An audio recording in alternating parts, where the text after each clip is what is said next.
Chloe, don't forget my hot water. You heard? Yeah.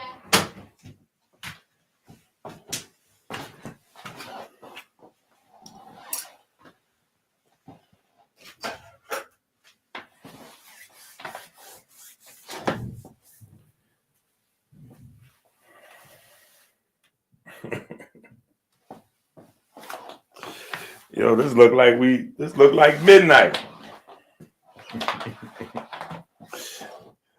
like midnight.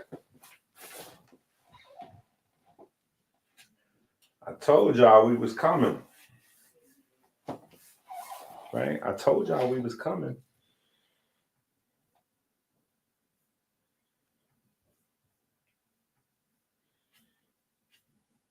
I told y'all we was coming now. I don't know what happened.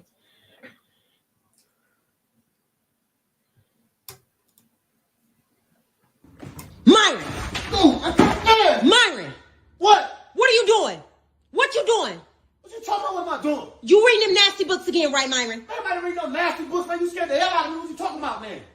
Wait, I ain't did that in about 2 weeks. You called yesterday, 2 weeks. What you reading? What you reading? You scared the goddamn book, man. Dr. Inky. I went on Amazon and got 3 Dr. Inky books because I'm reading about melatonin and biochemistry. What is, Myron, that's not even a, first of all, it's not melatonin and whatever it is that you just said. It's melanin and biochemistry. You can't. It's melanin and biochemistry. It's melanin and biochemistry.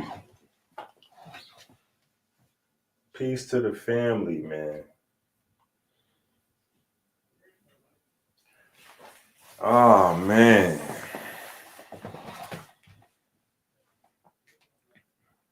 It's been a week, ain't it?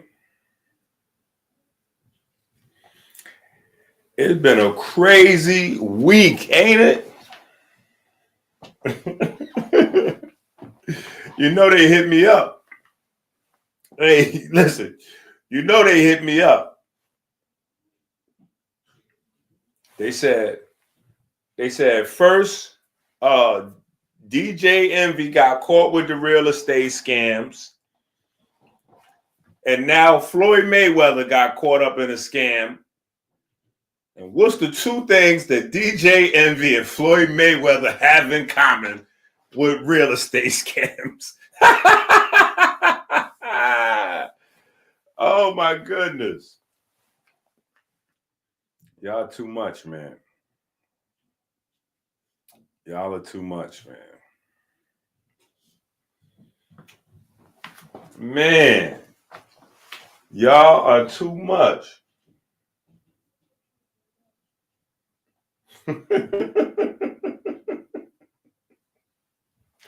The boy polite. Shout out to Philly. Man. Crazy. It's been a wild week. I don't really think he was caught up in no scam though. I just think that yeah, I got faith in Mayweather. We'll see how it pan out. Crazy week.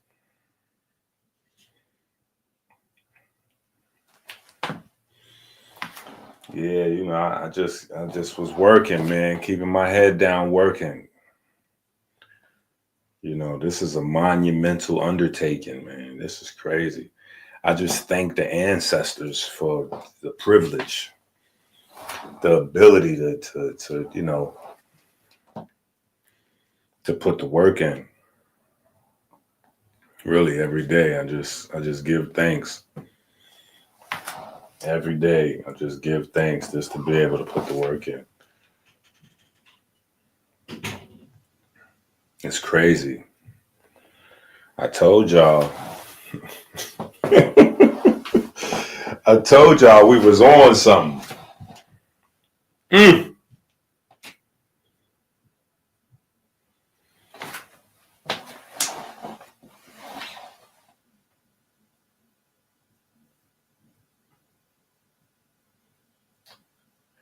Well, yeah, This gonna change though. This gonna change. You know what I'm saying? Because what had happened was, right, I got that little micro fracture in my leg, sat around and then got fat, you know what I'm saying, from too much, you know, like not moving. And then from there, you know, I kind of got frustrated at myself looking in the mirror. So as soon as I could, you know, as soon as I could move a little bit, I started moving. Now I've been moving around, you know what I'm saying? Like, so now I'm fake buff, you know what I'm saying? Fake buff. It's a little bit of muscle with a lot of bit of fat. It's a little bit of muscle with a lot of bit of fat. You know, it's like a bodybuilder in the off season going through a bulking phase. I'm going through a forced bulking phase, right? So, you know, this is going to vanish as it gets hotter. By the time my birthday come around, this will be gone. This is going to vanish. Yeah. Already today, I did. Let me see. 2,000 plus. Already today, I did about 16,000 steps. Already today, I got about 16,000 steps in. You know what I'm saying? So it's good. I'm in the phase where I'm getting my metabolism up. You know what I'm saying? But my calories are still high. But that's how you got to do it, actually. A lot of times what happens is people, they cut their calories before they actually speed up their metabolism. And what happens is you trigger the wrong biochemical pathway. When you cut your calories before you speed up your metabolism, you trigger your body into like a starvation, you know, like a saving type of space. So you wind up saving as much as fat as possible. And your body will look to convert protein into fat, sugar into fat, like fat by all means. So what you want to do is get your metabolism running while you're still on a liberal, you know, like you're still getting a bunch of calories in, and then cut your calories down, because in that space, your body won't think that you're going into starvation. Your body would just be feeding, you know, different tissue sets. Instead of feeding the fat, it'll be feeding the muscle. So that's my plan.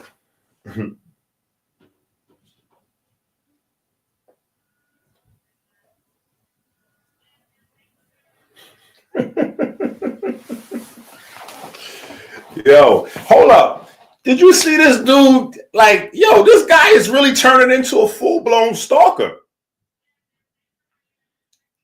Your man Smash is over here. Yo, it's bad enough we put out the Mountain Dew book, and right after we put out the Mountain Dew, like, how do you feel? How do you feel comfortable stalking somebody so closely on the internet? Like, that's crazy. Smash is wow. Yeah, somebody, I didn't even watch it. Somebody sent me the clip, the video, you know, like the link to the video, and it said the name of the video. Europeans eating mummies. I was like, what is he doing, bro? Like, what? I thought you was teaching metal. Nigga, what? Go teach your metal magic somewhere, man. What are you doing? Crazy. That's why I said it's been a crazy week. It's been a crazy week. But, you know, imitation is the highest form of flattery. You know, imitation is the highest form of flattery. What you gonna do? All right. What you gonna do? So we got work to do though. Get the hot water. Gracias. Okay. You gotta get the moss. Yeah.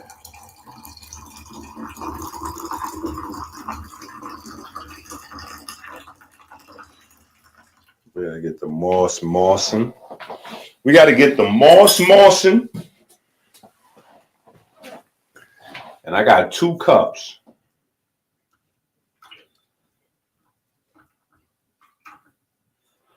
Yeah, that's another thing. I got 2 cups. Yeah, I got 2 cups. I got my hot cup and a cold cup. I got a hot cup and a cold cup. I'm sending my metabolism mixed signals. Bro, I'm like, what is homeboy? I said, yeah, I'm like, yo, what are you doing? Like, it's not that, you know what I'm saying? Because it's history. So technically anybody could discuss history, but it's like, what's the perspective of you?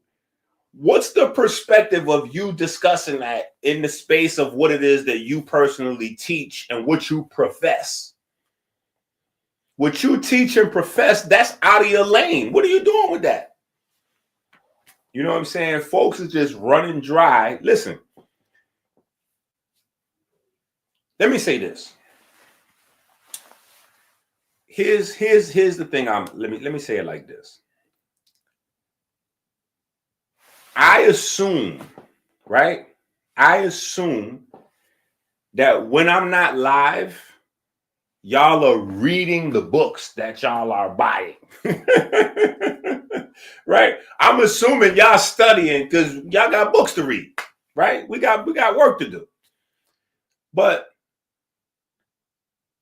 and here's one of the downsides to being like a real hardcore YouTuber, right? When you're a YouTuber, like you gotta make those numbers. You gotta be mad consistent with how many times you going on a live stream and all that. And so that's why you have a lot of your favorite channels. Sometimes it be whack. You know what I'm saying? Because they run out of good content and then they start fishing around. You know what I mean? So don't think that these guys is any different. You know, they running out of material. They fishing around. I run out of material. You just don't see me on YouTube for a few days. Like I'm studying. Yeah, that's why I'm not live all the time, because I'm studying. I'm researching. So when I come back, right, when we come here, this is the live, this is the report. We talking about new, we going in. I'm not going to be under the gun and then look at somebody, like, what are you doing, bro? That's crazy. I don't know what folks got going on, man. It look crazy.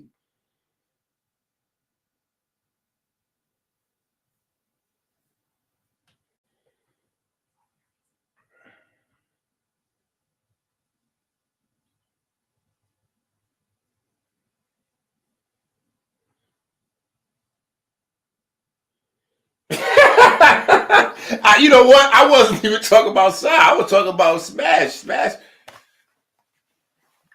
But Sai gotta hit me up and bring me over there. Is he doing? Listen. At the end of the day, I do God's work. You know what I'm saying? It's wild over there. It's wild over there. The other night, I'm not putting that on the stream, but it's wild over there. That's all I'm gonna say.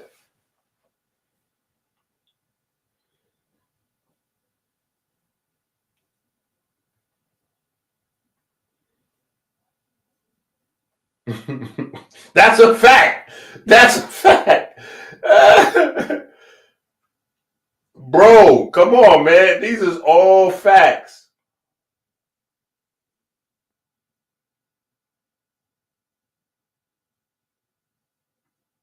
That's what I'm talking about, bro. Listen. Here's what we got going on with the Jed Pillar. Now, the Jed Pillar is a book that I've been waiting to do for the longest, right? The Jed Pillar is a book I've been waiting to do for the longest because it's the whole story. You know what I'm saying? You know how people in the gay community be like, they coming out? You know what I'm saying? I'm coming out. You know what I'm saying? This is the I'm coming out story. You know what I'm saying? That's what this is. You know what I'm saying? Like, there will be no Minister Inky.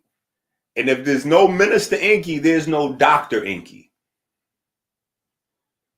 So there would be no, I don't know what I would be doing with my life, honestly. I have no idea. I might still be I probably would be managing or like a district manager somewhere in corporate America. Yeah. This is the coming out story. You know what I'm saying? Because if Amber never gets hit by a car, I don't know how, like, you know, you see what I'm saying? I don't know how I get into this space. I didn't plan on it. I didn't say, oh, you know, I want to be an influencer. I want to be on YouTube, or I want to be a holistic.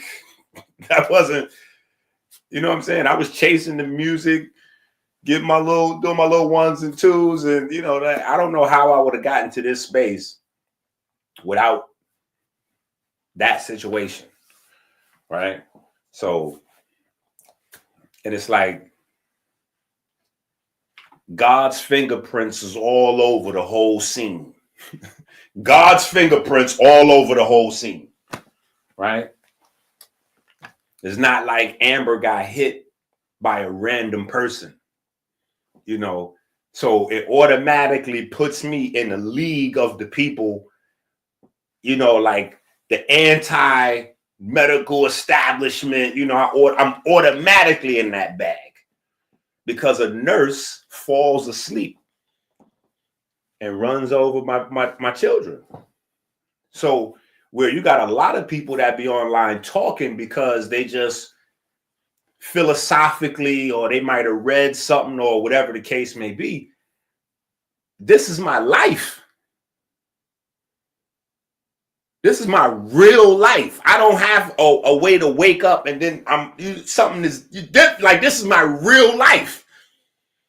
I don't have a way to wake up to something different. This is my real life. You know what I'm saying? A nurse, you know, so even like what's going on with the healthcare, like when you read the intro to the Ebers Papyrus books, and we talk about where the healthcare system is at, the emergency rooms are overrun, the way the pay scale is going in the hospitals are full of residents, you know, and students, you know, interns and residents, as opposed to attending physicians and specialists. Is interns mostly and residents running the place. You got nurses doing 10 times the amount of work that they're doing, right? Because it's cheaper. It's cheaper to have a bunch of nurses in there with the interns and the residents than to have actual doctors in there. It's like it's just crazy. It's crazy, you know, and I'm a victim.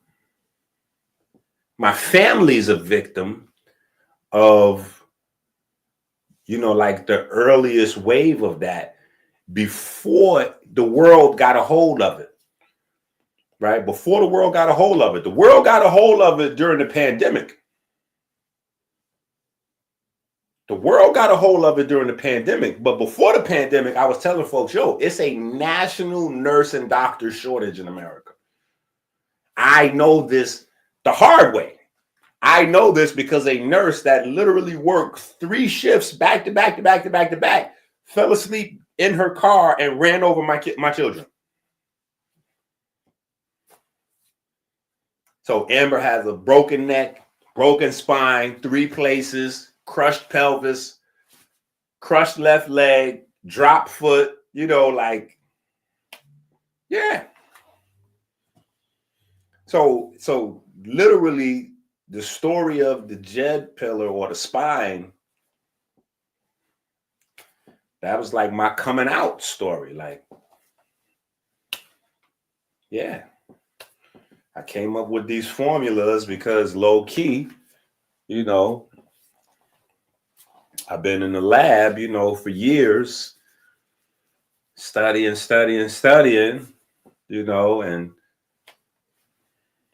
didn't necessarily have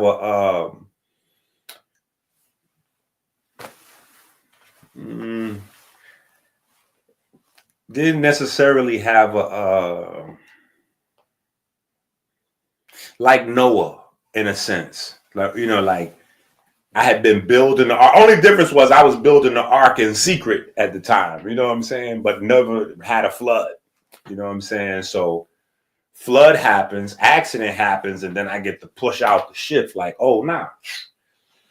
Yeah, this is. So now I get to make sense, even though it still didn't make sense to my children's mother at the time. You know what I'm saying? She hated it. She hated the whole process. You know what I'm saying? But before that accident, we used to have beef sometimes because like a month may go by and I will have spent more time and money on books than her. Like, you ain't take me nowhere, but I found this receipt. You know what I'm saying? So imagine like how a woman might go through your pockets or something and find a receipt that you've been to a hotel with a woman or something crazy. No, she finding a receipt for like $600 from Barnes and Noble.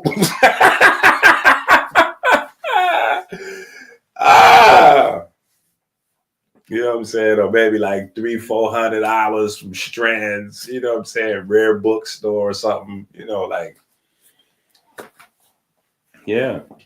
So, I have been wanting to do like and I wrote a Jed Pillar book.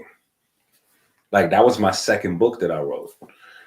You know what I'm saying? That's the second book that I wrote, but it was small. It didn't really have as much detail as I would have liked. You know what I'm saying? I'm sure there's some people floating around right now that still probably have those books in the house. Yeah, they still probably have those books in their house from back in the days. Yeah. The name of the book was Return of the Jedi. But I had done a quick job. If y'all think I have typos now, forget it. Forget about it. Forget about it.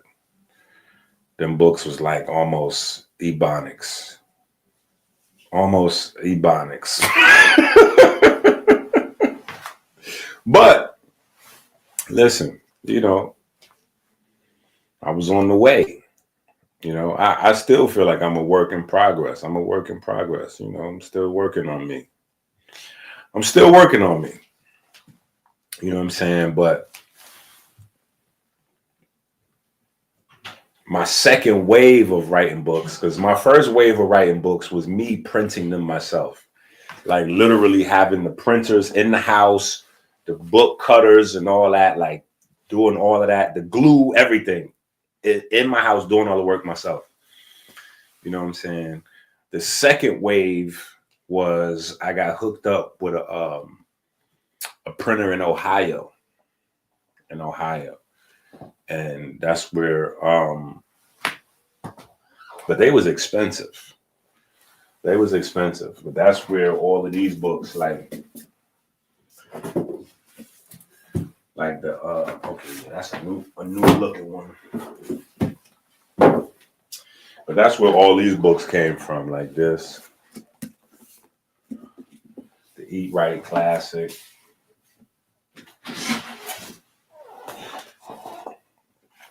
The Melanin Manifesto. All of these books I printed up with the printer in Ohio. Right. So throughout that whole run, I never revisited. And then throughout this whole Amazon run, I never revisited. Because I was like, the right time has to present itself. The right time has to present itself. So once we got into the comedic naturopathy, I knew it was coming. It was coming. You know, especially with my conversations over there with Reggie. You know, I was like, oh, okay. People are slow. I'm like, people are slow. I have to give praise and thanks. I have to give praise and thanks for y'all. You know what I'm saying? Like, you know, because I have, you know, we kind of, you know, you should pat yourself on the back. Like, we got like a little small, you know, we got a little genius, you know, we got a nice, intelligent group over here. It's not like that everywhere. It's not like that everywhere. We got a nice little intelligent group over here. Yeah. Because one of the things that I was trying to communicate over there when I was having those conversations with Reggie was, like, you know, forget about the aorta and the wasp, but just in general with the comedic science, right? Because comedic science is not the same as comedic archaeology or ancient Egyptian archaeology. And I think, you know, for so long, from Ashwa, Kwesi, you know, and guys like that, legends, you know what I'm saying? Legends in the field, you know, bringing us the raw information, right? I think we are the first group to start refining the information.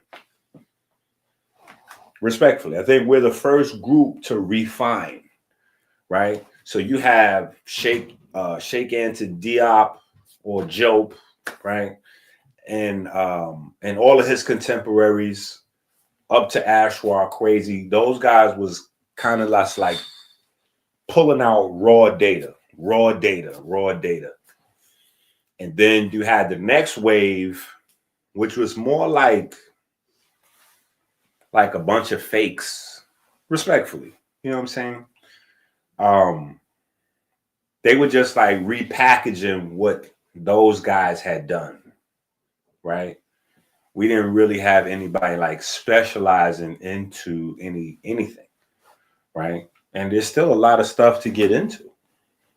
You know, we're just refining the information in terms of the science aspect.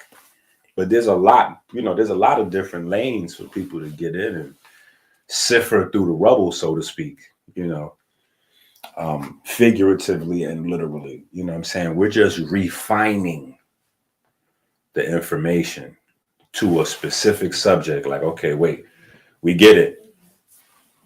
There's tons of this information, but it's not really coherent. It doesn't make sense.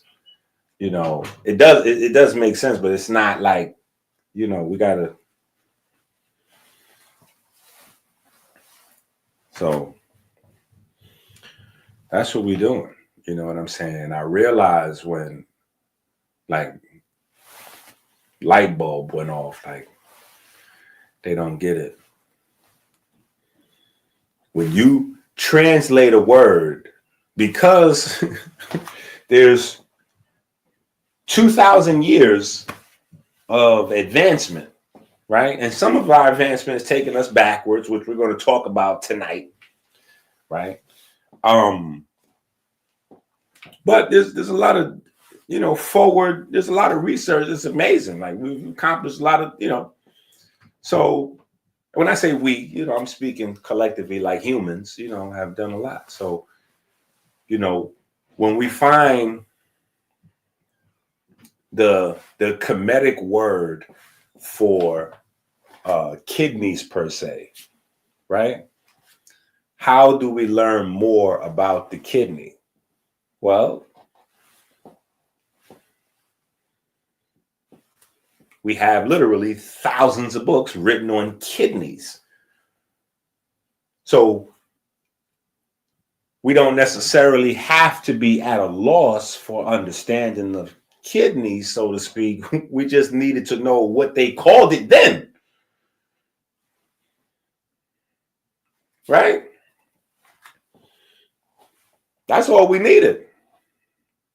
All we needed to know was that the spine was referred to in a special capacity as the Jed Pillar, right? As the Jed, the backbone of Osiris, and Osiris was like, you know, the anatomical man. You know how in Europe they came out with the guy with like his legs are spread out and his arms is like this. And they show the golden ratio, the Vitruvian man, I think it is, right? Originally, that's Osiris. That's Asar. That's Wusia. You know what I'm saying? Like he's the example of all things anatomical, all of the studies. So you can dissect, right? You can dissect him, right? Which is a part of the story. Like literally everything is there in the story, right? You dissect him. He's literally dissected for you. Like it's in the story. He gets chopped up into pieces, blah, blah, blah. Literally broken down, dissected, right? The first dissection, right? So, you know, I realized that people were like overthinking it. Like, yo, all we got to do is find out what the word is. Once we find out what the word is, then we can get to work on the research. We don't need to be stuck trying to do like some old magical, mystical thing where we don't connect the dots. Yeah. Once we learn that the Jed Pillar refers to the spine, now it's up.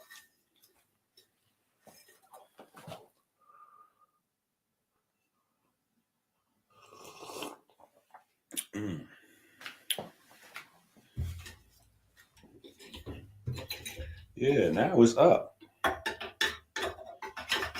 Oh, that's all. Everything is stuck at the bottom of the cup. Come on.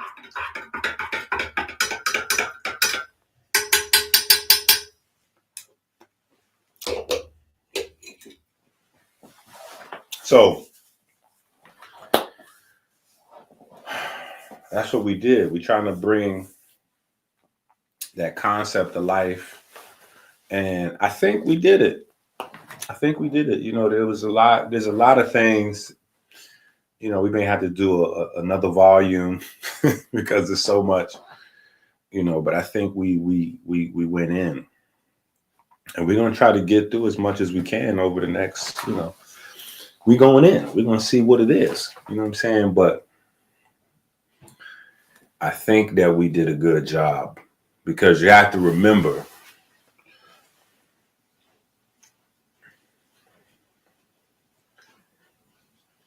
and this is why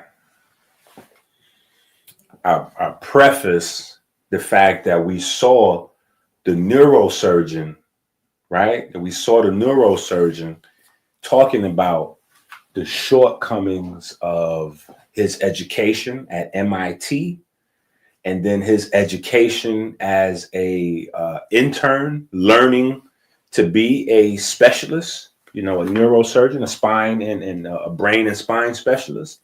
And then what he's learned, you know, while he was as a neurosurgeon, right?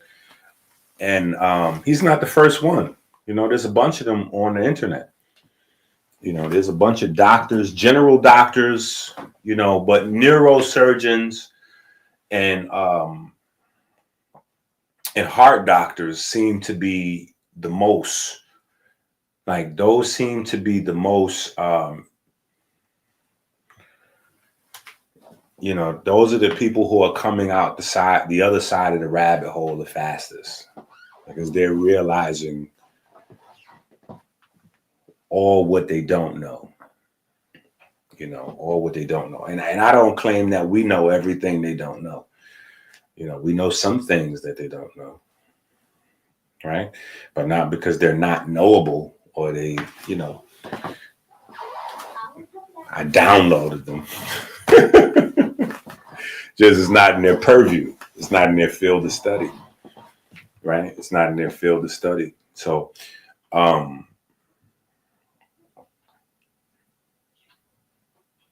yeah. So, you know, we just had to get in our bag and get to work.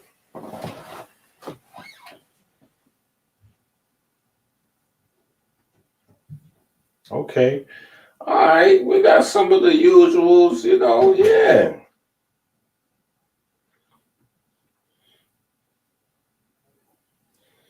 Yeah, we got the family popping in here.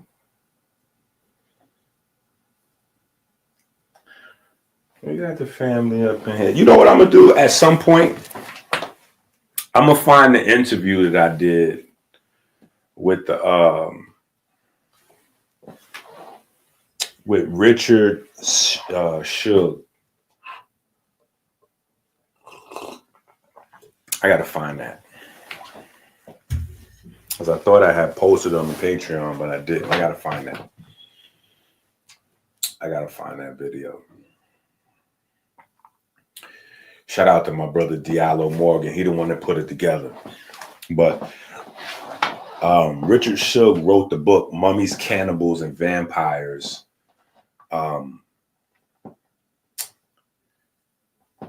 And I introduced that. He owed me some money. I literally went on tour talking about that book. Like, yo, you gotta get this, you gotta get this, you gotta get this. And so went so crazy promoting the book, getting people to read the book and just bring consciousness to the book that, you know, other books came out. A lot of people became aware of it. And eventually, you know, we did a whole interview with him. We did an interview with him and got to have a good conversation about the actual book. So that'll be, you know, that'll be a good vibe if I can find that interview.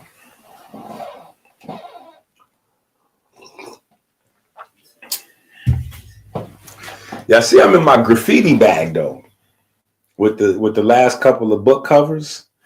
Yeah, we in our graffiti bag. You know what I'm saying? We in our graffiti bag.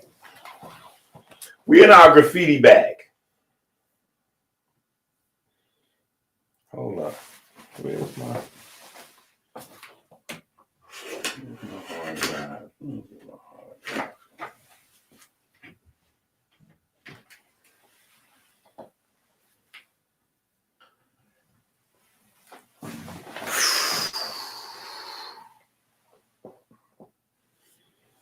Appreciate you, sir, more than words can express. Everybody, follow Mike up with the $50 super chat. Let's go. Let's just get everybody that watches the video to follow up the video with a $50 super chat. They be like, Inky, now you know that Trump done went ahead and got in this mix with them China. So the way my account is set up, right? Listen, whatever you can, and don't forget the Cash App. Super Chat is dope. Cash App is doper. Right? Oh, let's go crazy right after that. I'll have to speak that into existence more often. Yeah, I'm gonna have to just speak that into existence more often. They say, hold up, Inky, don't count our pockets. We ain't buying none of that junk that what they talking about. Yeah, we got you, Ink. Okay. Yeah, that's what I'm talking about.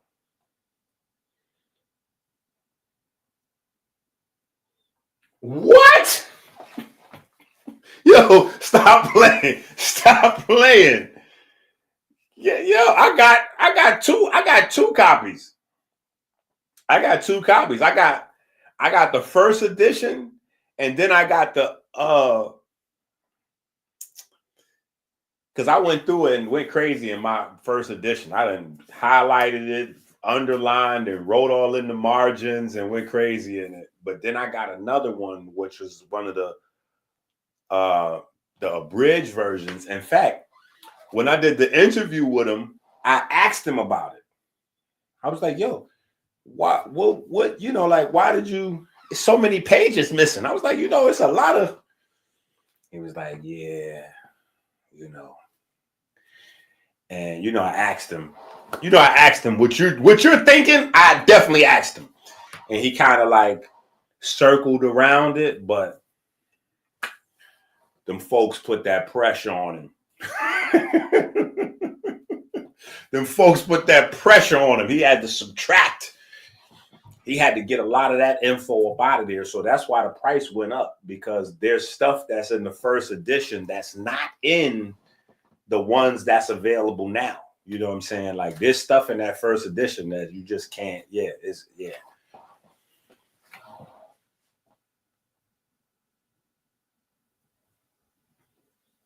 Of course. What my man said, I still got my, what he said, I still got my lunch money from the third grade. Yeah, I got that, Joe.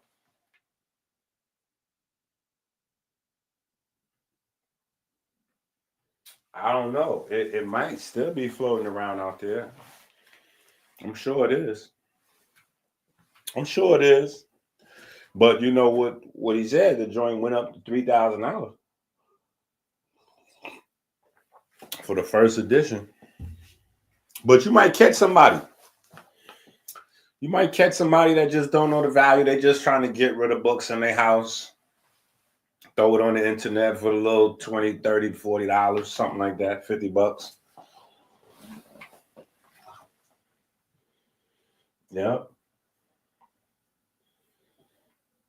That's why I be telling folks, when we drop books, you gotta grab these books, because the books that you can go, okay, well, Inky's talking about this, so here's one or two other books that's talking about the same thing. Them books is 3, 4, 5, 10,000. They don't want people to have them books. That's what that means. When the price get like that, that means you're not supposed to have. This is for, you know, yeah, this is for people who like, yeah, we're not. Yeah, if you got a 9 to 5, you're not supposed to be intelligent. That's the plan. That's why we was talking about this. Hold on. Let me go find this other book.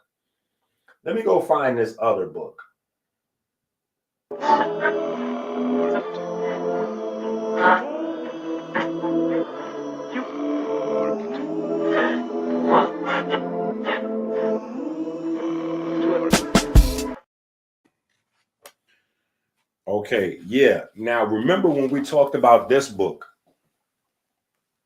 Weapons of Mass Instruction. Woo! Woo! Yeah, remember we talked about this. Boy, oh boy. This is hot. This is work right here. This is work right here. Remember, we had the whole conversation about Darwin. Remember? And I was pulling up the statistics of illiteracy and education in the early 1900s, right? And we was talking about, you know, the creation of the modern slave and how computers have basically already subjugated mankind. So what we're going through now is motions. We're going through the motions right now. Computers have already subjugated mankind.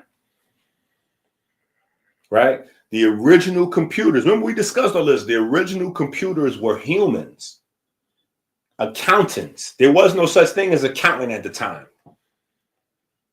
A person whose job, and it was mostly women, a person whose job to count was a computer. A person whose job it was to count things was a computer.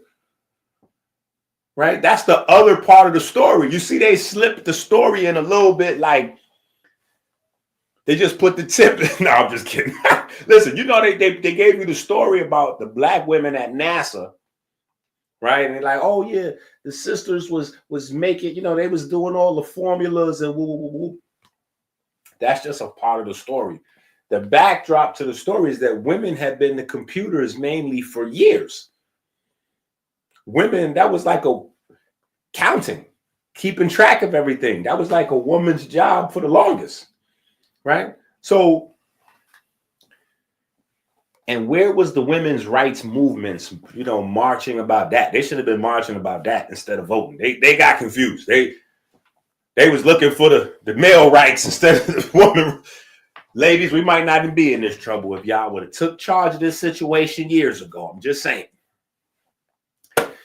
Y'all should have took charge of this a long time ago, right? They're like, yeah, Inky, tell them. It's a fact, right? The computers was women, mostly, right? It was open to everybody, but just mostly women was computers, right? And then the machines came in. And when the machines came in, it was only to make the job of the computer easier. So the computer used the calculator. A computer, a person that counted things, used the calculator to make their job easier and faster. Fast forward, 2025. The computer is now, a computer is now a machine. People don't even know that computers were originally humans unless you tell it to them. Children have no idea of that reality, right? They're like, yo, you was born in the 1900s. I was like, wow, I was born in a different century. That's crazy. So people born in the 2000s, they have no idea of this reality that, you know, computers were humans. Not computers versus humans. Computers were humans. Because now the computers count for you. They write for you. They read for you. They think for you. They work for you. Right? The computer now does everything for you. So we don't realize that we've already turned our divinity over to the computer. We've already turned our sovereignty over to the computer, right? The computer entertains you. Like, entertainment is an important thing. Entertainment is a very important thing because you're going to spend most of your time on the things that entertain you. So that's what builds your character. People don't understand that. What entertains you builds your character. So if you're entertained by violence and drugs, that's who you'll be because that's all you've consumed and that's all you'll know. Right? And so what we've had essentially is a very slick. Now, if you want to get into Illuminati conspiracy, like you want to get into some crazy, like, truth is stranger than fiction. Truth is stranger than fiction. Because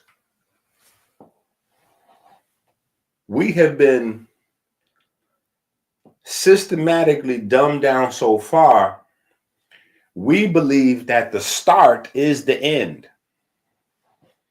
Yeah, we believe now, today, we believe the start is the end. Think about it. All animals, all life, Humans not excluded. What are we looking for? The basics of life. Food, clothes, and shelter. Right? Food, clothes, and shelter. And then on top of food, clothes, and shelter, the moment you get at least 2 out of 3 of those items, you need the fourth thing, which is protection. Right? So you need to learn violence. You need to study violence. Right? Yeah. You need to figure out violence. Right? So food, clothes, and shelter. And then once you get at least 2 of the 3, even maybe 1, depending on, once you get 1 of them 3, you're going to need to figure out protection. Right? Because you get a little food, hungry folks are going to try to come get it from you. You know what I'm saying? Like, that's how it is. You know what I'm saying? Like, you can watch it in National Geographic. You know what I'm saying? Like, sometimes an animal will go out and hunt and kill something and can't even get it back all the way to the house because somebody else done jumped on him to steal the animal that he, like, it's wild.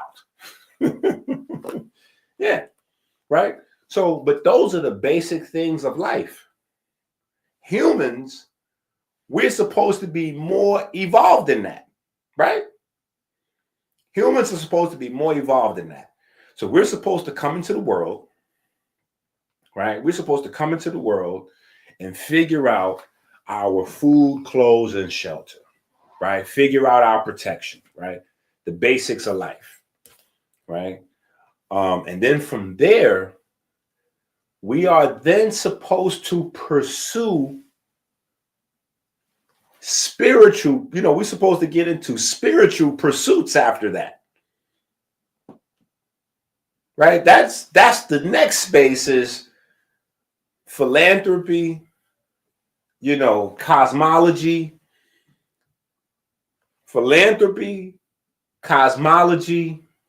right? Charity is a part of philanthropy, just in case anybody doesn't know, right? But, giving back, right? Philanthropy, cosmology, spirituality, if we need to separately, we need to put those separately, right? Understanding who your ancestors were, your creator, right? And then as another part of philanthropy, what you can do for future generations to make it easier for them.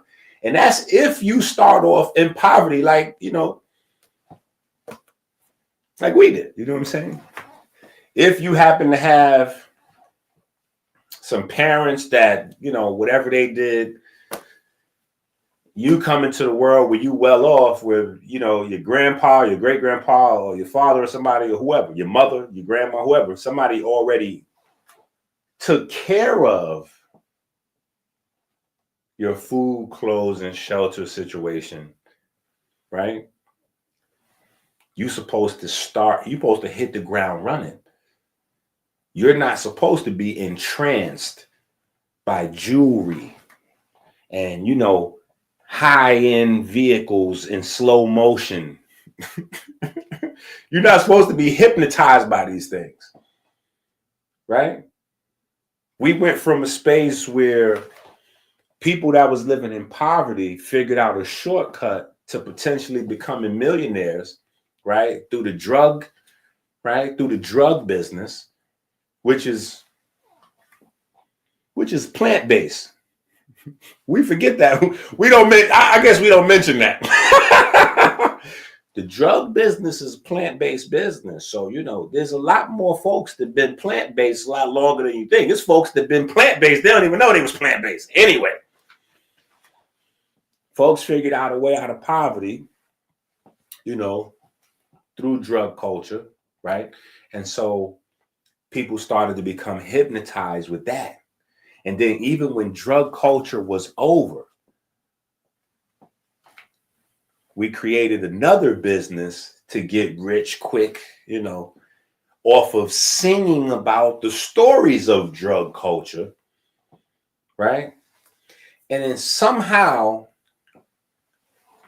when the 2000s hit, a regression came, a crazy regression that is very similar to what's happening large scale in the world, right? From being entrepreneurs and dealers and things like that, somehow it became cool to be a drug addict. And along with being a drug addict came in sexual deviant behavior, right? And I know because I'm thinking, was it Menace to Society? It was either Menace to Society or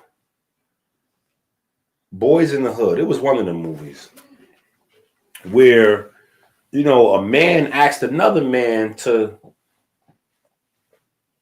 you know, do something strange. And, you know, at the time, we had a visceral reaction to it, but we didn't know that it was ushering in a whole entire culture of regression. You know, not just violent regression, not just mental and intellectual regression, but sexual regression, right? Sexual regression, you know, going back into. So, as you see from the, let me pull it up.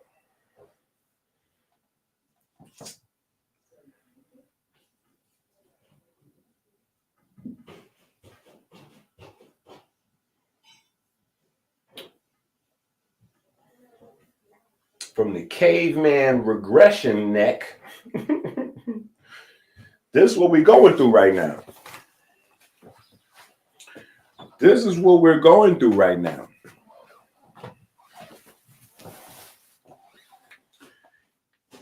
And we hear the phrase, some of us use the phrase, form denotes function. Well, listen, there is no coincidence, right? There's no coincidence that we're going from, you know, like to, you know, there's no coincidence that as our posture changes, a lot of other things are happening. A lot of other things are happening that we're not associating with posture.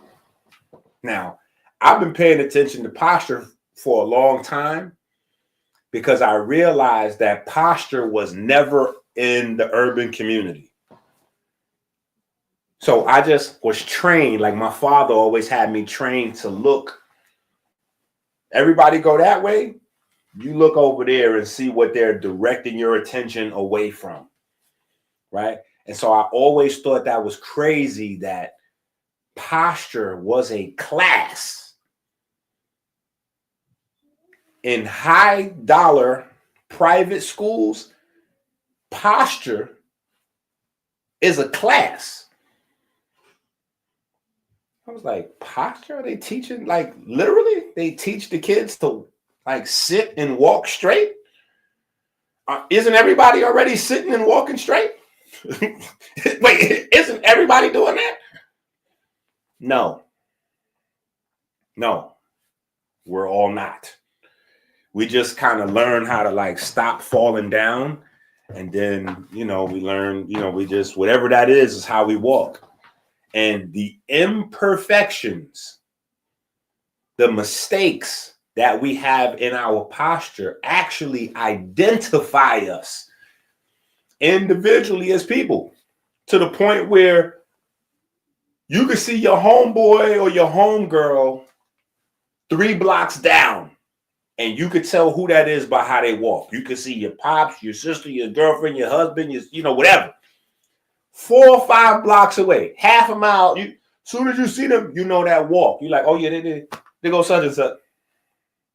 Yeah. Because we never learned pot. So little things like that piqued my attention from little boy. You know, had me curious just from a little boy. Like, why are they teaching, you know, they got the children walking with the books on their head, you know, and I'm saying to myself, A, how come they don't teach those in the schools that we go to? B, what is it that they're teaching in these schools? And C, in these rich private schools where they're teaching this, I only see white children. You know, like Ricky Schroeder and Silver Spoon. Like, I only see these type of children in these schools learning posture and to walk with books and stuff on their head. But historically, only Africans and Asians are known for that. So I'm just like, mind is blown. Like, my mind is blown at, you know, just as a little guy. So I just wanted to, you know, learn more about that stuff. You know what I'm saying? I just wanted to learn more about that stuff. And it just so happens that there were coincidences that were associated with that. Right?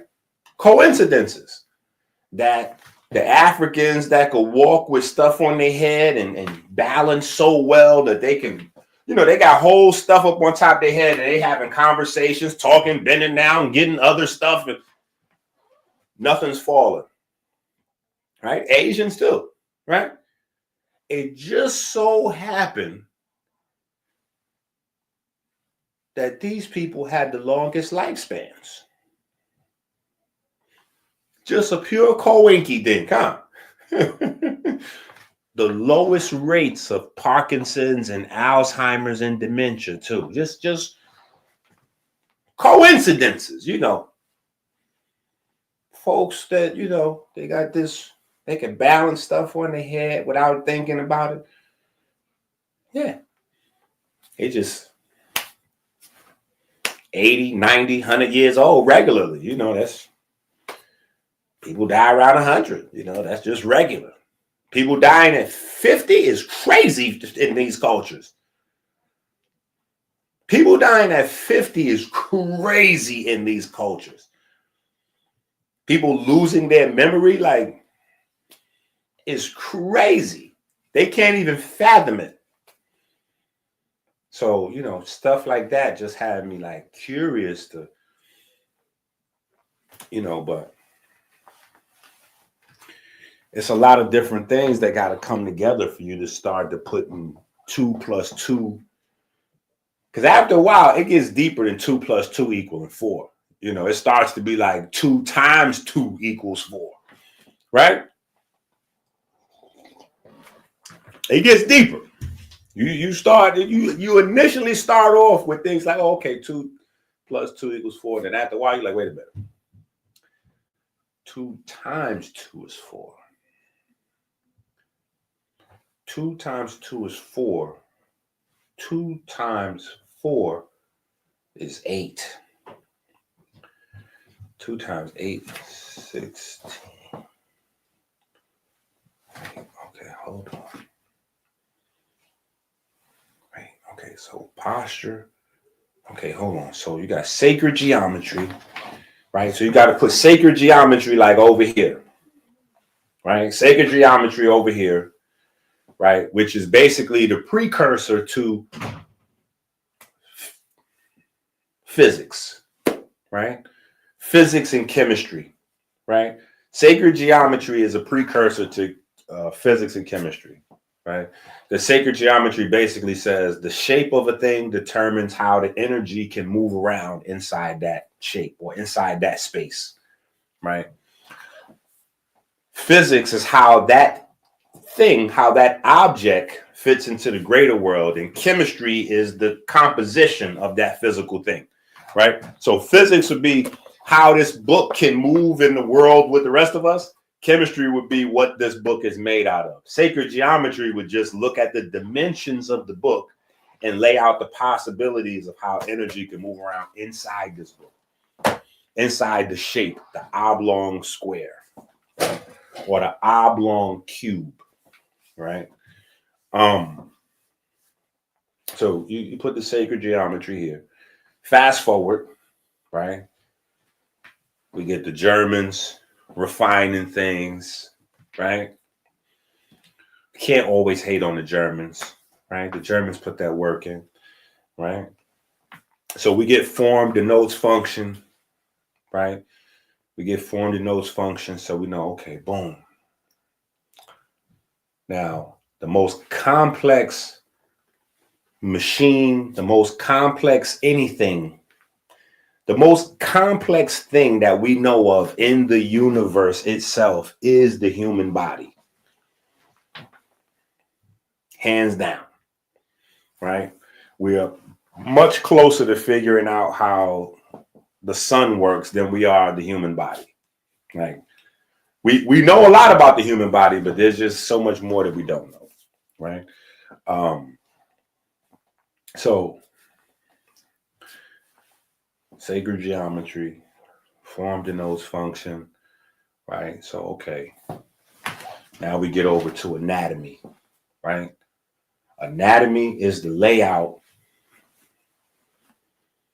for all of these different parts, right? How they come together, you know, how they fit together creates the overall function of the unit, right? As a whole, as opposed to the individual parts. So we get the, you know, the whole is greater than the sum total of the parts.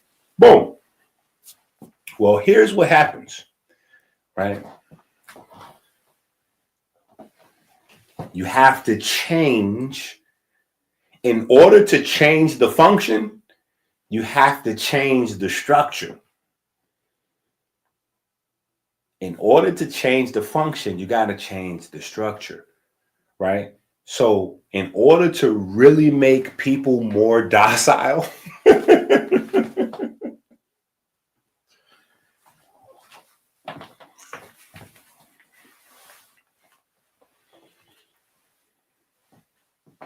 right? This is a real thing.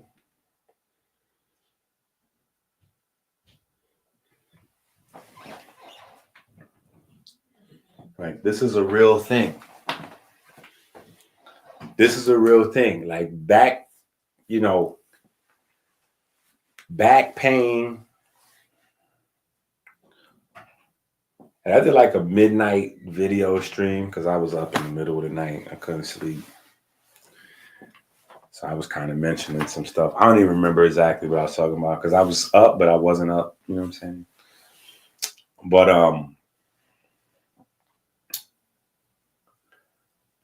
I do remember saying, and it's worth repeating, right? The back and the spine are still, even with everything that we know, I'm talking about ancient mystery systems, sacred organizations, science, societies, neurosurgeons, you know, period. The totality of all of the information and knowledge circulating on the earth.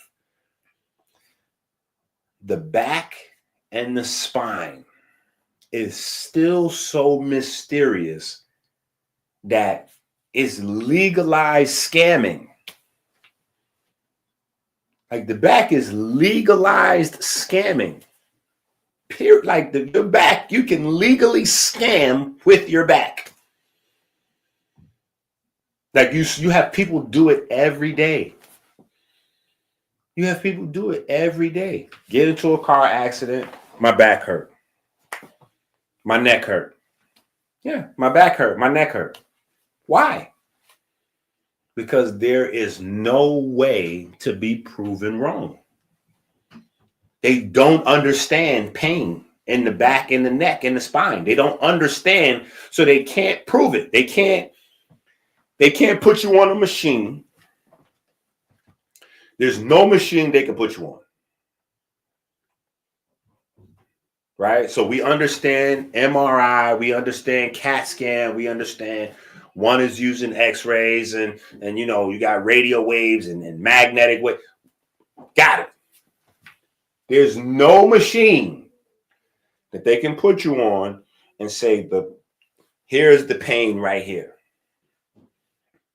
And not only here's the pain, here's the amount of pain that the person's experiencing. So we can quantify this and say, okay, well, look, we look in here and we see a ruptured disc, or we see, you know, some type of growth, or we see this or that. So this means this. Because for every person that has a pain or that has a problem that can be seen on an X-ray or MRI or CAT scan, there's 5 or 10 other people that have that same thing that don't have any pain. They don't have any pain, and they don't have any loss of function. No loss of function, no loss of motion, no loss of strength. They got the same problem. And they're fine. They're doing whatever they're doing. Boop, boop, boop. Lifting, squatting, jumping, playing with their children. You know, daughters running over when they get home from work. They pick up, throw in the air. Oh, baby, that's it. Then you have somebody else. They got that same problem, and they can't even get out of bed. They hold. Yeah, they try to pick up their baby. They falling down and the baby with the baby. They falling down with the baby.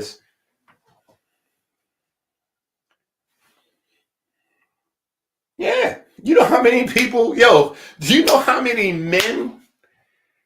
Listen, there's a lot of men right now. Like, this is low key. People don't want to discuss this, but there's men right now, even with Viagra, even with these pills, they still can't have sex because their back is no good. Yeah, their back is no good. Yeah, their back is no good. So they gotta, you know, like, it's wild out here. Women too. But traditionally, the way the world is set up, women aren't responsible. You know what I'm saying?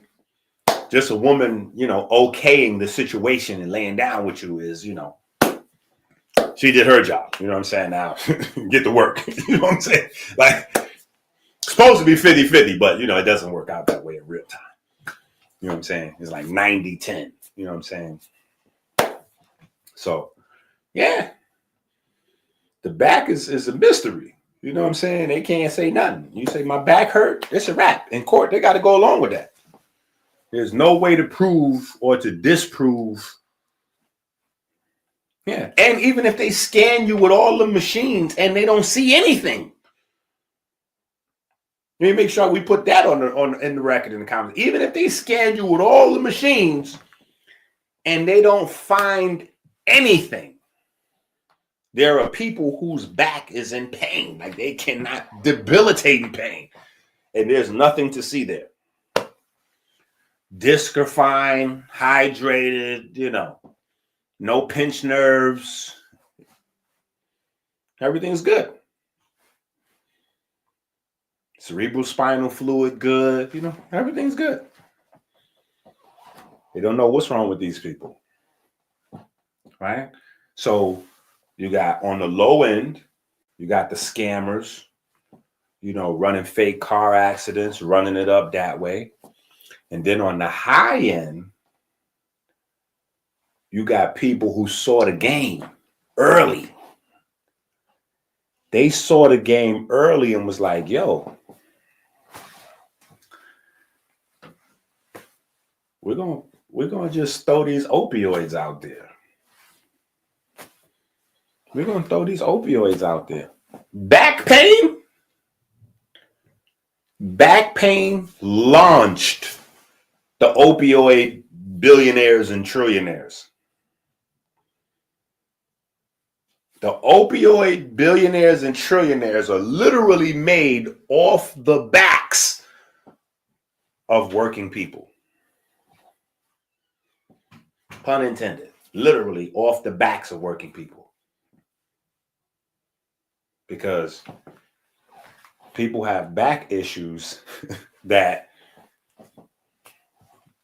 come from simply not, because not having our books, right? But not having, just not understanding their body, not understanding the relationship of blood to nerves. We got too many goofy people in the community, misled by predators. So we have had thousands of people. As we speak right now, there's a bunch of YouTube channels that's doing chakras right now. Right now, as we doing this YouTube video, there's hundreds of videos online launching right now. Live streams, pre-recorded, all people talking about chakras.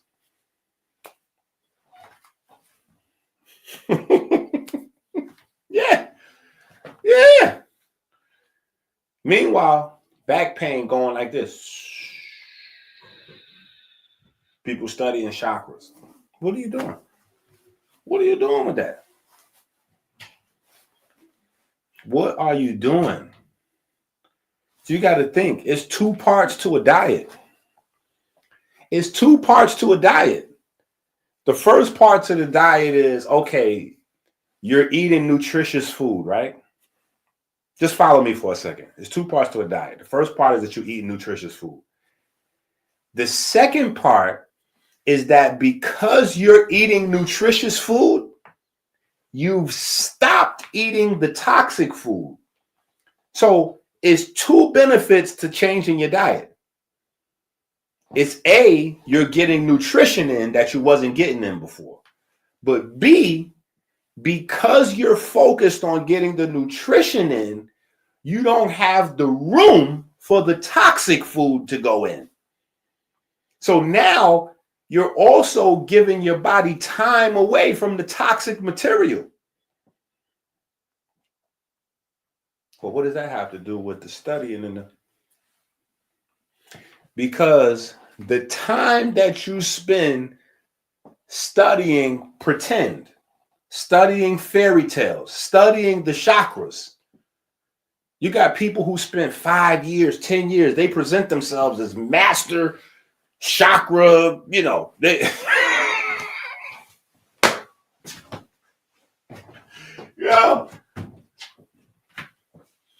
listen, you got folks spending years studying this foolishness and they didn't learn nothing. You didn't learn nothing. You could have put 2, 3, 4 years into studying functional anatomy. Yeah. And you would have been cooking. You really would be able to help folks.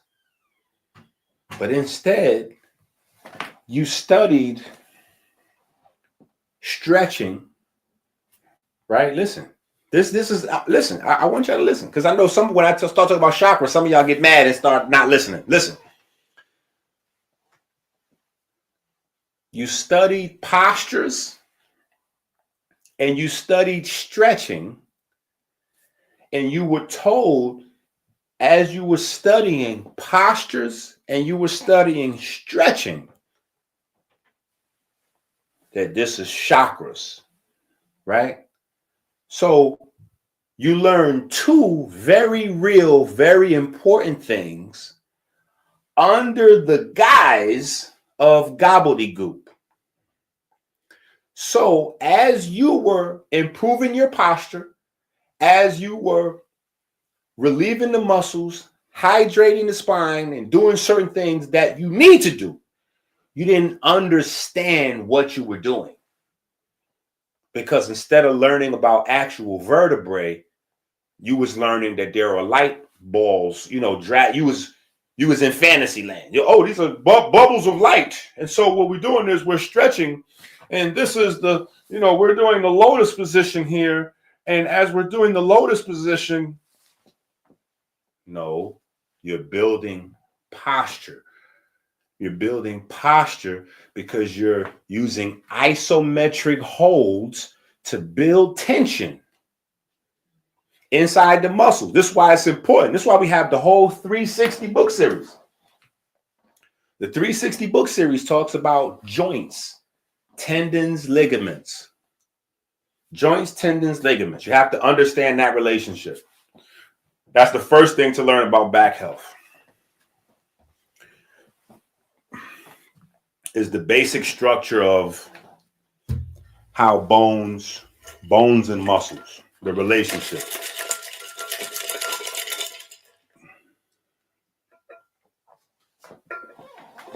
That basic relationship. Ooh, that's delicious.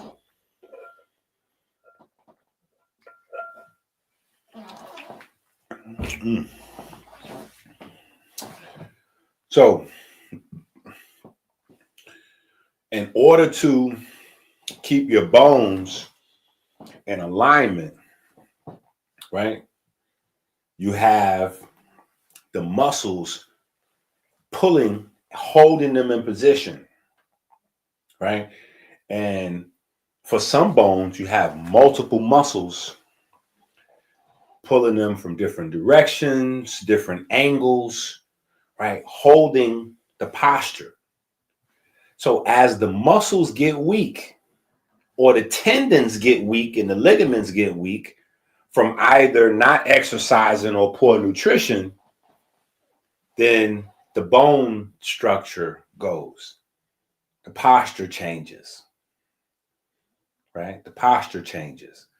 And if you're in a stressful, if your body's overstressed like most of the world, you have to have a focused system of relaxing the muscles, right? Especially if we're in a situation where we don't eat our greens, right? People don't eat their greens. Just a fact. Fast food, processed food, we don't eat greens. Greens is where the magnesium comes in. You get the calcium too, but you get the magnesium, right? So just getting that understanding, like, okay, cool, right? And then on the deeper level, we go, okay, well, the bones, we got it. They have to be held in place by the muscles, right? So that they can do what they're supposed to do and hold up the body, right? Yes, but it's not limited to that. Bones are not limited to just holding up your skin.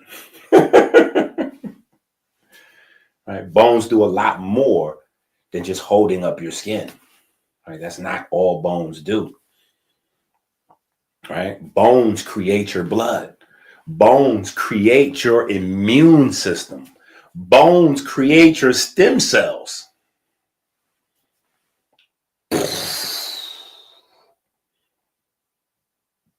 Now let's go back again. Let's rewind it and then come back again.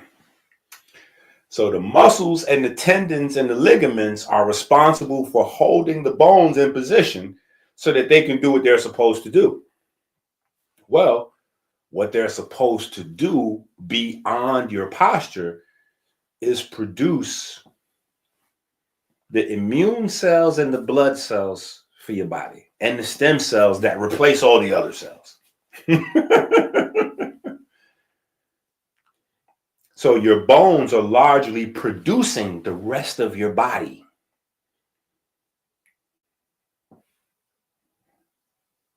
Right? That's just two levels right there. Right? That's two levels. Then the next level up is where you get to the mind or the soul and the spirit. Right? Because the bones, especially when we get to the spine, right, is what facilitates the nerve function. Right? So everything is connected. This whole electricity thing that people talk about with the food, that's bones. That's your spine primarily. Your spine is the star of the show. The spine is the star of the show. Right? So this is all the information we're supposed to know about the Jed Pillar. Right? We look stupid. Like, oh yeah, I study ancient Egypt, but it's Kemet. This, the Jed Pillar. Yeah, that's the spine. Okay. Go from there. Go. Yeah, go. Like, Reggie, you the comedic scholar, right? All right. The Jed Pillar. The Jed Pillar is the spine. Okay. Go. What you got? No. Once we know that the Jed Pillar is the spine, keep going. How my man Freeway said it? If you from the hood, I know you feel me, keep going. And the things start leaking and the things start working. Yeah, keep going. Keep flowing after that. Once you say the Jed Pillar is the spine, go. Teach us now about the spine. Break down the Jed Pillar.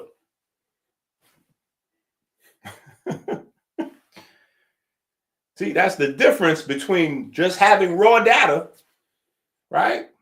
With the elders, they did the trips to Kemet.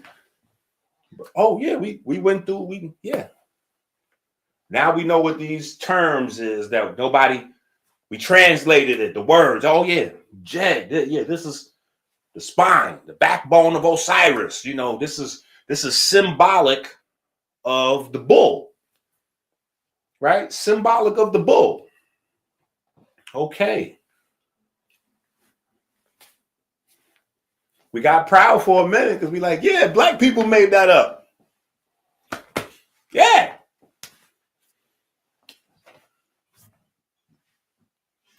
The dust settles and then we go, what that mean though? Like what that mean? Just don't make me look stupid. Don't tell everybody no, I don't know. I don't know either. Just, Kemet was black. Kemet was black. That's why these guys keep having these same conversations. That's why right now, when there's a drought, they just tune into our channel and steal a subject to discuss. Yeah. Yeah, what Inky talking about? Yeah, we'll just go in off of whatever he's saying. Because they don't have a conversation.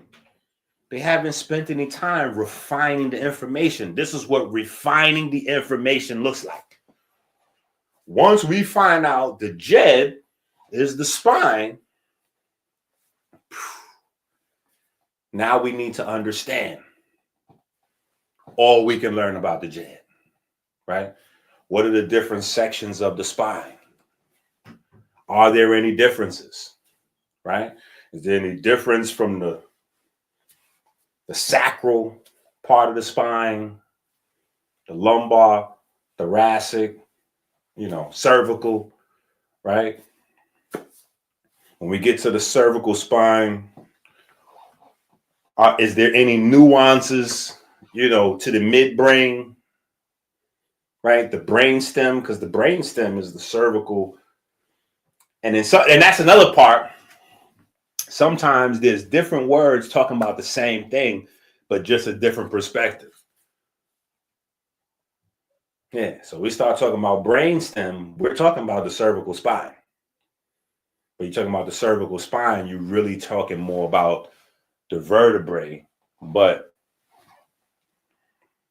So one of the main differences we didn't divide the brain and the spine back in the Kemetic days as we do now, right? So the way we do it now, it leads people, like most people believe, that there's a clear distinction in your body between the brain and the spine, right? But there's not. There's not.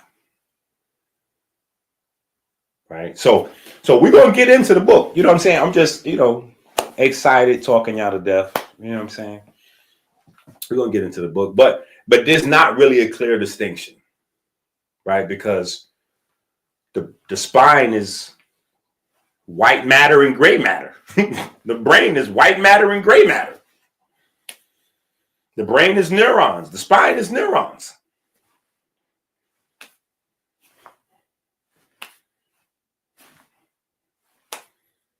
Yeah. It's just like a big snake. Just like a big snake. This why, like this is the Uranus. You got the big head, like a cobra, right? And then you got the tail. You know what I'm saying? That's the brain and spine. It's just one thing, really. From a perspective, you can look at it that way. You know what I'm saying? If you so choose, right? You can have your distinctions, right? They made distinctions between the brain and the spine to some extent in Kemet, but not as sharp as we do today. And that's one of the things that, we're working to change in a lot of the different health spaces today, is to see the body as an integrative whole unit, as opposed to so many different separate parts, right? But the brain and the spine, neurons, white matter, gray matter, right? But the thing is, how it's put together, the architecture is everything. How it's put together determines how it functions. And the better your posture, the better it functions. So now what's the function? The function is holding up the physical body, right? What else is the function?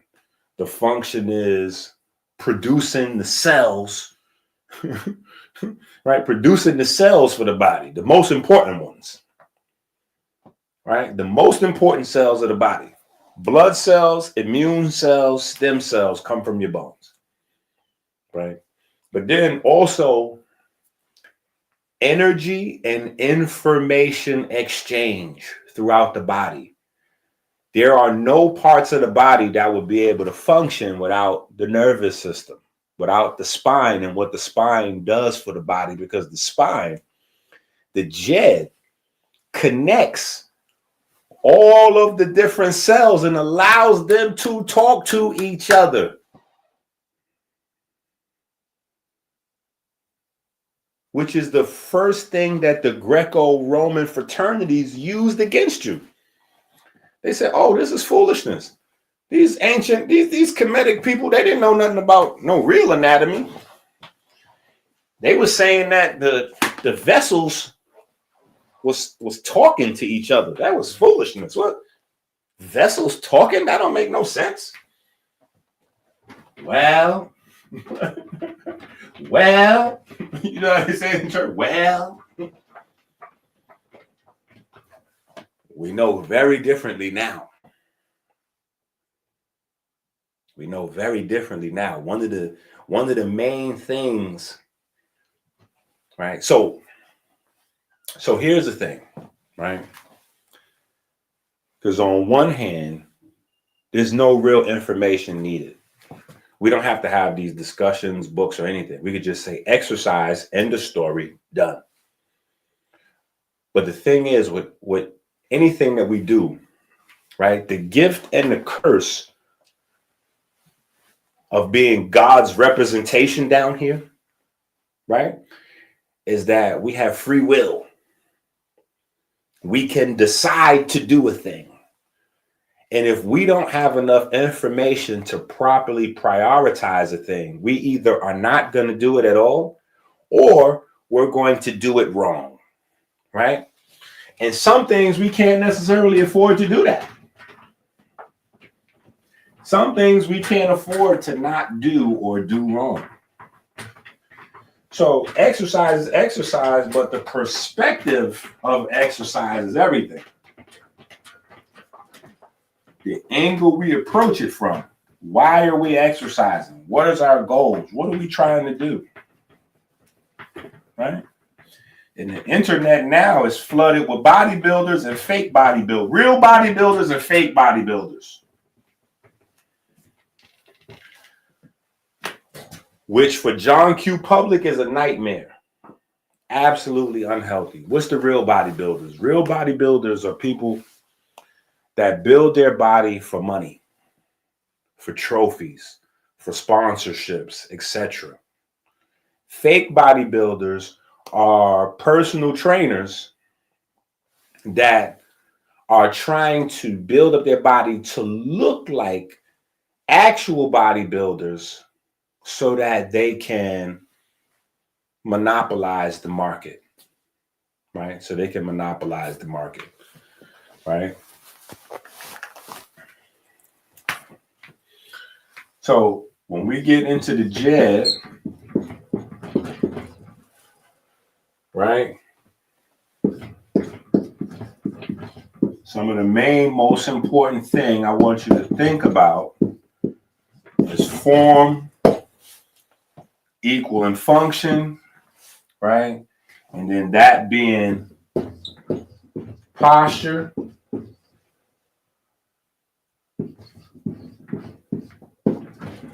cell production, and what should we say? Consciousness. Yeah, we'll say consciousness, right? But we're going, in this term, we're putting a lot of stuff in consciousness, right? We're putting a lot in consciousness, right? We're putting a lot in cell production, right? Cell production is blood, immune cells, and stem cells, right? So that's literally all the tissues of your body, right? But then in consciousness, we're talking about your spirit, your soul, your mind, however you want to phrase that intangible thing that's you, right? That's a byproduct of this.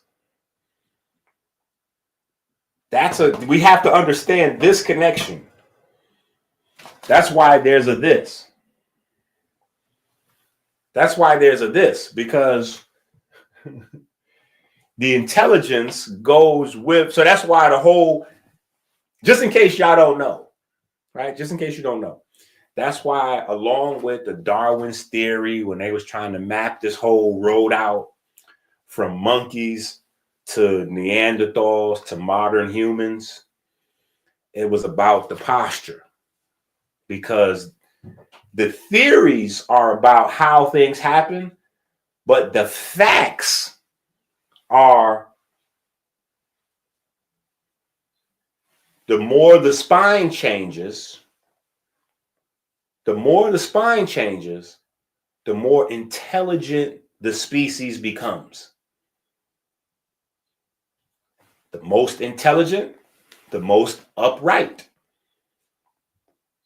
So when you have in the Masonic tradition, right? In the Masonic tradition, upright means more than just being upright, right? In science, you think upright, it means, you look here, you see, okay, well, yeah, there was the monkeys totally bent over, right? Knuckle draggers, right? Then as the monkeys developed, right, they started to get more and more to, to the hominid species, which is kind of like, still got them long arms and hands and, you could tell this with, but this is what they're trying to figure out, right? So understanding the special place that the Jed, so that's what the stability is about. It's not about no bundle of sticks or making no boats. That's foolishness, right? It's about the consciousness. Now, this is a new term. Our ancestors wouldn't use no term like this, right? We would use terms that relate closer to what we know of today as soul and spirit, right? We would go Kat, Ren, Ba, Ka, stuff like that, right? But the consciousness, that is a collective situation from collective communication of all the cells in your body, all the tissues, the organs, the glands, all of them being able to communicate.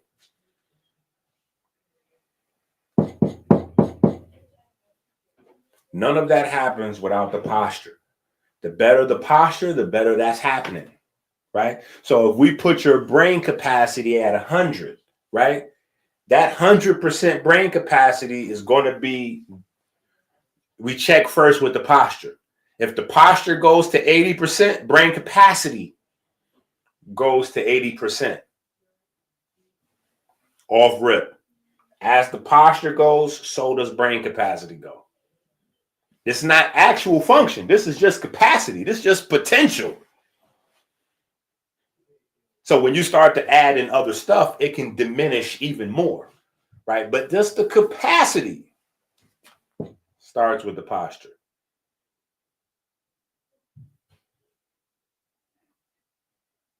So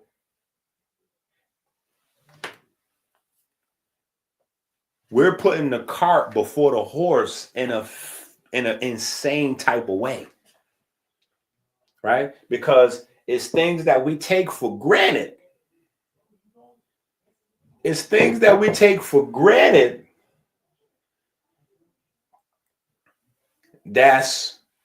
and we trying to get into fancy spaces.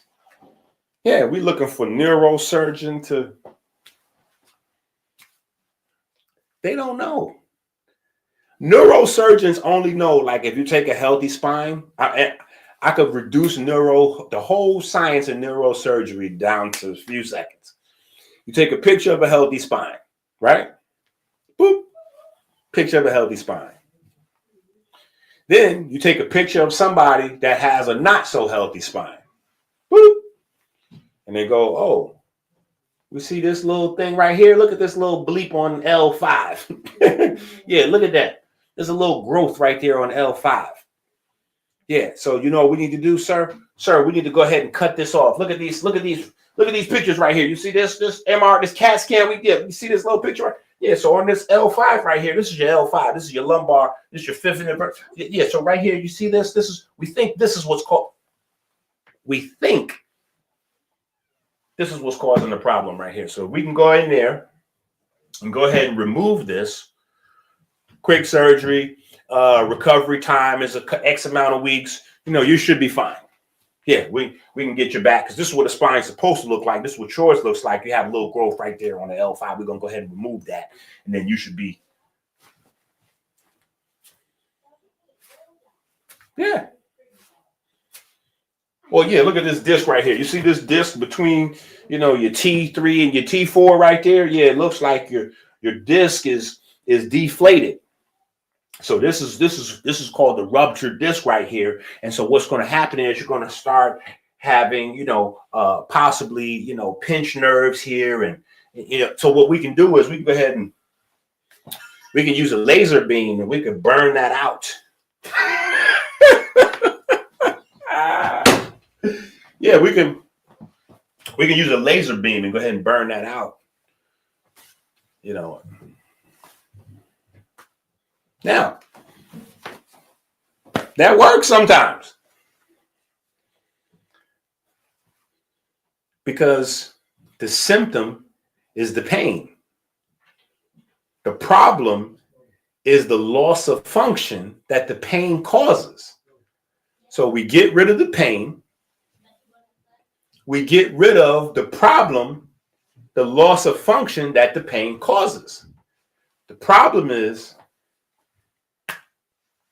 what happens here and here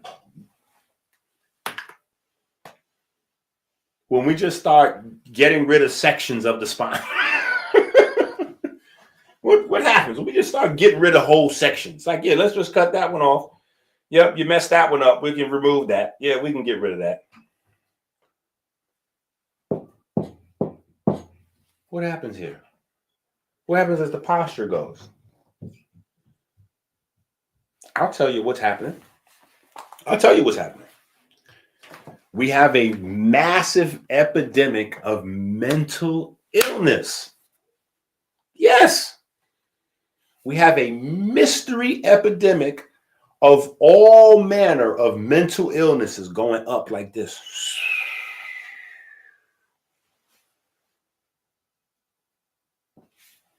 And nobody's able to put 2 plus 2 together to get 4. Because again, sometimes it's deeper than 2 plus 2 equals 4. It's 2 times 2 equals 4, times 2 equals 8, times 2 is 16, times 2 is 32, times 2 is 64. You got to put a few more pieces in there. Right? You got to go, wait a minute. Metabolic illness, what we doing? Right? Where's diabetes? Diabetes always lurking in the darkness. Yeah, sugar. Where's the sugar at? Inky, Inky, we've been listening to you for a while. We know that sugar is getting ready to. Yeah, sugar is in there.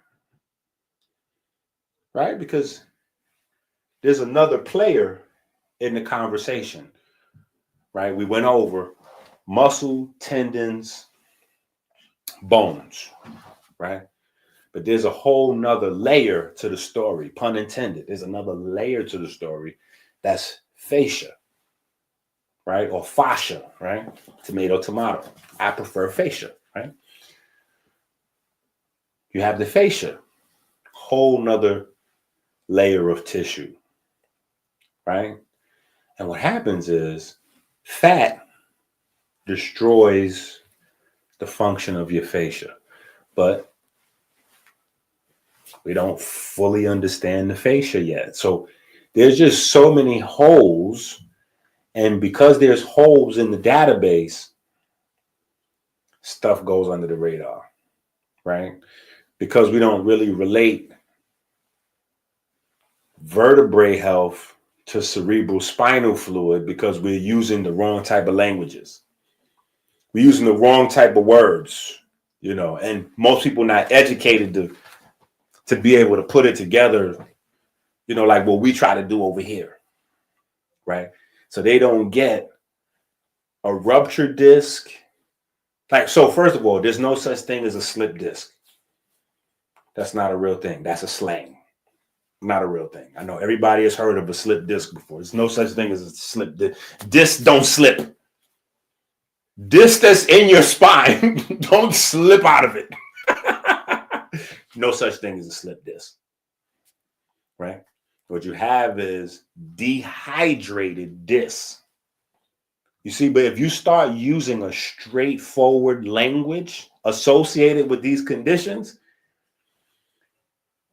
immediately money gonna start drying up for people who's pimping your ignorance. Because if you realize, oh, wait a minute, so you're saying there's no such thing as a slip disc, these are ruptured discs, and discs rupture because they're dehydrated. Immediately you go 2 plus, if P, then Q. If dehydrated disc is causing problems, teacher, call on me.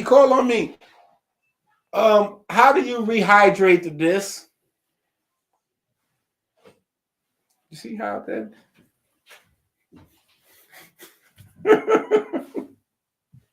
Right? Now, that's not the solution to every problem, but man, you'd be surprised.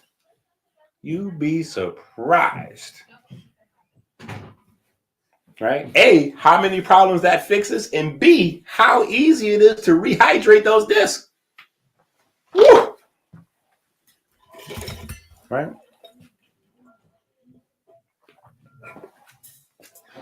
But we got a massive epidemic of mental illness going on at the same time as we have the posture problem.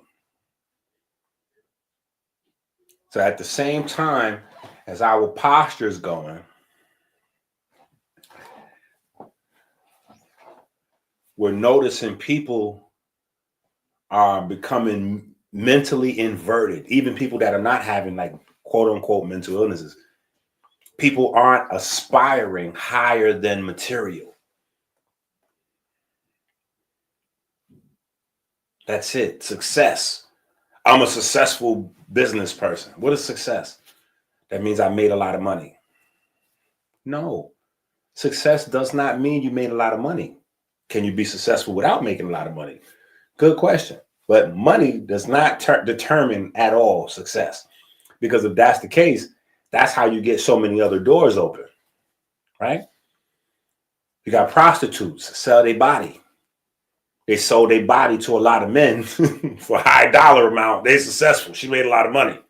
Huh? Oh, yeah, I was a heroin dealer. Yeah. I'm responsible for killing millions of my own. I'm responsible for killing thousands of my own. I'm successful. I'm a successful heroin dealer. Now I'm gonna write a best-selling book about dealing my heroin dealing days, and then make a movie about it. What? Where's that? How is that successful? Not successful. Not successful. Right? You getting your start. We in the rat race. You in poverty, you in the rat race. That's why rats, right? Rats is called the rat race, right? Rats live in the sewer, in the slums, poverty. Yeah. Getting out of the rat race doesn't mean you successful. That just means now you can start to pursue real life. Yeah. Now you can spend all the time you want with your children.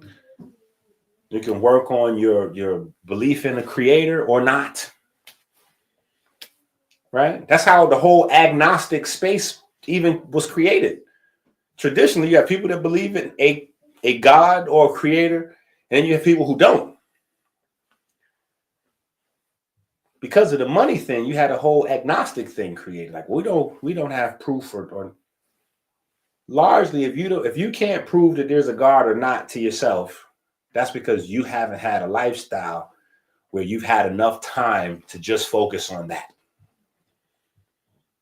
So with limited time and resources to focus on that, you hit church on Sunday morning, or, Friday you at the masjid, Saturday you at the synagogue, you ain't got enough time you may not have enough time to build. So yeah, you got to focus on that 9 to 5, sex life, social life. Ooh, yeah. Right? So you get out the rat race, now you have time. That's the whole idea of art and quote unquote higher culture, where art is supposed to have spiritual ramifications because everyday folks can't participate. Well, what's happening now is that people are losing their humanity. They're losing it. Literally losing it. And now there's such a thing. They're naming it after technology now. Literally, it's called text neck. That's literally a thing that people are going to the doctors. Like people are being told they have text neck. Like that's a thing now. Text neck. You got text neck. So you got back pain. Yeah, you got back pain. You go to the doctor, they can say, oh yeah, you got text neck. What? Text neck? What is text? Oh, well, that's a new thing. That's a new syndrome that causes 1,000 different problems. When you spend a lot of time like this on your computer, when you spend a lot of time like this on your phone, or you spend a lot of time like this on your tablet, you're changing that posture. When you start changing that posture, you're changing some potentials. You're changing some variables. You're changing some variables.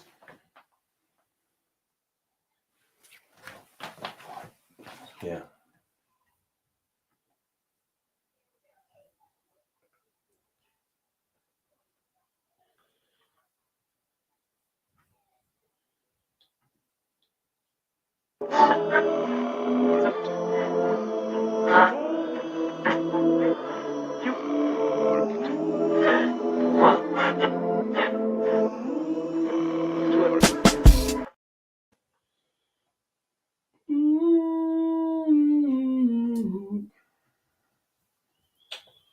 All right, so let's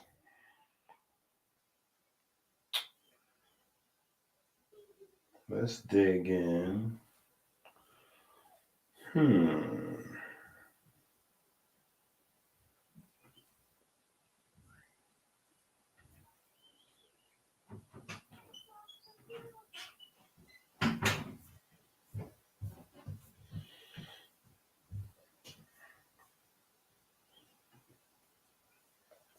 So let us dig in. Remember to let us into your skin, then you begin to master rhyming.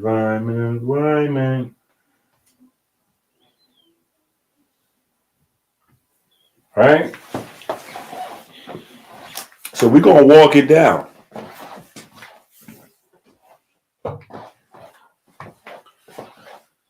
Right? We're going to walk it down. This is a section right here.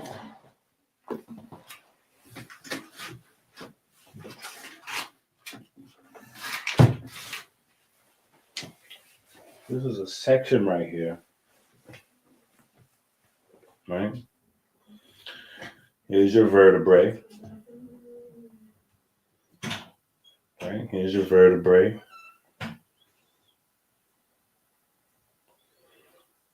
Here's your disc. Right? Here's your ligaments. Now, the difference between ligament and tendons is not real big. Right?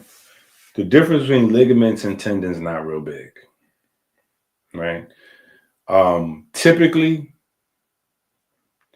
it's almost like there's no difference. It's like it's the same thing. The only real difference is function. So normally ligaments is bone to bone, right? Ligaments connects bones to bones, whereas tendons connects muscles to bones, right? But like in the actual tissue itself, it's not much of a big, it's not much of a big difference because different tendons throughout the body have different texture, give or take, you know what I'm saying? Same thing with ligaments. So the real distinction between ligaments and tendons is just, what they do. Right? So we want to have some different looks, right? So we could really get into the Jed, right?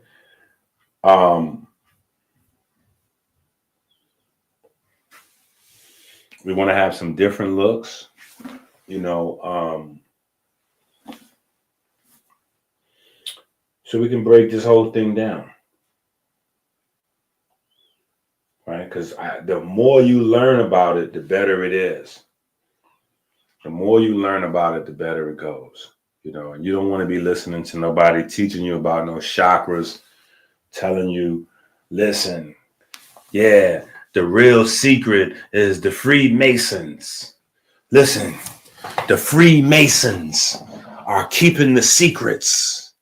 And what they don't want you to understand is that the chakras is the real secret.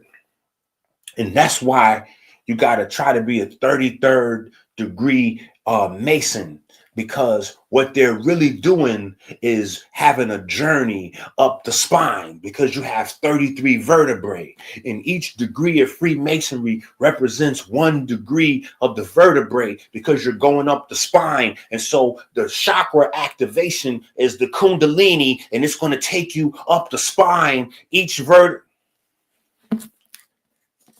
I wish that I could send everybody a hardcover book of this for free, just so that when you find that person, you could you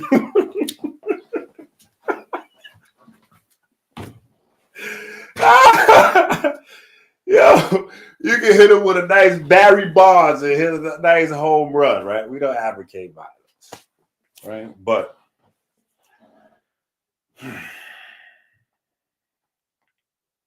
see, the main problem is y'all know too many people who teaching that. Not only who have taught that, but who are teaching that right now. Useless gobbledygook. Useless gobbledygook. Oh, yeah, because the 33 vertebrae is the 33 degrees of Freemasonry. So, you know, what's actually happening is you're activating chakras. And so you're going to ride the goat and activate the chakras. And when you activate the kundalini, it's going to travel through the chakras of the spine and ask them, be like, are you a Mason? No, I'm not. No, I'm not a Mason. But no, I know that.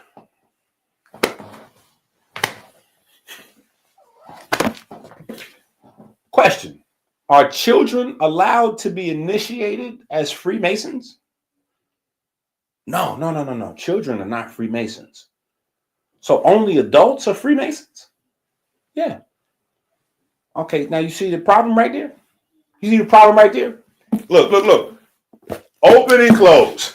Grand opening, grand closing. Like, wait a minute, Doc, I'm missing something. What do you mean? Adults don't have 33 vertebrae. Adults have 26. So the whole story goes into the trash. The whole program go right into the trash, right? Immediately. As soon as you say, oh, there's 33 vertebrae and the Freemasons is 33 vertebrae, that go right into the trash. Whoop. No such a thing. There's no adults walking around with 33 vertebrae. So the whole story now you stuck now. Because you done told folks that you the whole program got, now you stuck right there. What you gonna do next? Whole program got to go out in the trash. All right, so we got to get off the gobbledygook. No gobbledygook.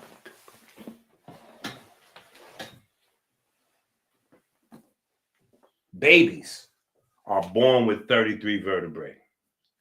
But as we grow, bones fuse together. Bones fuse together. When we're born, we have over 300 bones in our body. As adults, we have just over 200 bones in our body because most of the smaller bones fuse together to make bigger, stronger ones. Yeah. We lose a good 100 bones. And not that we lose them, but they merge together with other bones to make larger, stronger ones. So as we gain weight, right, the bone structure has to be strong enough to hold up our weight. And not only does it have to be strong enough to hold up our weight, but here's the trick to it. Here's the trick to it. You know, I was waiting to add this part.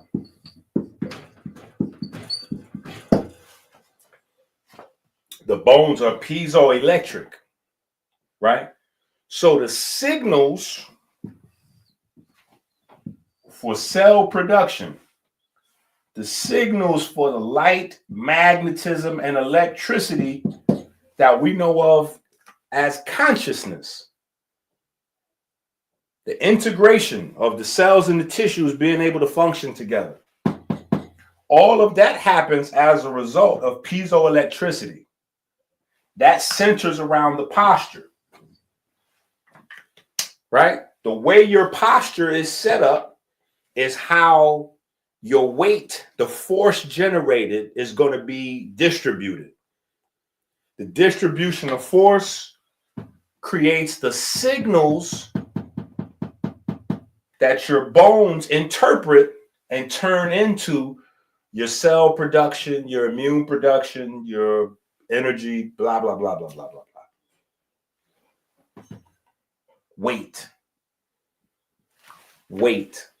Weight puts pressure on your bones. The pressure on your bones is converted into digital signals, electricity, that your body reads as a language, just like a computer does. All right. So, we go through some different looks, right? We go through some different looks, right? Hopefully to create some understanding. That's all we're trying to do. Build understanding, right? Build understanding, right? So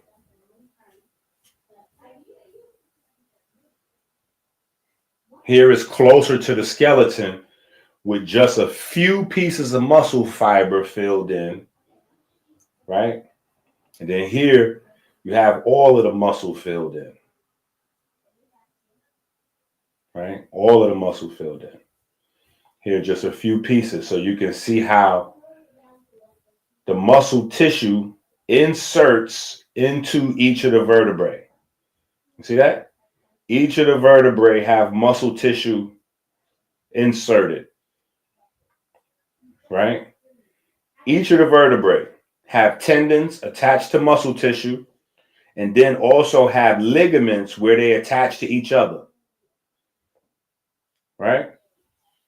Each of the vertebrae,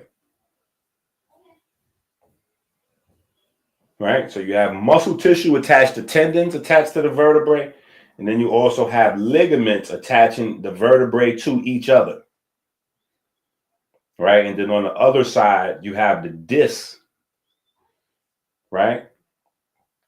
Which are also piezoelectric in and of themselves, right? Because the disc is not just like they just fill with regular water. The disc is filled with cerebral spinal fluid, which also has some component of proteins in there. And proteins are all piezoelectric to a lesser extent than bones, but piezoelectric nonetheless, right? So that as the discs are able to buffer shock and absorb shock, right? The amount of shock is translated and sent into the nerves to the brain so your body can understand how to calibrate, right? So when we go to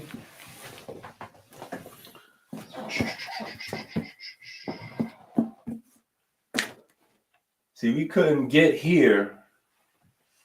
And that's why all of the books is built one on top of another, on top of another, on top of another, right? Because we can't get here without this book, the piezoelectrochemistry book, right? We can't get here without this book. If you don't have this book, go to Amazon, put this in your cart, check out, right? In this book, we go all the way back to the Sisu Jing, right? Sisu Jing. Now we get deep into our bag now. Just for the people that don't have this book yet, this is why you need to get this book, right? We talk about the piezoelectrochemistry of the body. Hold on, let me see what time it is. All right, let's knock this out real quick. And then we can come back. Hold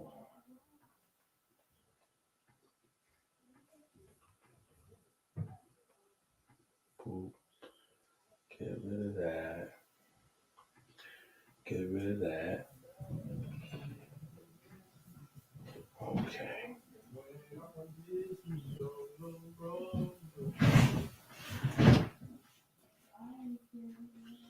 Let's go.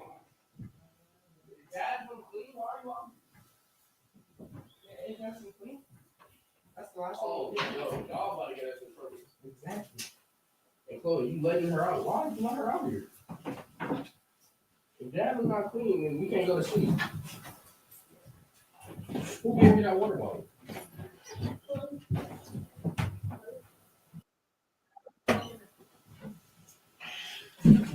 Chloe, go clean Dad's room. Aubrey's been the only one back there, bro. Chase, Yes. You're too loud, man.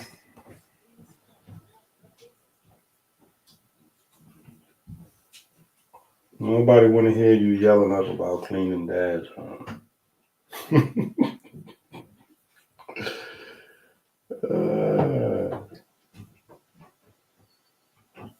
At 9 o'clock. No blood clot, these guys. Okay.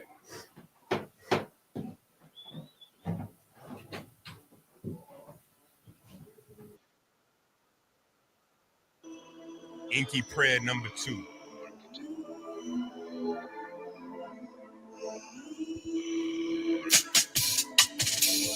We give thanks and praise to the Most High God for the divine spark that set our cells into perpetual motion.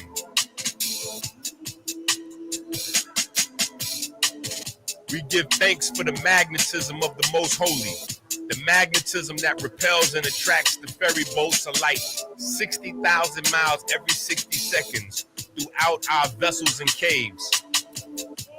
We give thanks for the ability to drink clean water every 60 minutes, flooding the river of life.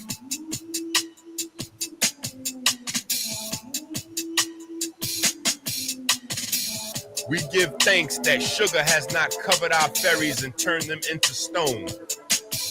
We give thanks that darkness has not covered the riverbanks with calcium and turned them into stone. We give thanks that anger and fear have not turned our almonds bitter, turning our heart to stone.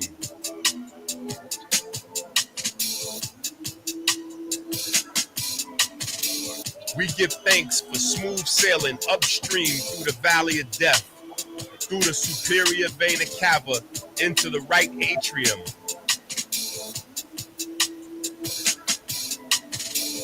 We give thanks for smooth sailing around the heart through the corona crown, joining the vortex in the right atrium. We give thanks for the perfect black solar repeater that induces the primary electromagnetic wave, opening the mouth of the Kodesh HaKodeshim. We give thanks for the mechanical wave produced when the mouth of the Kodesh HaKodeshim closes. We give thanks to the ray wave, reflecting on the semi-lunar valves, opening a pathway to the vineyard. We give thanks for the mechanical wave produced when the lunar gate to the vineyard closes. We give thanks to the Most High God that provides the light and our breath, and the light in our breath. We give thanks for the fine olfactory system that makes our grapes ripe with light. We give thanks for the Jed Pillar that provides us with a stable fleet of ferry boats to dock in our vineyard. We give thanks for smooth sailing through the pulmonary vein into the storm of the left atrium. We give thanks for the perfect black solar repeater that induces the primary electromagnetic wave, opening the mouth of the Kodesh HaKodeshim. We give thanks for the mechanical wave produced when the mouth of the Kodesh HaKodeshim closes. We give thanks to the ray wave, reflecting on the semi-lunar valves, opening a pathway into the holy royal arch of the Wa scepter. We give thanks for the mechanical wave produced when the lunar gate into the holy royal arch of the Wa scepter closes. We give thanks for the magnetism of the Most Holy, the magnetism that repels and attracts the ferry boats of light 60,000 miles every 60 seconds throughout our vessels and our caves. Amen.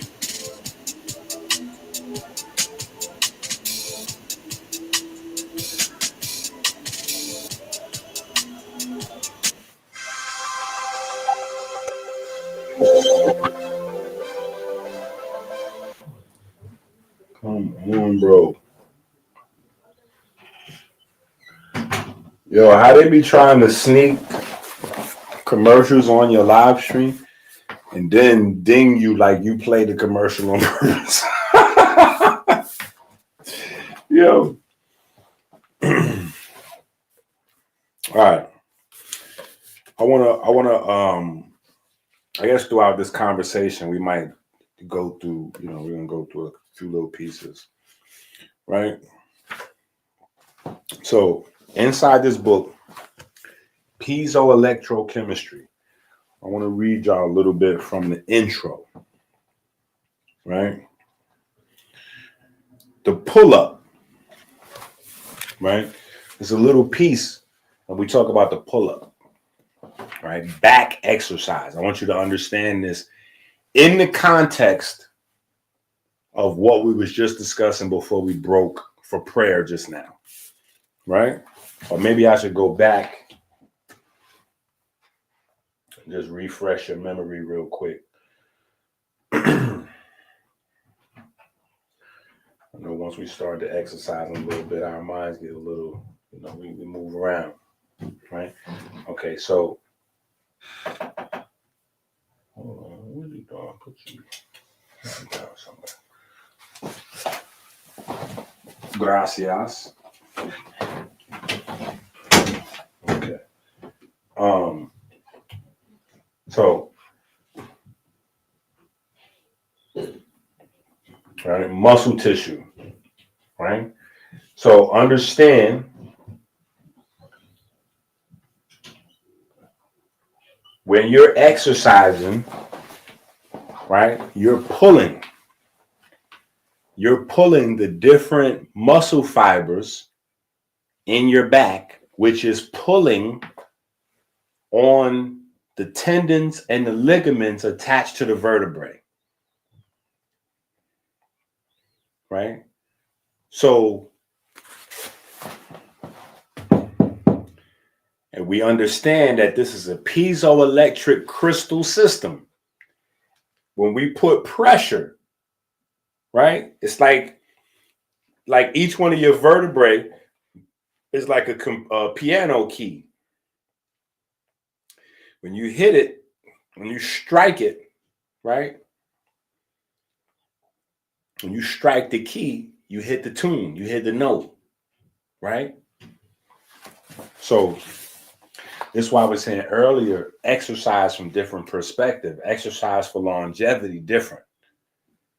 Exercise because you still want to have your brain, you still want to have your mind at 70, 80, 90, 100 years old. Like you don't want to get 60 and because you done spent so much time following Dr. Inky and Dr. Sabi or whatever, your body is in decent condition.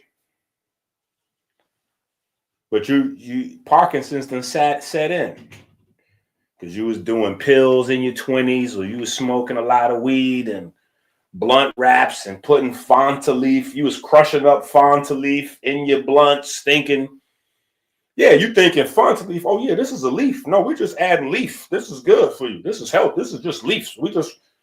What? Fanta leaf is the most unhealthiest thing possible, bro. Oh!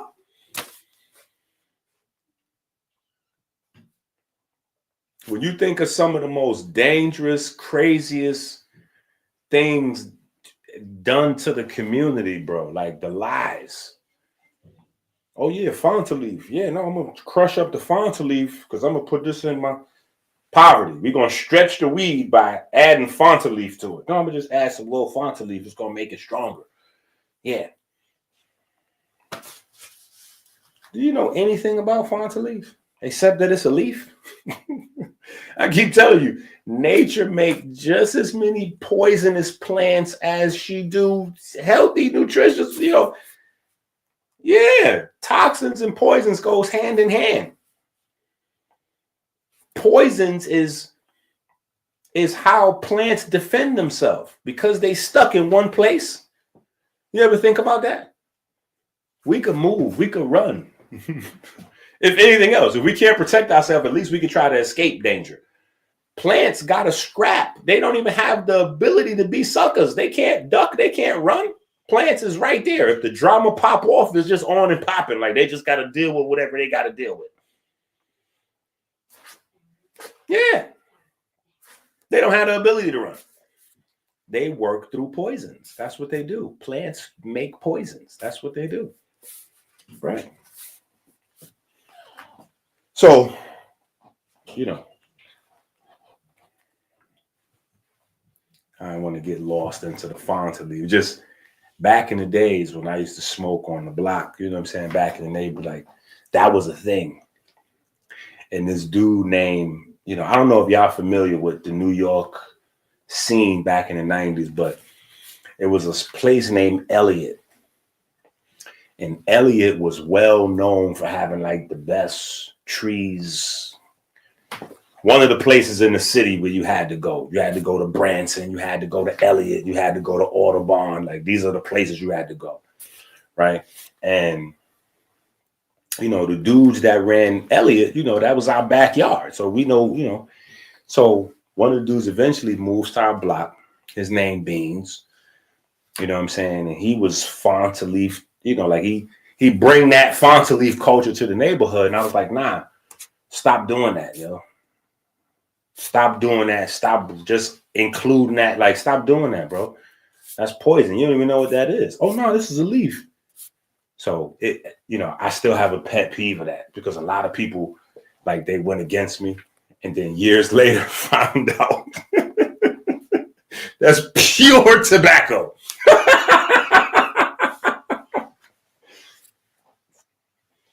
So I know somewhere still right now is somebody that's Fontainebleau out of their brain. They don't realize what they're doing. You're taking years off your life. So the detox kit is not going to help you fix the damage from the Fontainebleau. You need to, yeah. Anyway, so again, I want to read you this little piece out of the intro from the piezoelectrochemistry book. The pull-up compresses and decompresses the spine. The rhomboids between the thoracic spine and shoulders, the spinal erectors, the cervical spine, the latissimus dorsi, the lower thoracic and lumbar vertebrae, running up to insert into the upper arm bone, the trapezius from the occipital bone to the lower thoracic vertebrae of the spine, and laterally to the spine of the scapula. The levator scapulae is a slender skeletal muscle situated at the back and side of the neck. It originates from the transverse processes of the four uppermost cervical vertebrae: serratus posterior superior, serratus posterior inferior. These muscles run from the vertebral column to the rib cage. The iliocostalis is a thin muscle that is lateral to the longissimus. It originates from the spinous process, which is your T11 to your L5, and attaches onto the ribs. There are even more muscles underneath the fascia called deep muscle, like the transversal spinalis, etc. These muscles pull the spine in two directions like an accordion, compressing and decompressing the spine. You will learn how building those wings really make you fly, blah, blah, blah, blah, blah. Okay. Now,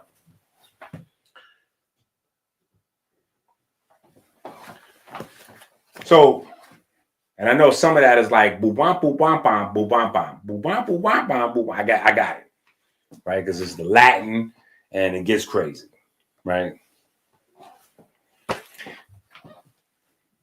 What you gonna do, right?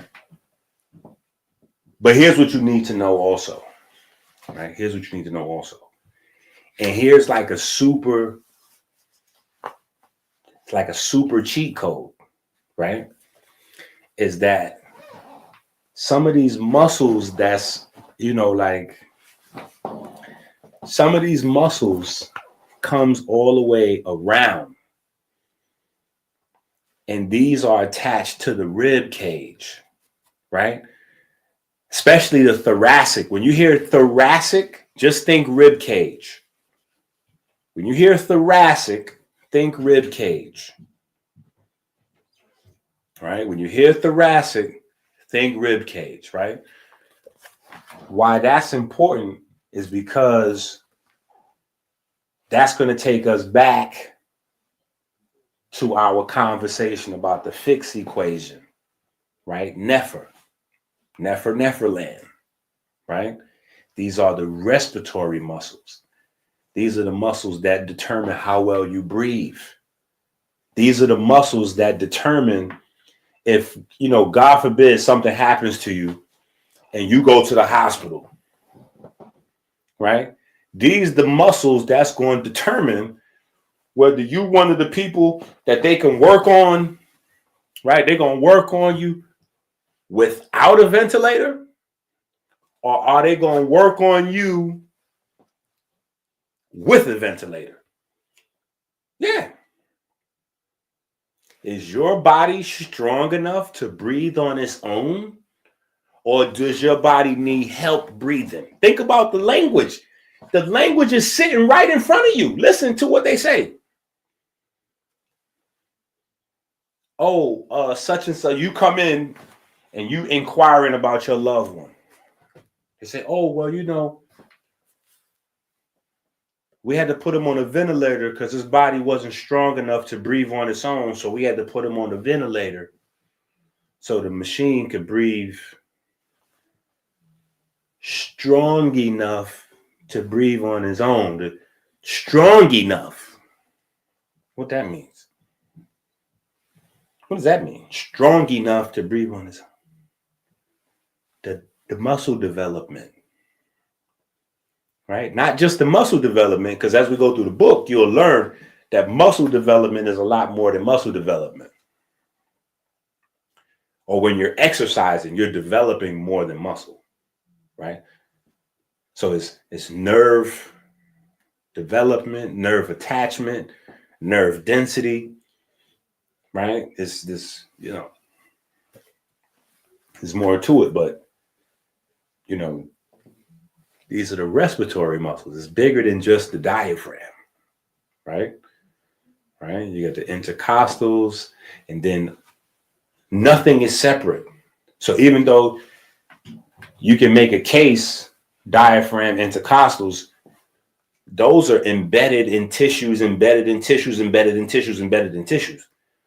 So you have the direct respiratory muscles, and then everything else is technically accessory respiratory muscles. Anyway.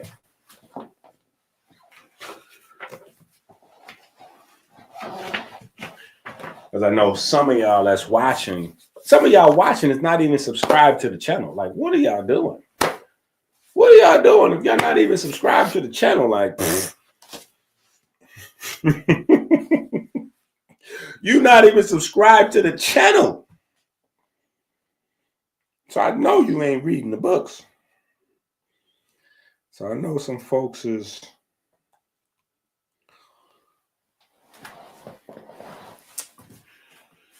okay. Okay, so we go into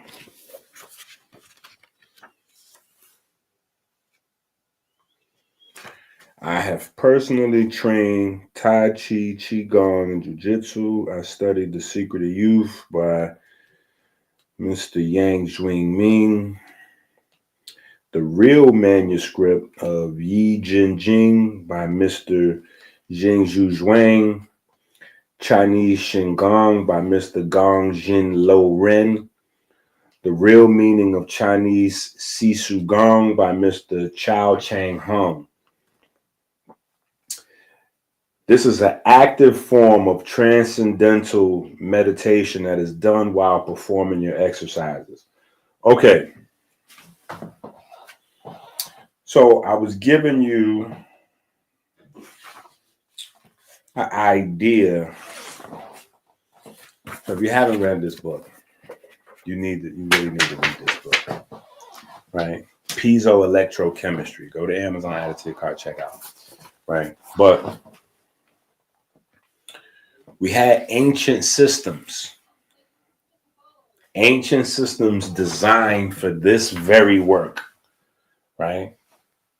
Bone marrow washing and brain cleansing, deep tissue changing, deep tissue renewing, right? Systems in place, right? So again, when martial arts got deformed by mixed martial artists, and check it out. The funny thing is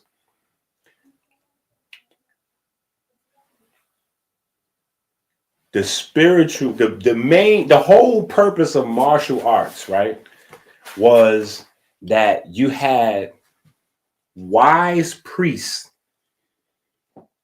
that were living to 100 years old, 110 years old, 120 years old, and still highly intelligent, still teaching,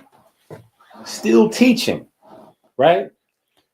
Fighting only became a part of the martial art aspect of the priesthood so that they could have some self-defense to protect the knowledge from the profane. So it's funny that when mixed martial artists came along and they start destroying the idea of martial arts in the mind of the youth so that they could create this, billion-dollar enterprise called UFC and all of the little subdivisions. None of these fighters is going to age gracefully. MMA fighters don't age gracefully. They don't age gracefully. If you think the boxers don't age gracefully, like if you think the boxers got dementia and Parkinson's and Alzheimer's problems and CTE and all that, what? What do you think is happening to these UFC fighters 20 years out? After they getting their head banged and forearm, are you insane? It's a wrap. So the crazy thing is, as they have denigrated the treasure of martial arts, which is the spiritual information and being able to cultivate yourself and keep your wits intact, 100 years, and being able to transfer that information, they can't participate in the chain of true martial artists, because that's the chain. The chain is being able to build the information, add on to the information, and then pass on the information. But you're not building and adding on to nothing if you're losing your brain at 40. If you're losing your memory, dementia settling in before you turn 50, it's a wrap. You have officially traded half a century off your life for a few dollars. So anyway,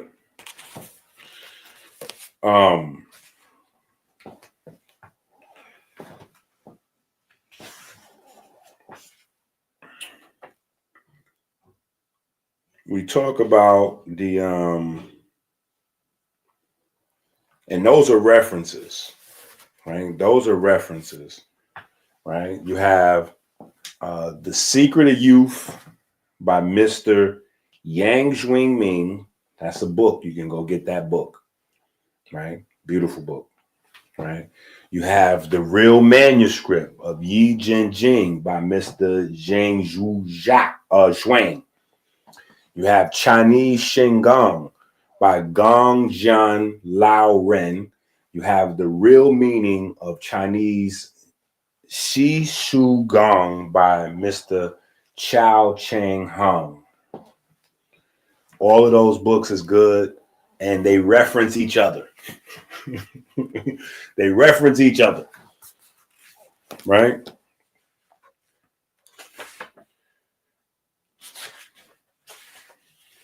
What we did is we took it to a much more current, advanced. Yeah, we refined it, right? We refined it, right? So, I don't want to take that down. Yeah, you just got to have the book. On page 7, we do a little basic translation for you, right? So you get the idea, right? Yi means to change, replace, or alter. Jin is muscles and tendons. Jing is the word Bible. So Yi, Jin, Jing means to change and the Bible of replacing your muscle and tendons. This is the type of text that they have in Asia. And this is why we had to talk about the connection of Kemet to the Yellow River population. Because if you don't understand that connection, then everything else is going to be confusion and disconnected, right? When you get that, Kemet, Yellow River culture in general, it'll start, right? So Yi Jin Jing is the muscle tendon repairing, changing, regenerating Bible, right? And Shi, which is XI, right? Shi means to wash or clean.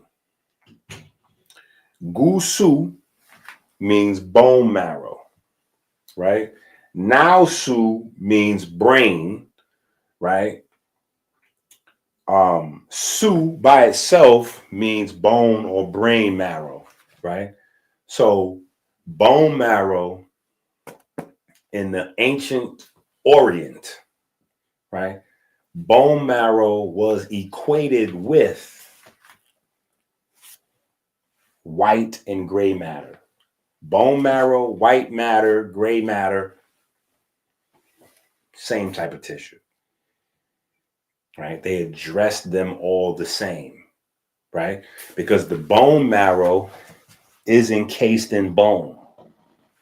Your white and your gray matter is also encased in bone. Yeah. Your skull, your vertebrae, right? So you can almost look at white matter and gray matter as specialized bone marrow, right? So the Shi Su Jing is the Bible of bone marrow and brain matter cleaning, right? So they actually had text on this, and the entire corpus of literature, right? They don't use terms like piezoelectricity, but everything in these martial systems was to generate specific types of piezoelectricity, right? But directed inward. So it's like exercise strictly for not even the bones, the tissue inside the bones, right? So it's all about generating piezoelectricity, right? So anyway, you have to have this book, right? You have to have this book. We go through a good bit of, we get a little crazy, right? Even like when we talked the other day when we talked about congestive heart failure, right? If you go to page 22, we go through all of the different types of bone marrow proteins, right? Because at first the skeleton was considered to be a dead tissue. Now we know that there's the substance called BMP, bone marrow protein, right? Or bone morphogenic protein. And it's like a hormone that the bones make and tells other tissues to do stuff, right? And you have a bunch of different types. You have a bunch of different types, right? You have a bunch of different types, and you can stimulate the different types. So again, this is modern science corroborating ancient science again, right? Because the ancient texts tell you these type of exercises cause your bones to do this, that, and the other, right? The Greco-Roman fraternities said that was foolishness. It's not real science. Fast forward, modern science now acknowledges that you have, 10 different types of BMP, and BMP, when stimulated, does this, that, and the other, blah, blah, blah, blah, blah, blah, blah, blah, blah. Right? So now we realize we might have lost 2,000 years because we let this same group of people tell us that our science was no good, only to 2,000 years later come back around and say, we made a discovery. Yeah, we discovered that there's a substance that your bone produces that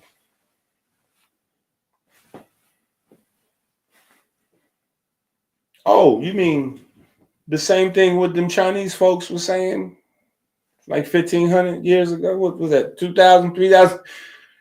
The same thing them Chinese folks were saying. The same thing them Africans? Is that what them Africans were saying? That same thing?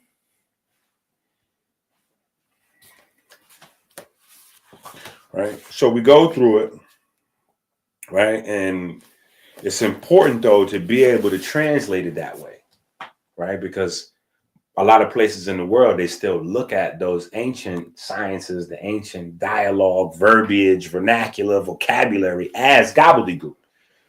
So it's good to be able to translate that, because now that we can validate some of it, we can dig through the rest of it to see what hasn't been,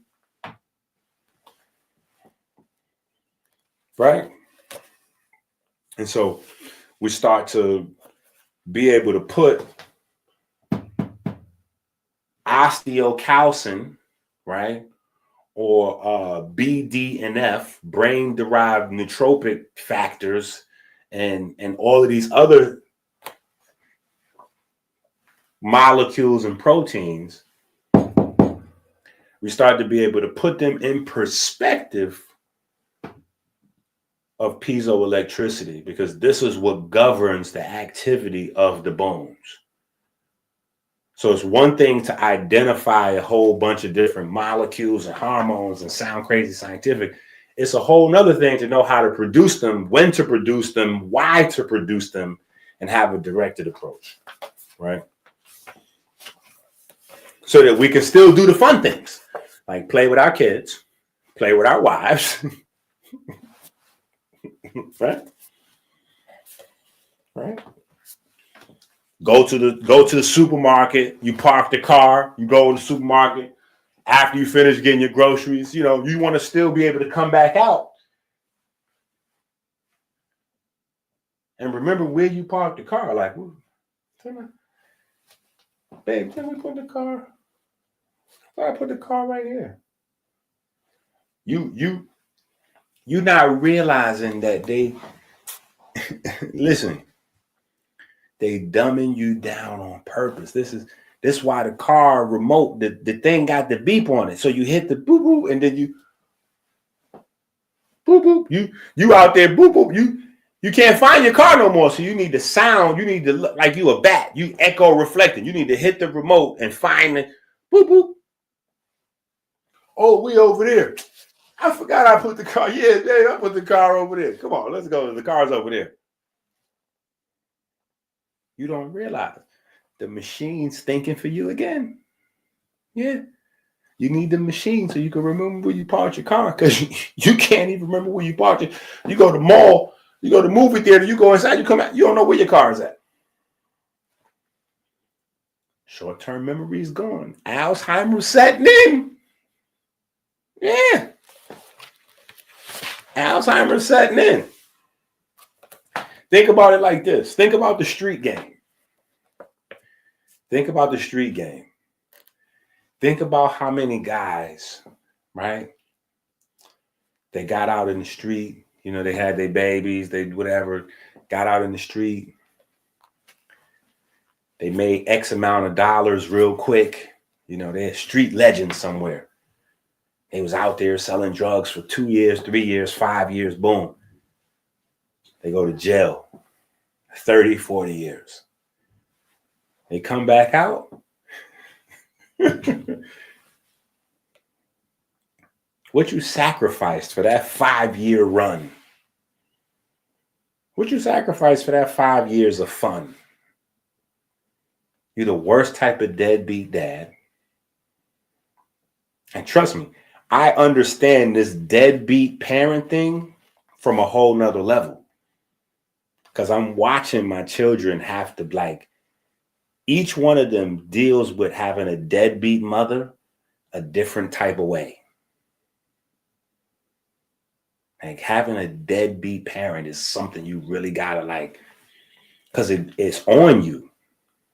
You know, you gotta wonder, like, why doesn't such a, you know, like, it's a thing. You know what I'm saying? Like, so you gotta ask your parents, like, so when you thinking, like, when you looking at snitch culture, this is a factor. Kids is putting pressure on their parents to tell.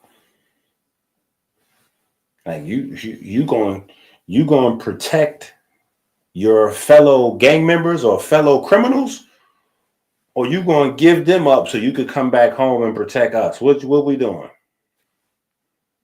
What we doing? What choices did you choose over me? This is what we're doing in our life. 5 years of fun, 10 years of fun. We don't realize Alzheimer's and dementia already setting in. Already setting in. Time you get to 40, 45, boop, boop. Where the car? Oh. I thought we put the car, you know, you in the parking lot with the different floors. Wait, is the car on floor G? Or was it on F? Where we put that car?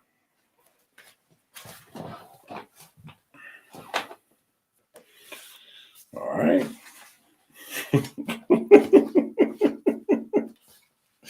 All right.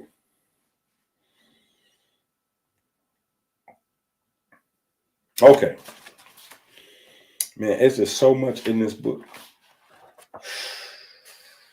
This is one of my favorite books.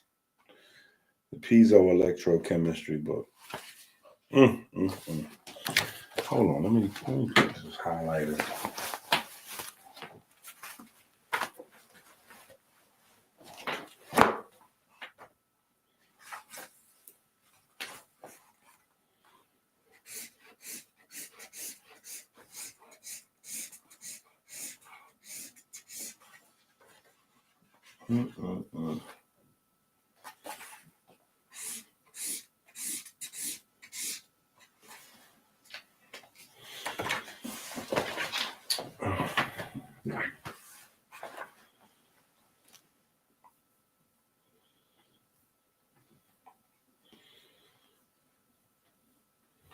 Right. So, anyway, you know, we wanted to give you some different views, right? Some different views for the integration of flesh and bone. right? We need you to understand this, right? And then obviously the bull, right? We're going to go deep into the bull. Pause, right? This is where the Jed Pillar and Apis or Mnevis comes together, right?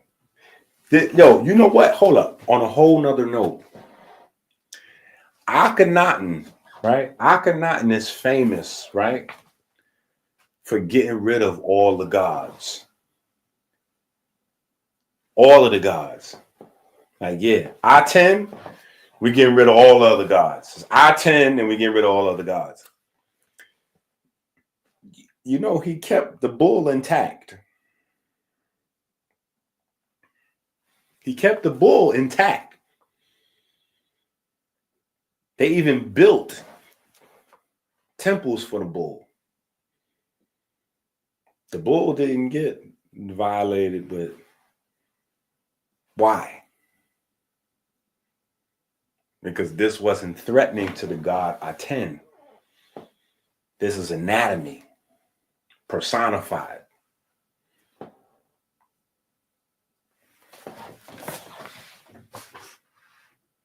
Right?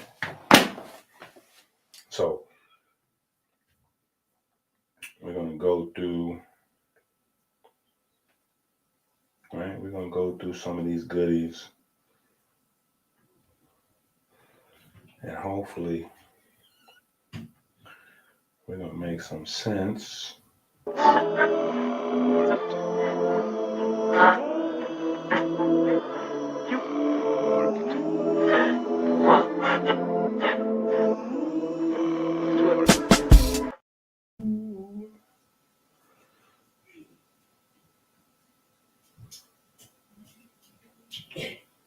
Man, we got so many of these joints open.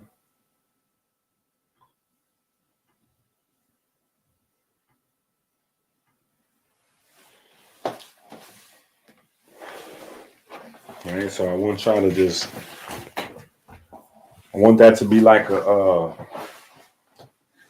now don't think about the nose. I said, that's a funny looking nose. Don't worry about the nose. I just want you to think about the third ventricle, the cerebral spinal fluid, right? I want you to try to envision the comedic science, right? As we going into this, having these discussions, I want you to be able to envision it.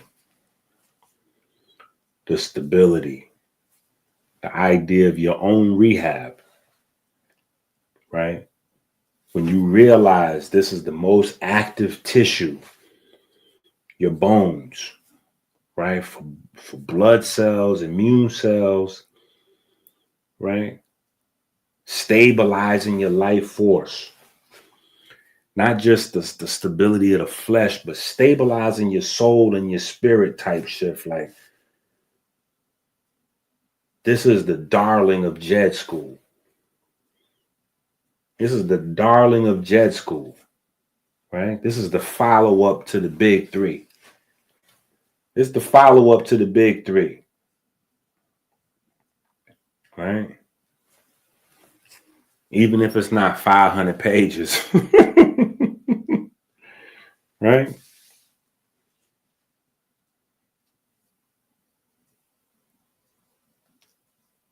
We got to get down into the idea of what was going on in Dendera's temple.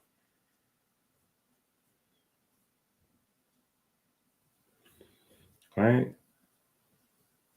Like let's hit the pause button for a second on the anatomy tip. Right? Let's hit the pause button on the anatomy tip for a second. And let's circle back around to it.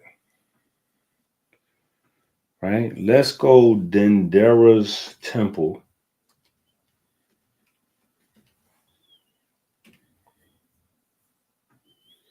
Right? Let's go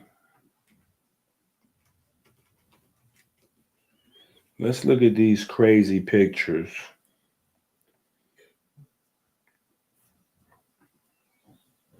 Right?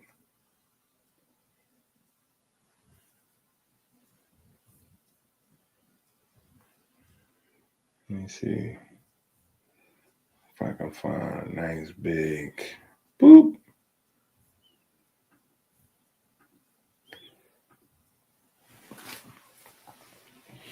Let's go here for a second.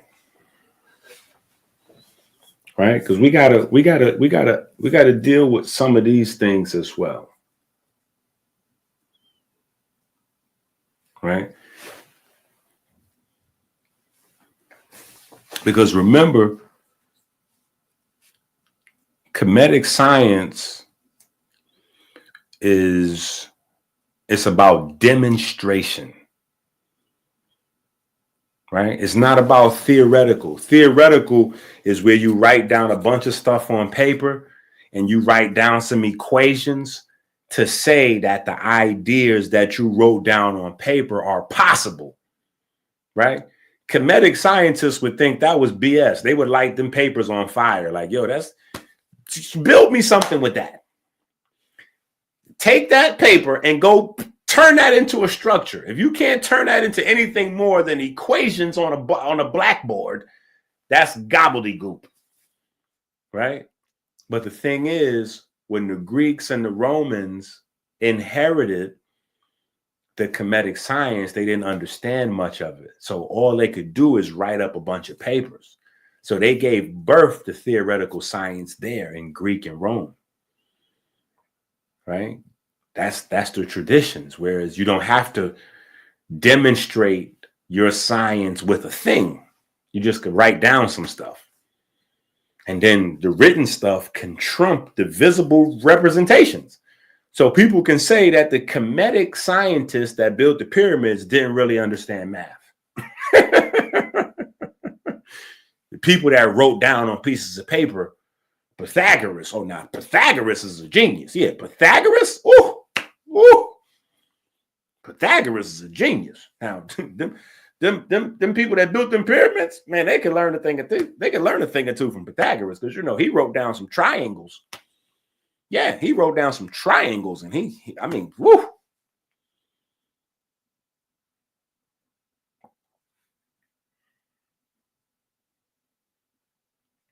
So, no, that's not how they did it in Kemet.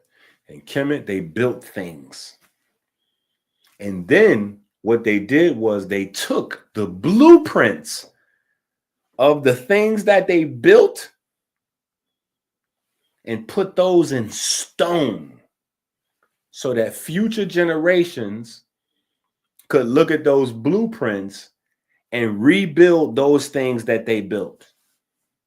Because they realized that things fade away with time, right? They get stolen, they get broken, they blow up, they erode, you know, whatever. They get lost, right?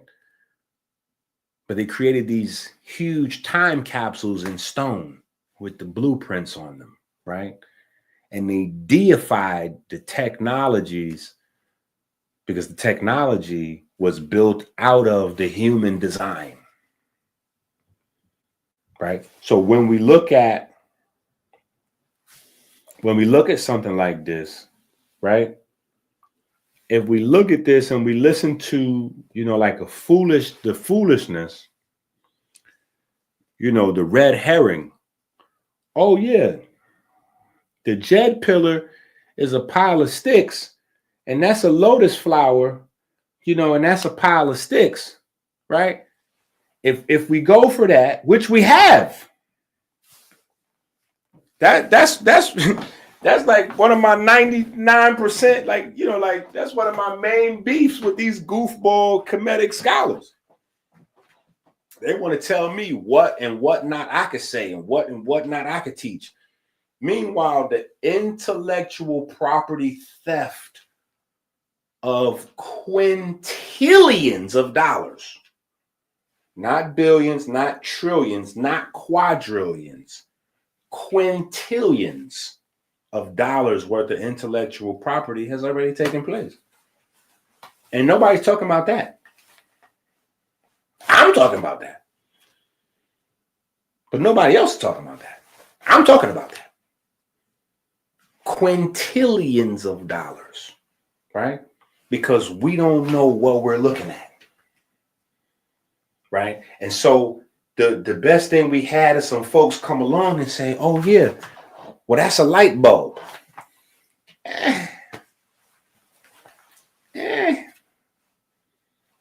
All right, that's a few dollars. That's a billions of dollars. That's billions, but that ain't really. That's billions, but that ain't really. We ain't really scratching. We ain't really getting crazy yet. But that opens the door. Once you acknowledge that that's a light bulb, the door is open. Because once you acknowledge that that's a light bulb, now you have to acknowledge that you got electricity, you got light, and you got magnetism. So even though light bulb is like the simplest piece of technology that you could put together from what you see here, it's an acknowledgement that, you know, they was cooking. Not only was they cooking, but this is a blueprint, right? You just got to know what you're looking at, right? So I've been telling folks,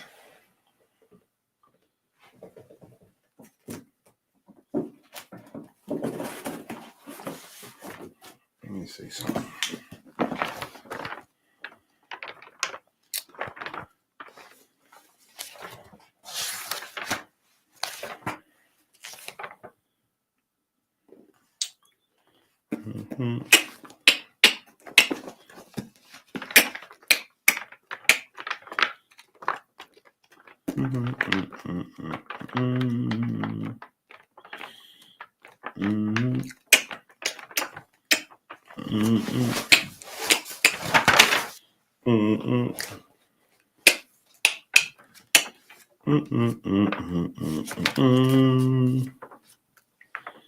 Hold on.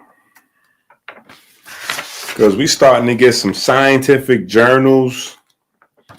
We starting to get some YouTube videos. We starting to get some attention.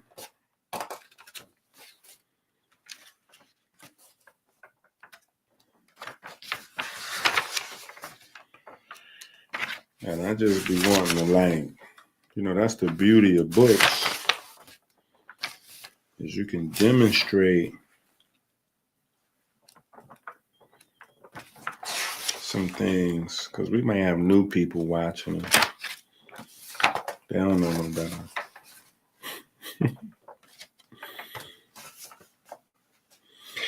Yeah, they don't know no better.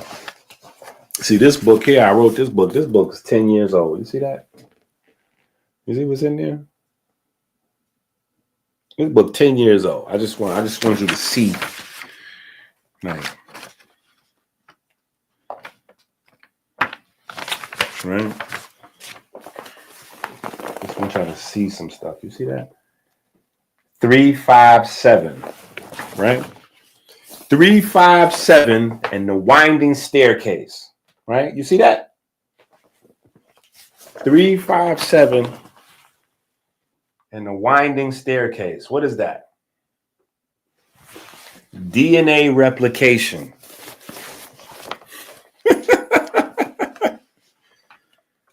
All right. I just want y'all to see something. If you know, you know. If you don't know what I'm talking about, it's all right. Let it go over your head.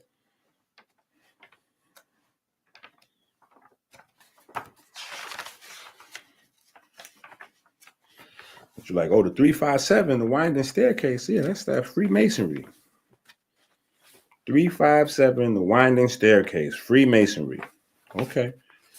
Now go on to Google and type in 357 DNA replication. And then see what pop up. You'll be like, oh. Isn't that an interesting coincidence? Isn't that a coinky dink? That's a Doc, that's a hell of a coincidence there.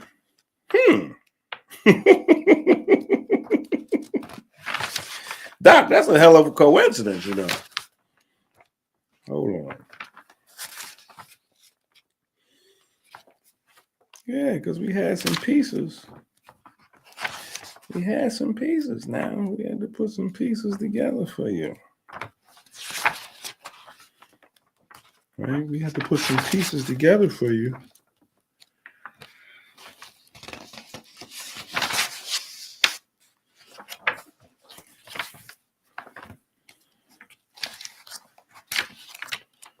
Right? Some of this crazy stuff.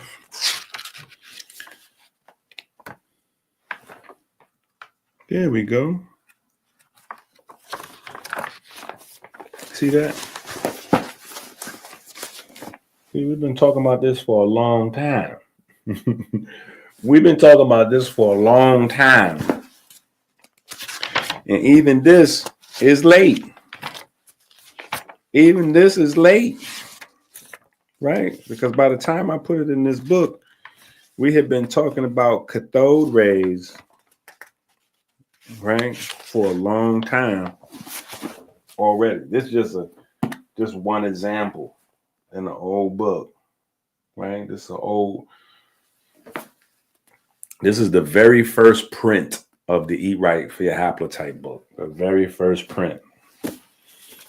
Yeah. This was my pocketbook for a long time. So even when we did the documentary, the Dr. Sabi documentary with Nick Cannon, I had it with me. But I didn't want to put the sticker for the Wild and Out. I didn't want to put it on my clothes. I was like, no, we don't put stickers on these kind of clothes, family. So I just put my sticker on my book.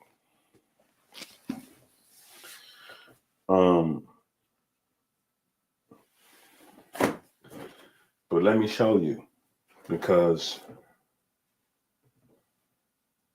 don't fall. Just behave yourself right there. Why is you like still moving? Stop moving. Stop sliding. I have a huge new bookcase. It took me a minute to get it, build it up, right?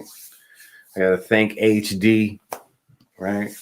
My mystery supporter, right? For this huge bookcase, so that my books will be organized in there pretty soon. Now I got a whole new challenge. At first I got this bookcase and the challenge was filling it up. Now I got a whole new challenge, right? But we go here, right? And this is much more important.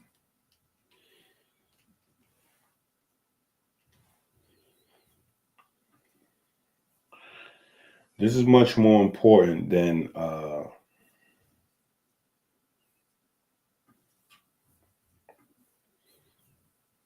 light bulb, right?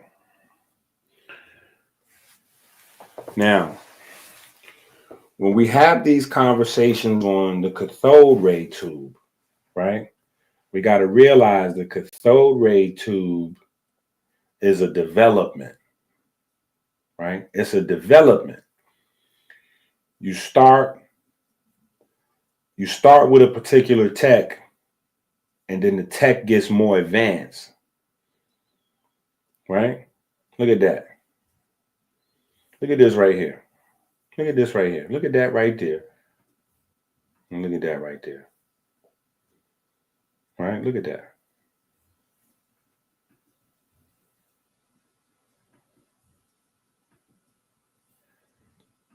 Look at that.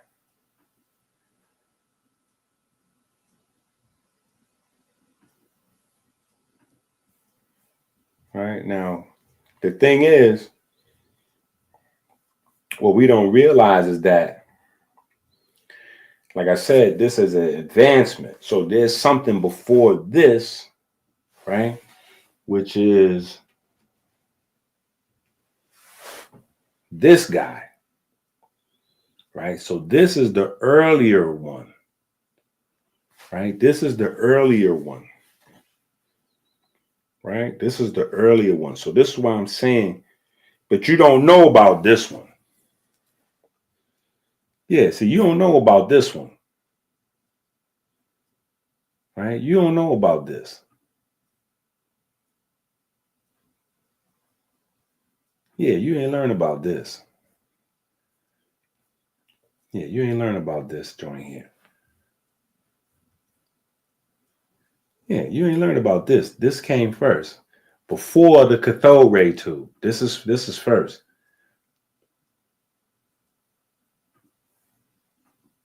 Right? So you got this before the cathode ray tube. Matter of fact. Right? So you got the cathode ray tube. Let's look at that again. Like, let's put them in order. Now you can see the development. I want you to be able to see the development. I want to make it make sense for you. Right? Let's make this make sense.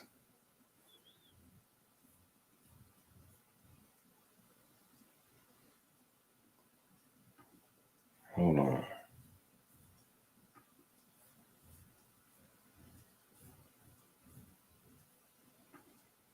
Okay, so now let's make this make sense, right? Right, so you go here, right? See, this is what's happening. So you're missing the original, right? This is important. I don't want y'all to get lost or go to sleep. This is important. I know y'all got to go to work in the morning, but we're going to be up for a while. I told y'all this was going to be one of them ones, right? So you might have to watch this video in parts, but this is important, right? Because this is the Djed. The Djed is right here. So don't think we off target. Don't think we off target. This is the Djed right here. This is the spine, the backbone of Osiris. This is right here in the middle of this program right here, right? So I don't want y'all to get lost and think but I want y'all to get this, follow this for a second. You got to get this. This is important, right? So here's the blueprint, right? Here's the blueprint. From this blueprint, you get this, right? You go here. This is the first development, right? This is the first development. And then from there, you go here. This is the next level development. Now, what comes off of that? Cameras, TVs, flat screens, movie screens, movie projectors. You name it. So when we talking about intellectual property, these folks talk about reparations like, bro, what? That's y'all having the wrong conversation. Do you understand this? What this is? Do you understand what this stuff is? It's no laptops, it's no TVs, it's no computers, it's no none of that without this. This is the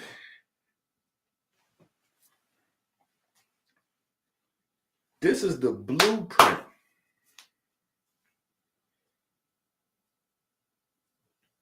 For the modern tech, right? This is the blueprint for the modern technology.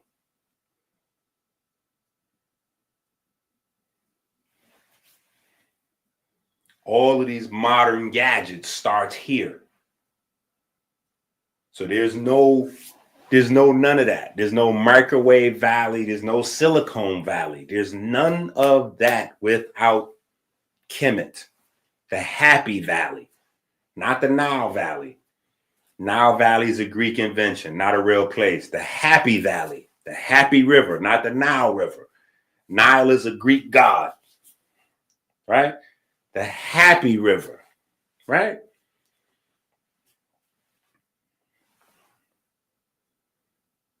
This is the blueprint, right? This is the blueprint. So we got to be able to put this stuff into perspective.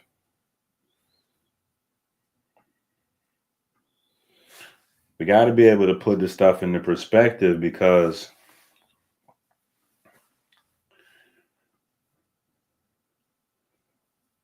we got to be able to understand what we're looking at, right? So this is from the Temple of Dendera, right? And then this is how the first Crookes tubes was operated, right? Now, when you look at what I just showed you on the website, this is from this is inside the book, right? When you look at the website, they don't show you this part, right? This is missing, right? The Crookes tube doesn't work without that part right there. The Crookes tube doesn't work without this.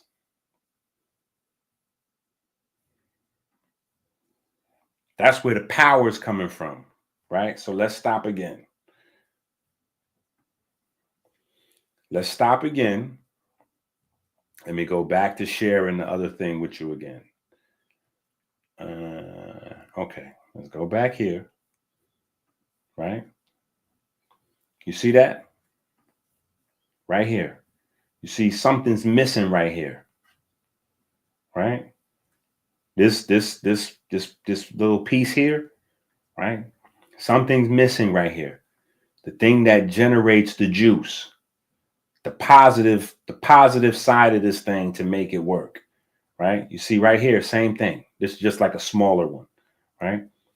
So when they show you these examples, if you don't know what you're looking at, you think this was the whole thing. This ain't the whole thing right here.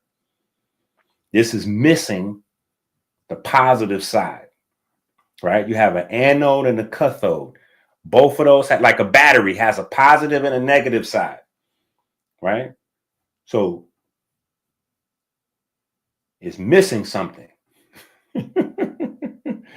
What's it missing? It's missing the Djed. Right there. It's missing the Djed. Right? Yeah.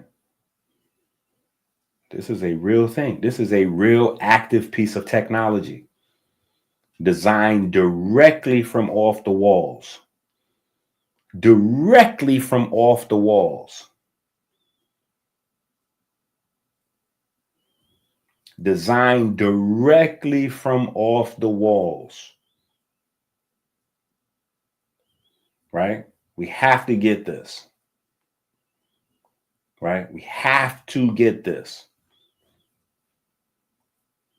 Like this is, there can't be any clearer, right? This can't be any clearer, right? We got to be able to get this super clear. Like this is tech.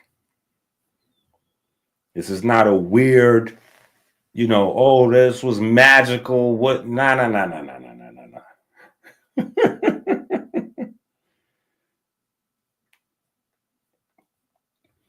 This is all wise, right, and exact, right? But this how, again, the Scooby-Doo effect. They hit you with the Scooby-Doo effect. They put the boogeyman there, right? And what's the boogeyman? The boogeyman of the Scooby-Doo effect is your reflection in the mirror. You are the monster that you're scared of, right?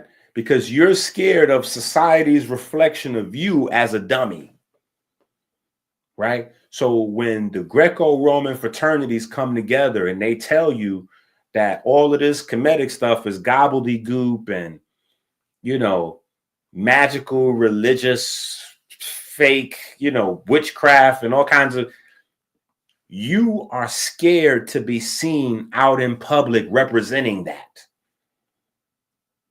You're scared for society to see that you believe or you think that that could be. So they put the boogeyman there. It's a scarecrow. It's not even a real boogeyman. It's a scarecrow. Yeah, it's a scarecrow. You scared of the scarecrow. The scarecrow is you. You don't want society to think you dumb.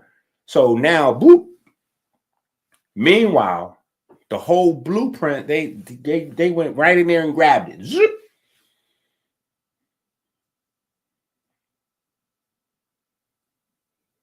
And you don't even know what you're looking for. You're looking to actually see, in order for you to, you're waiting to prove that they had the ability to create certain things back in the days, right?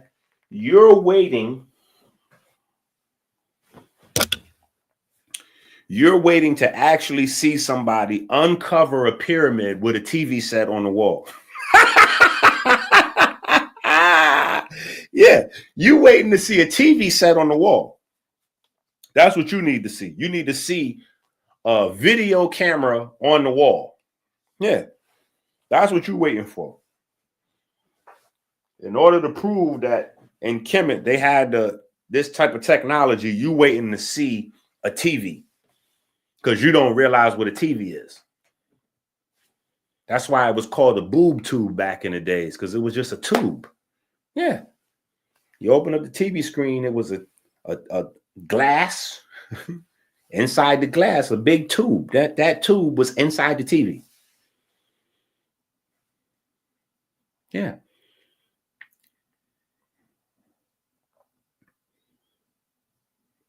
And now they've further refined it. And now they're using that same setup, that same technology there, right?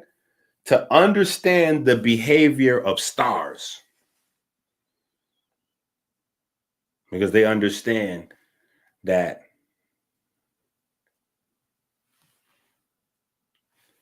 you can ionize gas with that tube, with that cathode tube. You can ionize gas and create plasma.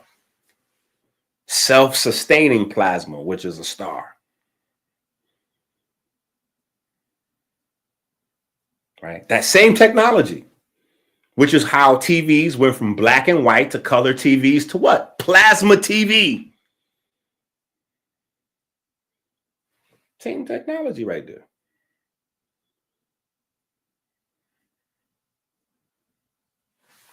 Right? Same technology right there. But this is the bridge. This is the bridge where we're going to come around. Right? This is the bridge where we're going to come swing back around a little bit.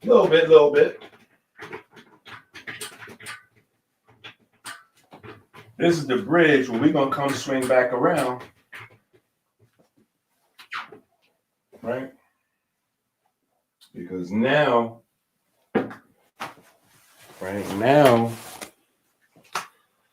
we have technology,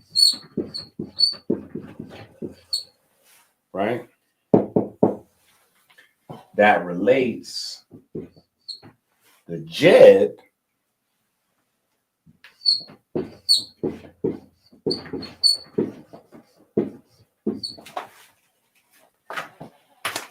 to plasma, right? And so here we know the Jed spine, right? But we know the spine to be a couple of different components, right? Bone and neurons, right? And then we can refine that further, right? And we can go electromagnetic and then piezoelectric.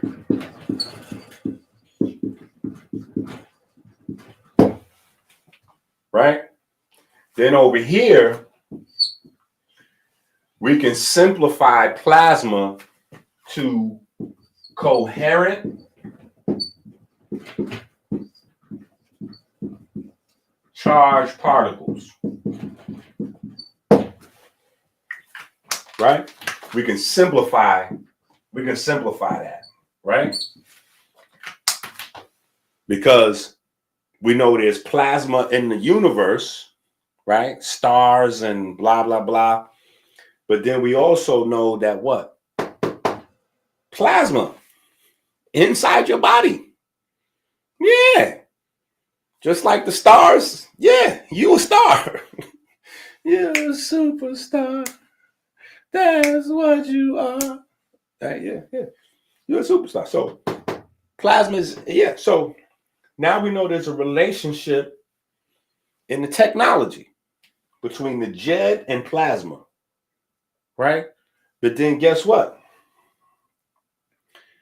Inside your body, right? There's also a relationship between the Jed and plasma, because there's a special type of plasma, right? Cerebral spinal fluid. Yeah. And the cerebral spinal fluid facilitates the electromagnetic activity of the neurons and the nerves, as well as the piezoelectric activity of the bones. So much so that the bone cannot function without the fluid, and neither can the neurons and the nerves.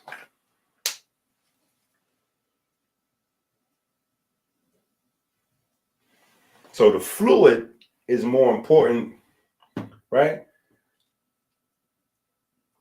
In fact, the structures follow.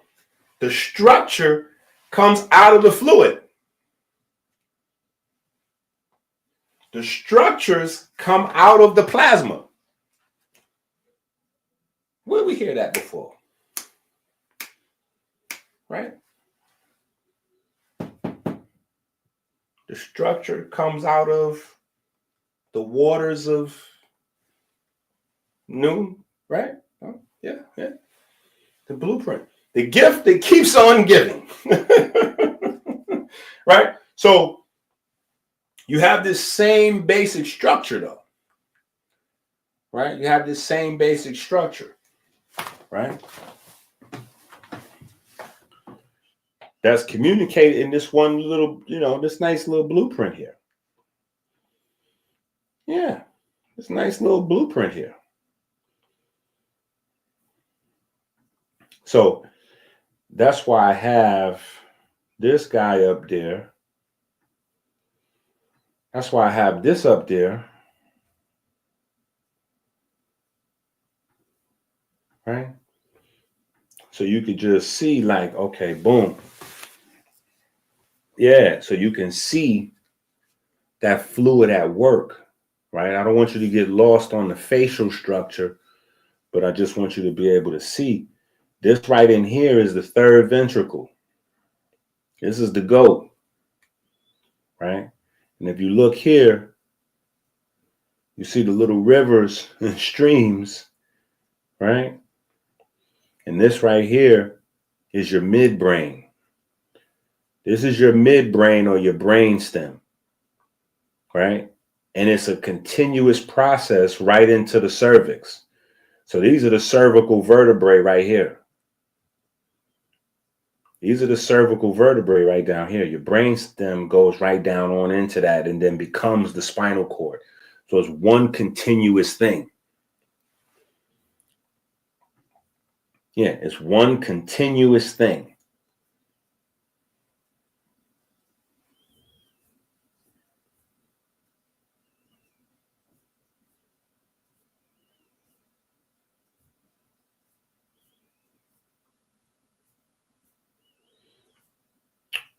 Okay. All right. What we want to do next?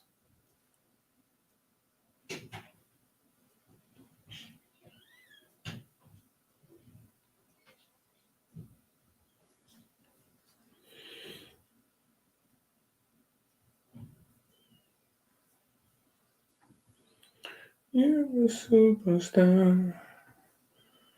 That's what you are.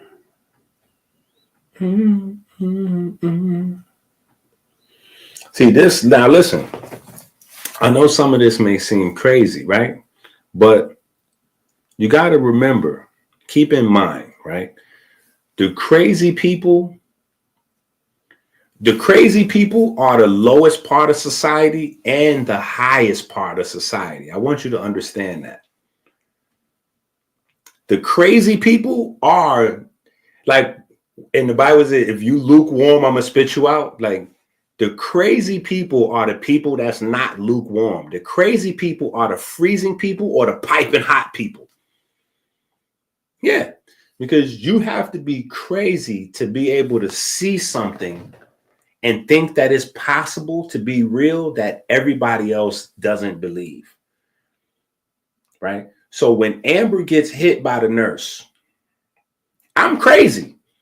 I'm going against society's norms, right? That's one of the definitions of crazy, to go against society's norms, right? So when Amber gets hit by the car, right? The first hospital that we go to, right? They say that she's done. The first hospital we go to says that she has almost no chance of survival, period. She is going to die. They're telling me and Crystal to get ready, you know, like your daughter is dying. You know what I'm saying? Like, embrace this idea, you know, and prepare yourself because she's dying. And I did not have one fiber in my body that was okay with that. Not one. No part of me said, okay, yeah, she's dying. Okay, yeah, let's hug and cry. You know, like that scene in the movie, like the doctor say, oh yeah, well, they're gonna die. You know, oh my God, no, that did not happen. I was like, wait, so what you're saying is the probability, the way you calculated probability, her size, her injuries, you know, her size, her injuries, all of the things that you calculated, you're giving her a slim to no chance of even surviving the night. Okay, cool. Pack her up, get us another ambulance, transport us to another hospital. That's not going to be possible. Your daughter is not in stable enough condition, sir. She's not going to survive the ambulance ride to another hospital. I was like, hold on. So your math that you just did concluded that she's going to die definitely tonight. He said, well, yeah, that's pretty much, that's what we're saying. I said, okay, that same math you done put together there, right? Them same formulas that you used that came up with that. That's the same formula you say that we probably die if we try to put on the ambulance to get to another hospital, right? Okay, well, I'm cool with that. Yeah, I'm cool with that. That's how my mind, I'm from 158th Street, you know. We fight. That's what we do. We fight. So at this moment in time, I'm presented with two options. My daughter can die right here in the hospital, and we can cry and hold hands and hug and all this other, you know. Or we can suit my baby on up, you know, plug her up, do what you got to do. Put some, you know, ain't y'all got machines in here? Yeah, hook up to some machines. Yeah, get her going and get her on the, you know, get her on the ambulance. Let's get her to another, yeah.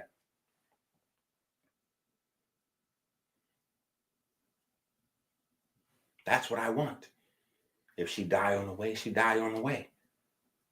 But I will feel more comfortable with that because I will know that we went out fighting. Why can't you fight right here? Because y'all not fighting here. Here, y'all are saying she's going to die. So y'all program, y'all mind's made up. So ain't nothing happening here. Y'all just waiting time out for my baby to die. Nah. Get me an ambulance. Get me across town somewhere. Yeah. So we start going to one hospital. Halfway through, we wind up going to another hospital. We go to Columbia. Columbia wound up being the best hospital. We get to Columbia. They wind up stabilizing her. Boop. So now at Columbia, they're like, oh, you know, it's still hit or miss. She got severe injuries and all this and all that. Heart, lung, this they talking about. You know, but chances are, you know, she'll never walk again. So I'm like, okay, we cooking. Like, people were thinking that was sad news. I'm like, we cooking. We just went from dead to not walking again. I'm like, yo, man, location. When you buy real estate, they tell you location. When you trying to save a life, location.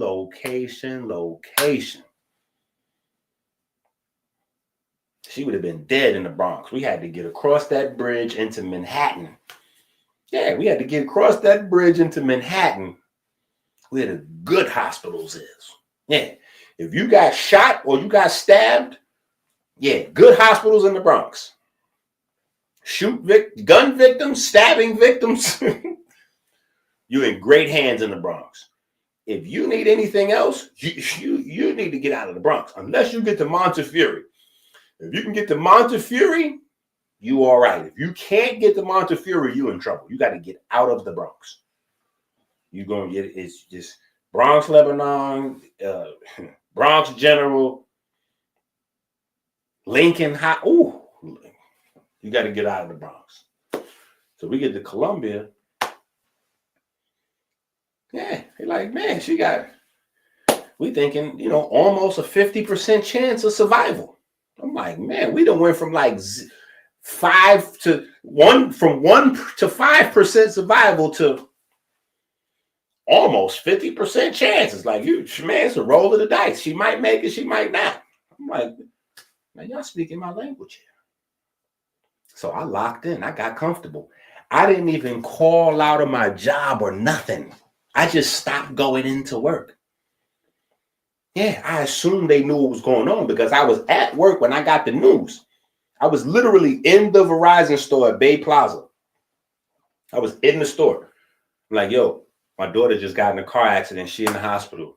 Vernon, my manager at the time, he telling me, well, we're going to close the store in a couple of hours, so you don't really need to. I'm like, are you insane? I'm leaving now. My daughter would have died had I listened to him. Had I listened to him, well, you know, if you leave now, I can't let you go. So if you leave now, you're going to get rolled up. You might get fired for walking off the job. Walking off the job, saving my daughter's life. Walking off the job, letting my daughter die without me in the hospital. Not even close. It's not even a close decision. I'm out of here. I'm out of here. I'm like, Vern, you lucky I told you where I was going. Like, bro, I'm not asking you for permission. You confused. I'm not asking you for permission. I'm leaving. I'm just letting you know what it is. Yeah, so you won't think I just walked off the job for no. I'm just letting you know, like, my daughter's in the hospital. She in intensive care, car accident. I'm out. I don't even have another thought. I'm gone. If I don't get to the hospital and start making other decisions, changing variables, Amber would have died that night. Yeah. If I don't walk off the job when I walk off, if I wait 2 hours later, she would have already been pronounced dead by the time I got to the hospital. We get to Columbia. They stabilize her, put her in ICU. I'm getting comfortable. Take off my little jacket, make me a little fake. Yeah, I'm right there. Her bed right here, I'm sleeping right on it. Yeah, I don't leave ICU till she leave ICU. Me and her leaving ICU together, one way or another. Yeah. But I'm telling that whole story for a reason, right? Because I had confidence, not because I knew about, neurons and plasma and this and nerves and all this and all that at the time. I had confidence because all of these ancient stories. Yeah, I had confidence because of these ancient stories. I had confidence because of the perfect black. I had confidence because the perfect black skin was green. So when I went home to my house to try to put something together, right, to come back to the hospital with, right, that's Mom Atomics, the first version, Swatch, right? That's why it's called Swatch, because it's green. Because the perfect black was green. So I'm literally in my house mixing up herbs off of some old, you crazy. Yeah, you crazy. Yeah, I gotta be crazy though. Because the first hospital says a 99% chance you're gonna die. The second hospital said it was a 60% chance she was gonna die, but 100% chance that she'll never walk again. So the first hospital said 99% chance she'll die. Second hospital says 60% chance she'll die. But if the 40% chance that she lives is 100% chance that she will not walk again. So I had to be insane in the moment to believe something different, because I'm a phone salesman. These are doctors and neurosurgeons and specialists and pediatricians, all kinds of, they got letters and college degrees and papers that says they experts and all kinds of, all that. Yeah, they got all that. So in order for me to believe as a phone salesman with gold teeth from the Bronx, yeah, the gold teeth was in. Yeah, had the gold teeth then, had the Range Rover, black Range with the peanut butter interior, Yeah. In order for me to believe off the block that I knew something they didn't know, I had to be crazy. So this is why after it was all said and done, even though I was feeling myself a little bit, I didn't really fault everybody that went against me. Even in time, I was able to kind of like forgive Crystal because she was going wild. She was actively fighting against me because the doctors was telling her I was crazy. The lawyer was telling her, like the car insurance lawyer, the lady that went to sleep, that ran over, they're like, yo, if he keep interrupting the doctors, we're not going to be able to get no money from these people and blah, blah, blah. So she's on me for a variety of reasons. So that's why I had to put myself in her shoes. I'm like, there really was no reason for anybody to think that I was anything but crazy. And technically, if we use the definition of going against society's norm, I fit the bill. It's just, I had some other ideas, right? So understanding that the fluid was the most important thing. Understanding the fluid was the most important thing. I came up with my own green fluid of charged particles. Yeah, I came up with my green fluid of charged particles to get some regeneration going on. Yeah, that was my idea. It worked. It worked too. You know what I'm saying? So that's what I'm saying. That, for me, it starts with these ancient stories. This is my coming out, you know what I'm saying? Because this is how I got here.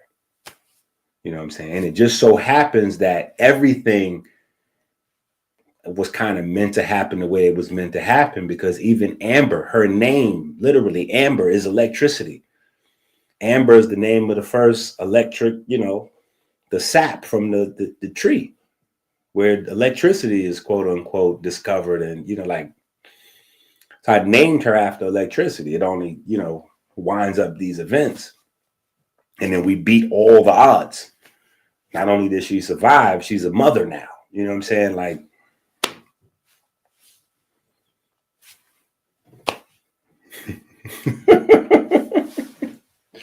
right?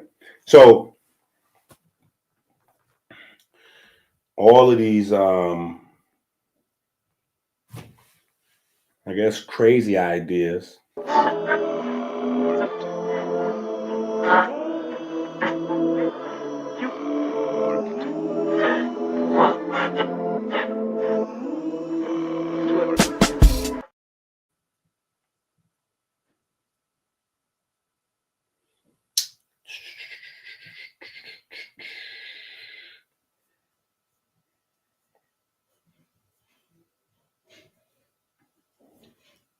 Okay, so we go.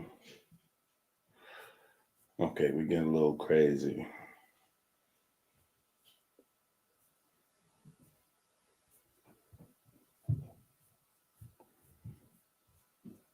Okay, yeah. This part is not for YouTube.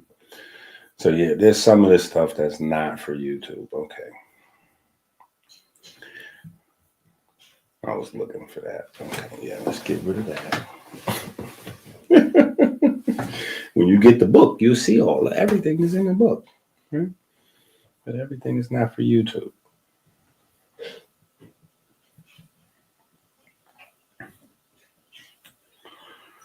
All right.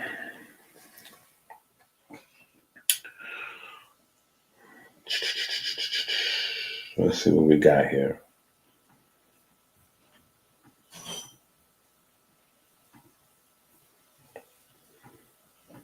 Okay. The Jed Pillar is the other central feature of comedic anatomy. The big problem is that information on the Jed Pillar is limited.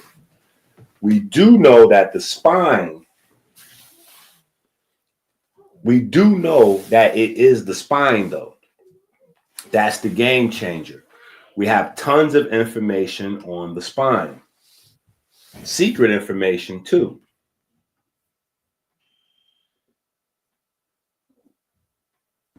Myron! Ooh, I can't stand. Myron! What? What are you doing? What you doing? What you talking about? What am I doing? You reading them nasty books again, right, Myron? Everybody read no nasty books, man. You scared the hell out of me. What you talking about, man? Well, I ain't did that in about 2 weeks.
There are trillions generated every year on the ignorance of the spine. The spine is made up of small piezoelectric crystals called vertebrae.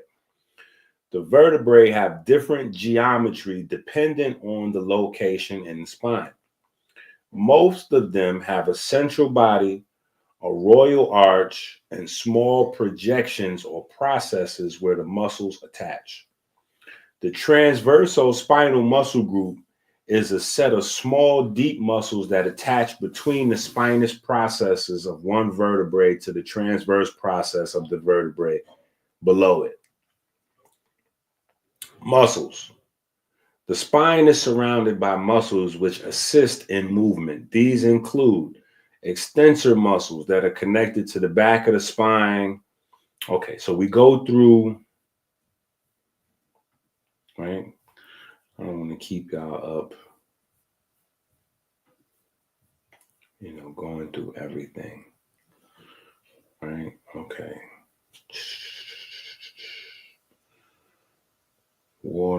fascia, muscle tissue.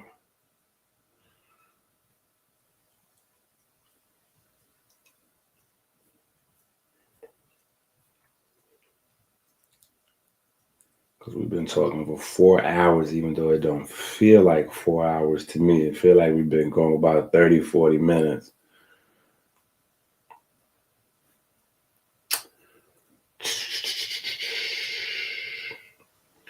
All skeletal muscles have 3 main parts: the origin, insertion, belly, blah, blah, blah.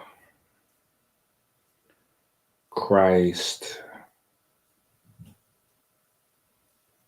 Okay.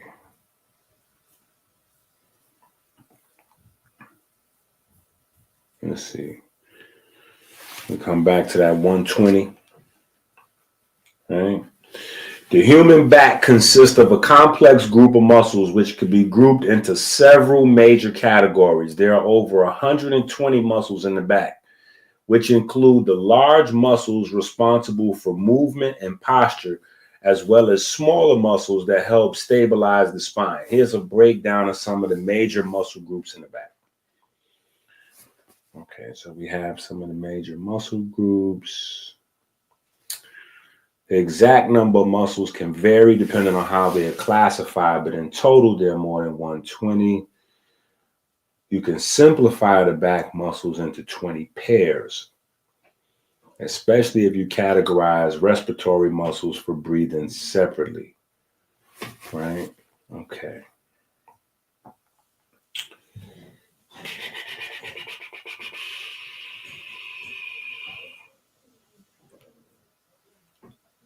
All right, so every aspect of your body is controlled via this spine.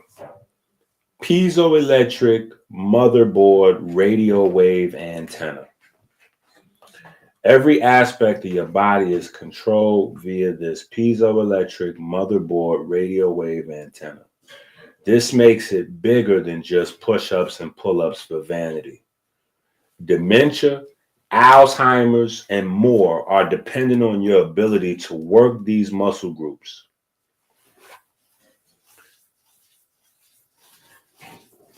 All right, blah, blah, blah, blah, blah. All right, motherboard. A motherboard is the main printed circuit board within a computer or expandable system, serving as the central backbone and connectivity point for all components and external hardware. It allows community. Let me read this to you again.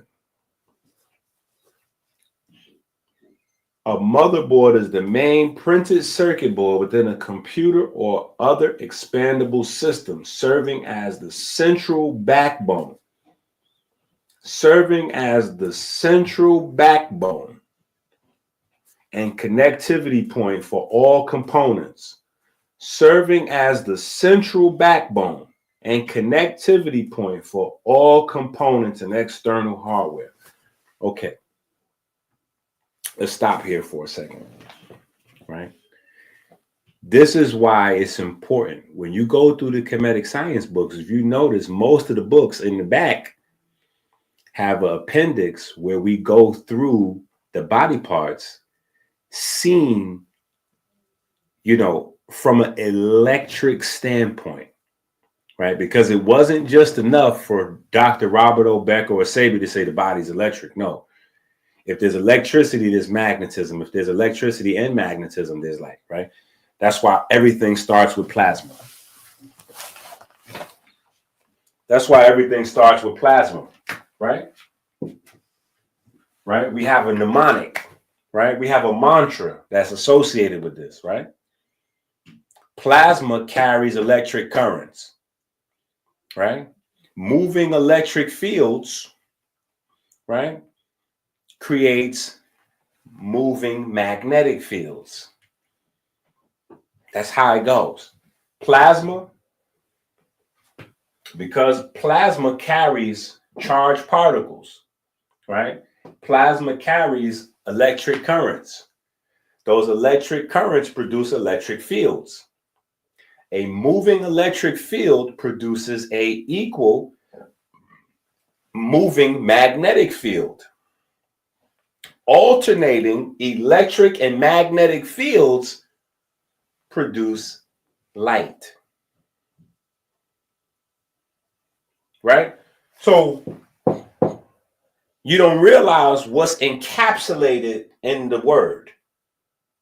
When it says, oh, your blood is made out of plasma, your cerebral spinal fluid is made out of plasma, your lymph is made out of plasma, you know, the pleurisy fluid, plasma, the fluid in your ear, the fluid around the heart, all these different fluids is made out of plasma, interstitial fluid, you know, cytoplasm, all these fluids is made out of plasma. Well, that means that I have circulating charged particles. If I have circulating charged particles, that means I have microscopic electric fields that are producing microscopic magnetic fields, which when alternating is producing various types of light that the body gives off, which living creatures are particularly known for infrared, right? And now as technology gets a little bit more sensitive, short range radio waves and some other stuff is being detected in the cells as a byproduct of cellular, you know, metabolism and respiration, right? So everything starts right there, right? Everything starts right there, right? We come back to that water. We come back to that chaotic fluid, right? The chaotic fluid, right? Where stuff is coming out of, right? This magical fluid, right? So, so that's what I was saying. So that's why we went through and basically, you know, recreated the anatomy from an electronic device standpoint, right? Cells as computer chips and just the whole breakdown of the technology analog that came out of the body, based on the body and how the body is actually working, so you can get another understanding of these parts.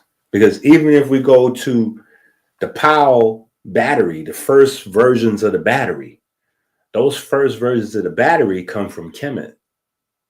You know, you have the gut, right, as one form of battery, right, which is based on like the Baghdad batteries, like the big vases, where they put the grape juice or the vinegar in it and it produces electricity. Remember, your body does that because you produce your own vinegar inside, you know, from your microbiome. But then you have the POW battery, right, which Alexander Volta, I think but remember, Volta doesn't come up with any of that until after Napoleon and them finished plundering in Kemet, Egypt at the time. You know, Kemet died when Alexander the Great took over, right? Birth of Egypt. So Napoleon and them go do their thing through Egypt, and that's where they find, you know, these blueprints and some of these ideas. And so now they starting to go back and invent stuff, right? But the POW battery is based on that same blueprint of, you know, cathode and anode, positive, negative, right? So zinc, copper, zinc, copper, zinc, copper, zinc, copper. That's the same thing that goes on in your body. Zinc and copper works together. In some places you have zinc, you have copper and iron, right? But yeah.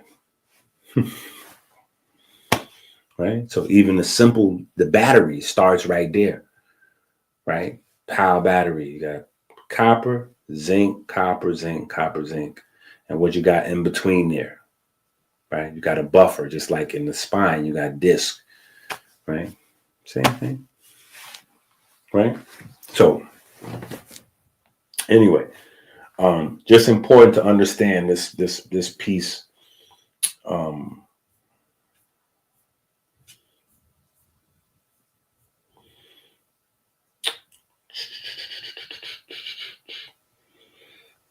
Okay. All right, so we talk about headaches. I think we're going to skip this. Yeah. Yeah, there's a lot of headache information. We're going to skip headaches tonight, though. We're going to come back. We're going to circle back to headaches. Yeah, we're going to circle back to headaches. All right, we're going to circle back to headaches.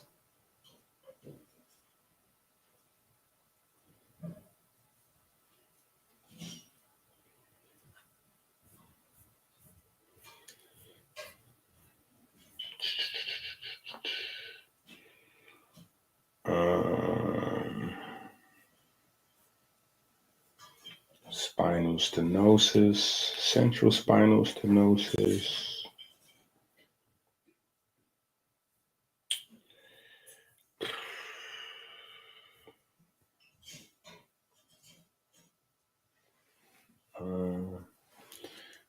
We should probably come back. Yeah, we should probably come back to this.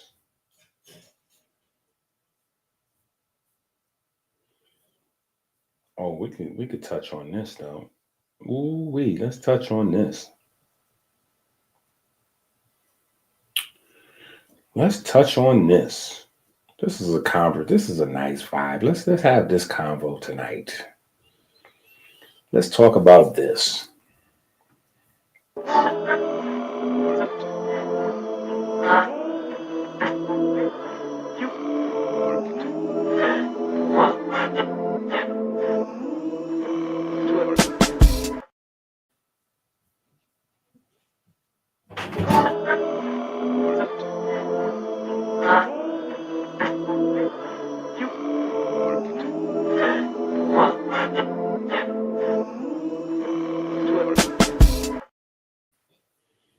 Okay. Lovely article we have here, right? The evolution of spine surgery, ancient Egypt to the present. In April 1989, 10-year-old Timothy Matthias was riding his bicycle to his Glendale Elementary School when he was hit by a truck and dragged 15 feet. The accident severed the ligaments connecting his skull to his spine, an injury formerly known as occipital-atlantal dislocation, but often referred to as internal decapitation. Timothy also had a blood clot the size of a golf ball pressing against his brainstem. Doctors at Barrow discovered the blood clot, which was drained by neurosurgeon Robert Speltzler with the experimental magnetic resonance imaging machine, which Barrow had agreed to test just 3 months earlier. Unlike most MRI magnets at the time, the new magnet would not interfere with Timothy's life support machines. The metal rod that was successfully used to reattach the boy's skull to his spine during the 5-hour operation was designed and placed by Dr. Volker Sontag. He still has the vise he used to bend the rod himself. Doctors had only given Timothy a 5% chance of survival, but he eventually made a full recovery. Improvements like these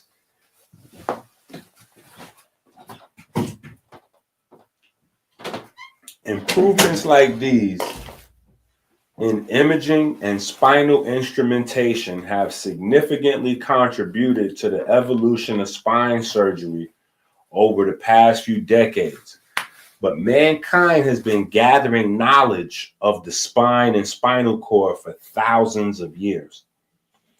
Ancient beginnings. The history of the spine basically starts in Egypt, said Dr. Paul Priul, director of neurosurgery research at Barrow. The Egyptians were fairly aware of not exact diseases, but they were aware of the results that happened, especially after injuries. There were a lot of industrial sort of injuries at the time, and also injuries from war.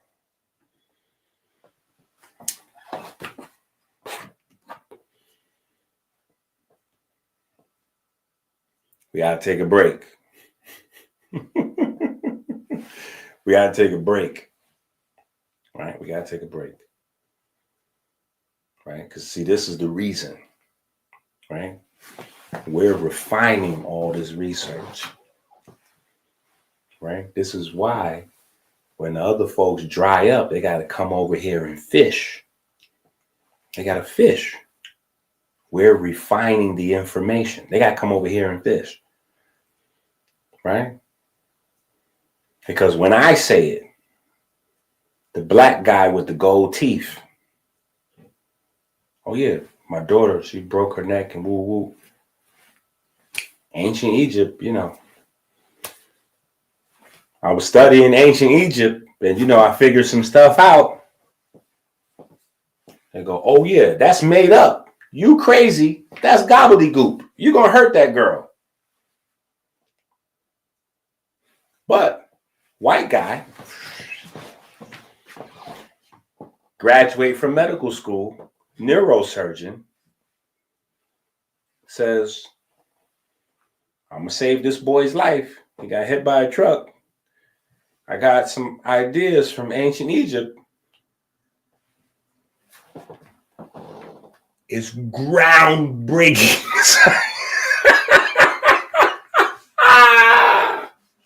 You see, you just not supposed to know nothing about this. Because this intellectual property done turned into multiple billion-dollar industries. This intellectual property done turned into multiple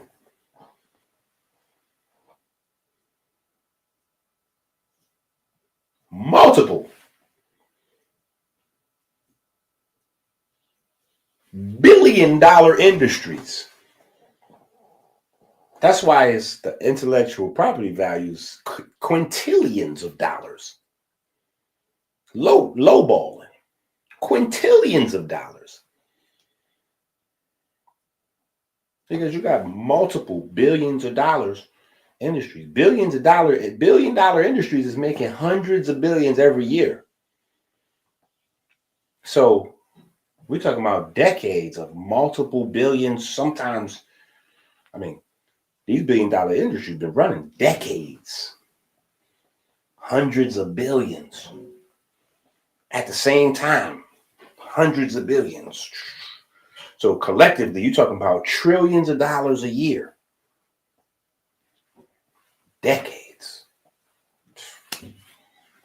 What are we talking about? That's going to keep running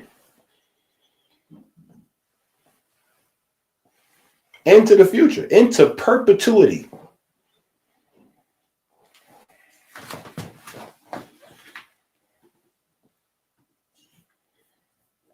That's why look, when we start comparing books, the folks that's talking about what we talking about, they selling their books for $3,000, $4,000, $5,000. If you can even get a book. Because what they'll do is form an institution around it and make you pay to come get a degree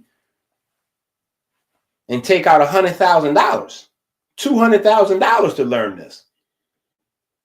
Yeah. $200,000. You want to study this for 2-3 months? All right, 3 months, give us $8,000. 3 months, $8,000.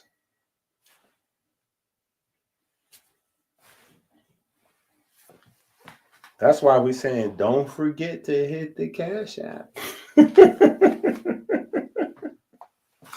Don't forget. Look. The history of the spine basically starts in Egypt. Physicians in ancient Egypt did not perform actual surgical procedures, but they made observations about how different sites of injury, such as different levels of spinal injuries, affected normal body functions. Because they were dealing with the body preparation for death, the Egyptians had this kind of preoccupation with health and proper function of the body. What? A preoccupation with health.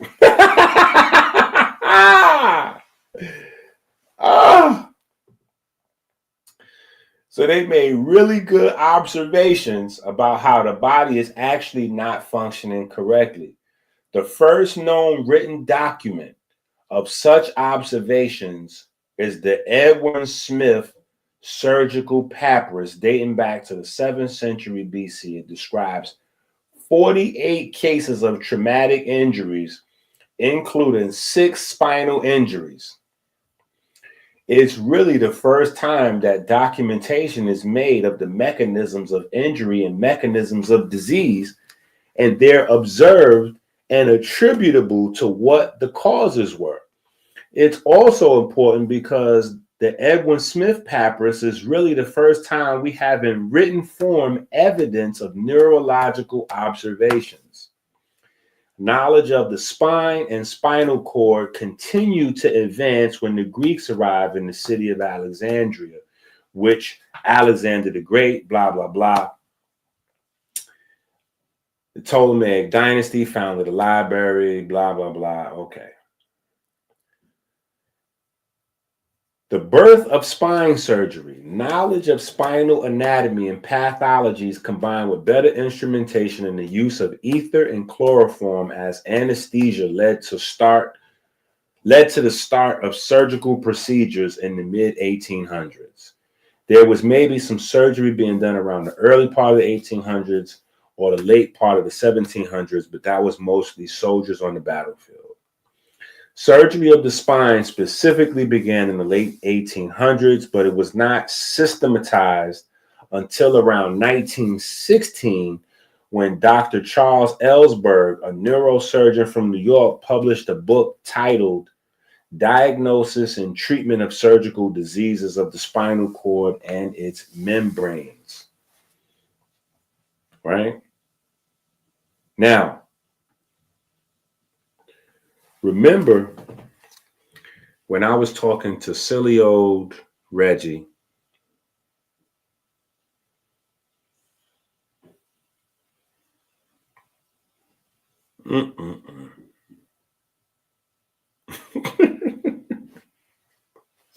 remember that?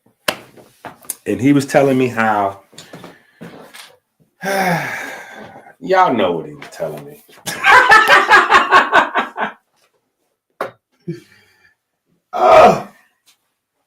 Y'all know what Reggie was saying. Y'all remember what Reggie was saying. Y'all know I still got all of those clips of what Reggie was saying, just in case if I had to refresh anybody's memory. But I'm looking for a book. Hold on.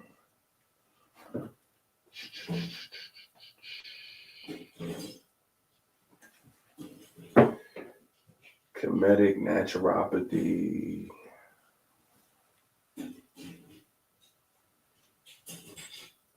Economics of anatomy.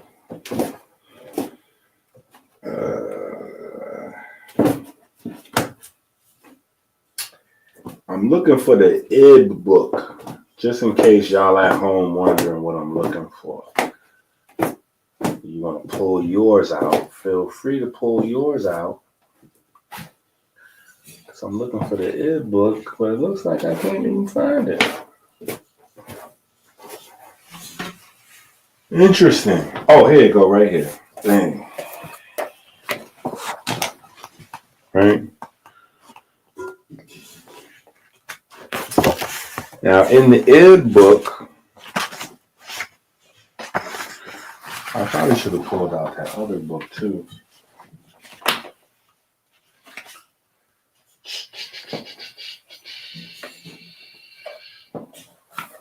Because we have the You Got Some Nerve book. Yeah, that's what I need to pull out first. Let me pull that book out. Where you at? Where you at? You Got Some Nerve. Where is you at?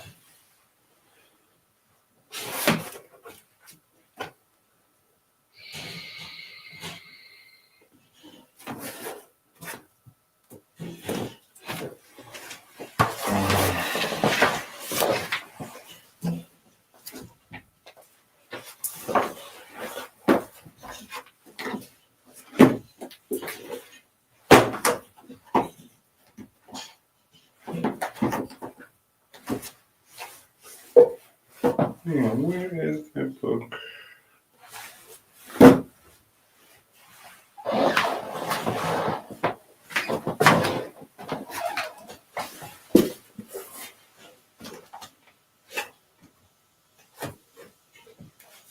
Divine Mathematics.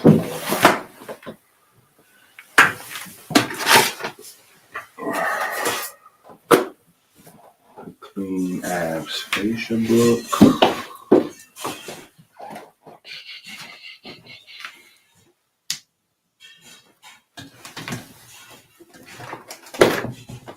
Constitution book.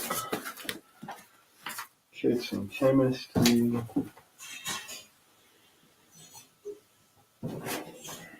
Man, I need to find that book.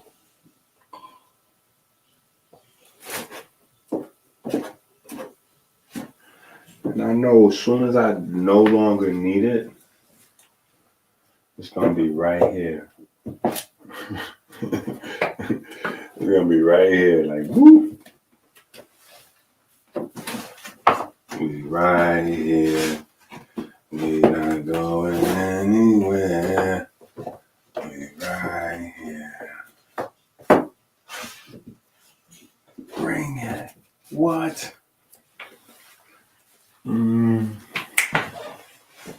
But, let me see.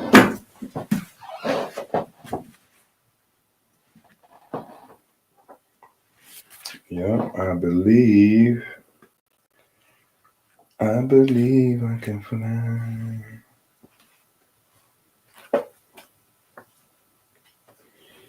I'm thinking about, no, I need that book. Man, it might be in my other library in the front. Because I done start filling that up. Myron! Ooh, Myron! what? What are you doing? What you doing? What you talking about? What am I doing? You reading them nasty books again, right, Myron? Everybody read no nasty books, man. You scared the hell out of me. What you talking about, man? Wait, I ain't did that in about 2 weeks. What You talking called yesterday too. What you reading? What you reading? You scared the goddamn book, man. Dr. Inky. I went on Amazon and got 3 Dr. Inky books because I'm reading about melatonin and biochemistry. Biochemistry. What is, Myron, that's not even first of all, it's not melatonin and whatever it is that you just said. It's melanin and biochemistry. You can't even pronounce the word, so how you reading? How you reading, Myron? I'm not looking at the pictures. I got the books right here. I'm looking at the pictures. You know, ain't nothing nasty about this. So what you talking about? I got all the books right here. What you talking about? Myron, you don't even know how to read. Every time we get mail, you bring it to me. You think I don't know that? I went to I got hooked on Phoenix. Now, what you talking about? I was hooked on Phoenix, so I know how to read. As of when? As of when? Because first of all, hooked on phonics, I believe it's for kids. There's no such thing as hooked on Phoenix. And if I recall, you're the same person that thought reindeer was pronounced reender, and you're the same person that thought pigeon was pronounced piggion. So it makes sense that you went to hooked on Phoenix. Man, such a dumbass. No, you always trying to say somebody can't read. I know exactly what I'm talking about, man. I'm reading the book. I got the goddamn receipt right here. I got the goddamn receipt right here for the books. What you talking about? Well, you need to return them for somebody who know how to read them. And I still don't. It's probably all type of stuff in the inside of the books, Myron. That's how sneaky you are. Give me the books. Give me the books, Myron. Hell no. Give me the books, Myron. Give me the books, Myron. I'm not giving you. No, I got these books off Amazon. I'm not giving you the books. Ain't that no? Yeah, well, bye. Bye. I've been in this game for years. Your animals to the shit. Animal, baby.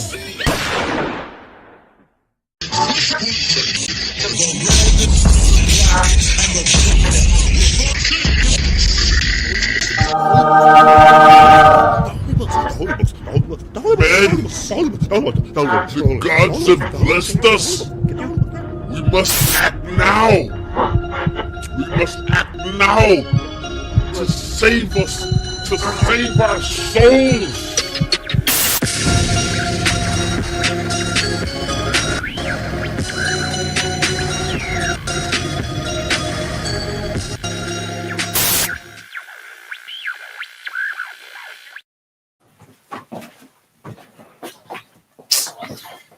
Yo, I cannot find it, people.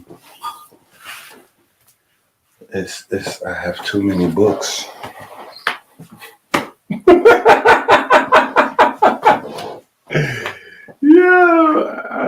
We have too many. It's getting crazy. It has gotten crazy. It's not getting crazy. It is past getting crazy. Yes. But anyway, the book I'm thinking of is the You Got Some Nerve book. That is the name of the book. You Got Some Nerve. Oh.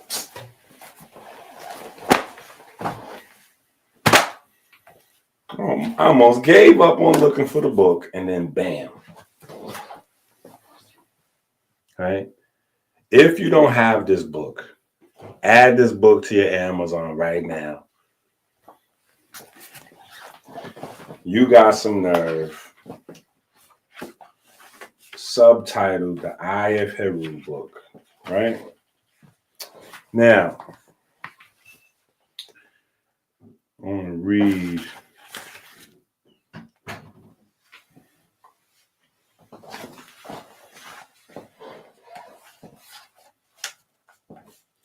Right.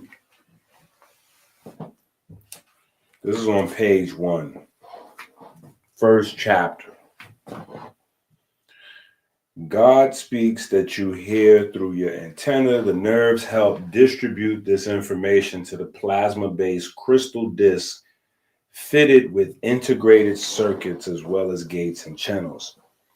How can the Eye of Heru and the Jed Pillar be so well known, and yet I get attacked for discovering that the Wasceptor is the aorta? The following article from the National Library of Medicine further incinerates the claims made by he who should not be named, right? Dr. Clark and Leonard Jeffrey's student, Mr. Mabry, right? How were the ancient Egyptians able to name the spine, vertebrae, meninges, and spinal fluid without studying the anatomy? Right?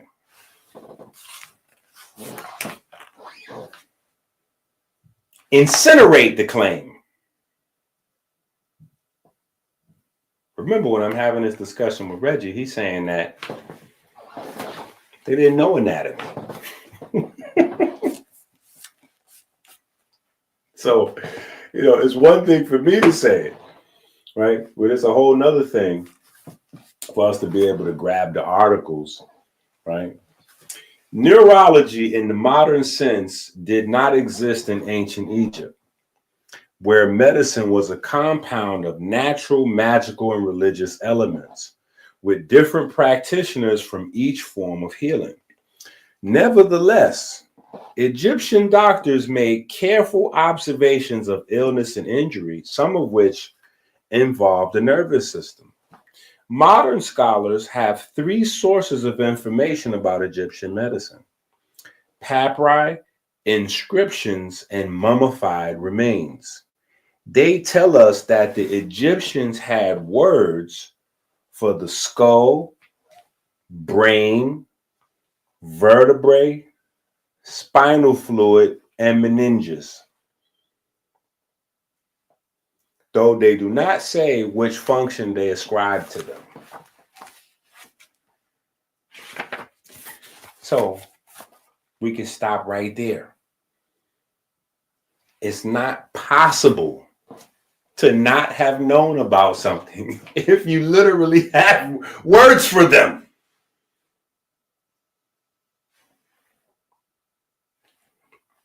So this is where sometimes my passions get the best of me. I get ahead of myself. I demonstrate my frustrations because we suffering.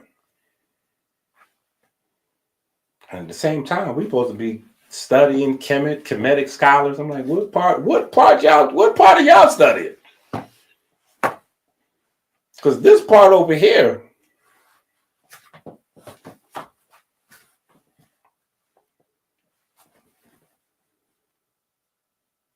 the brain, the skull, the spine, the cerebral spinal fluid, yeah, they have words for all. Yeah.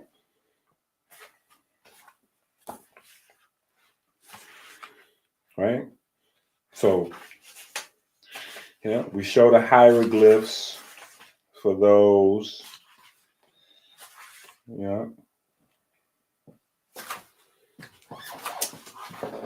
And then we go through the whole, we go through the nerves, little preliminary Jed Pillar work, right?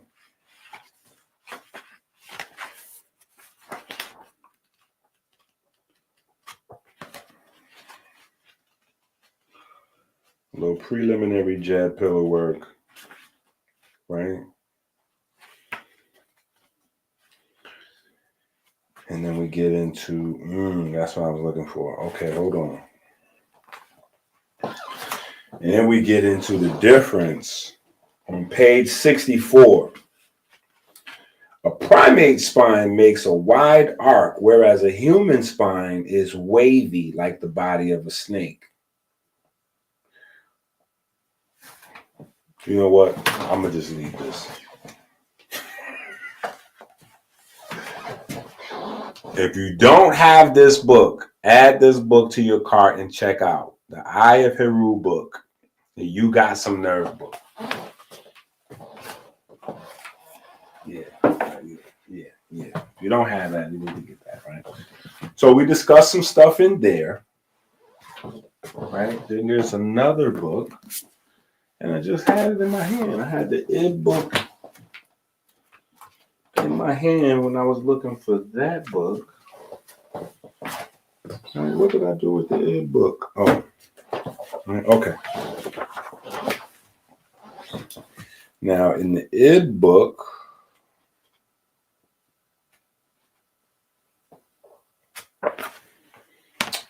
there's a biblical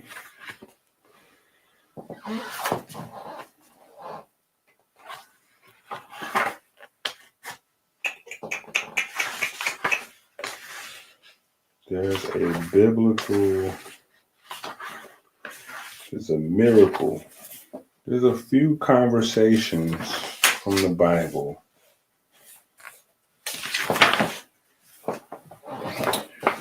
that's in here.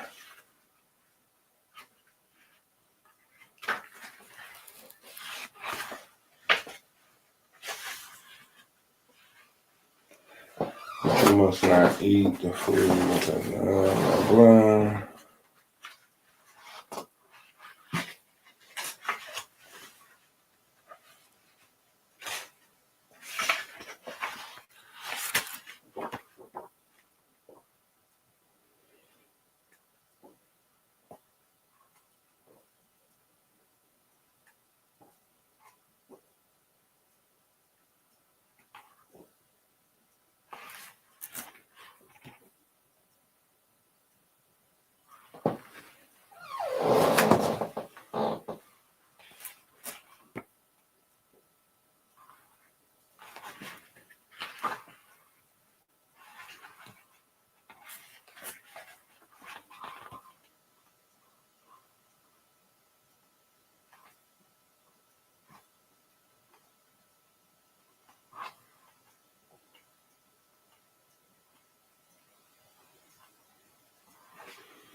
Okay, hold up.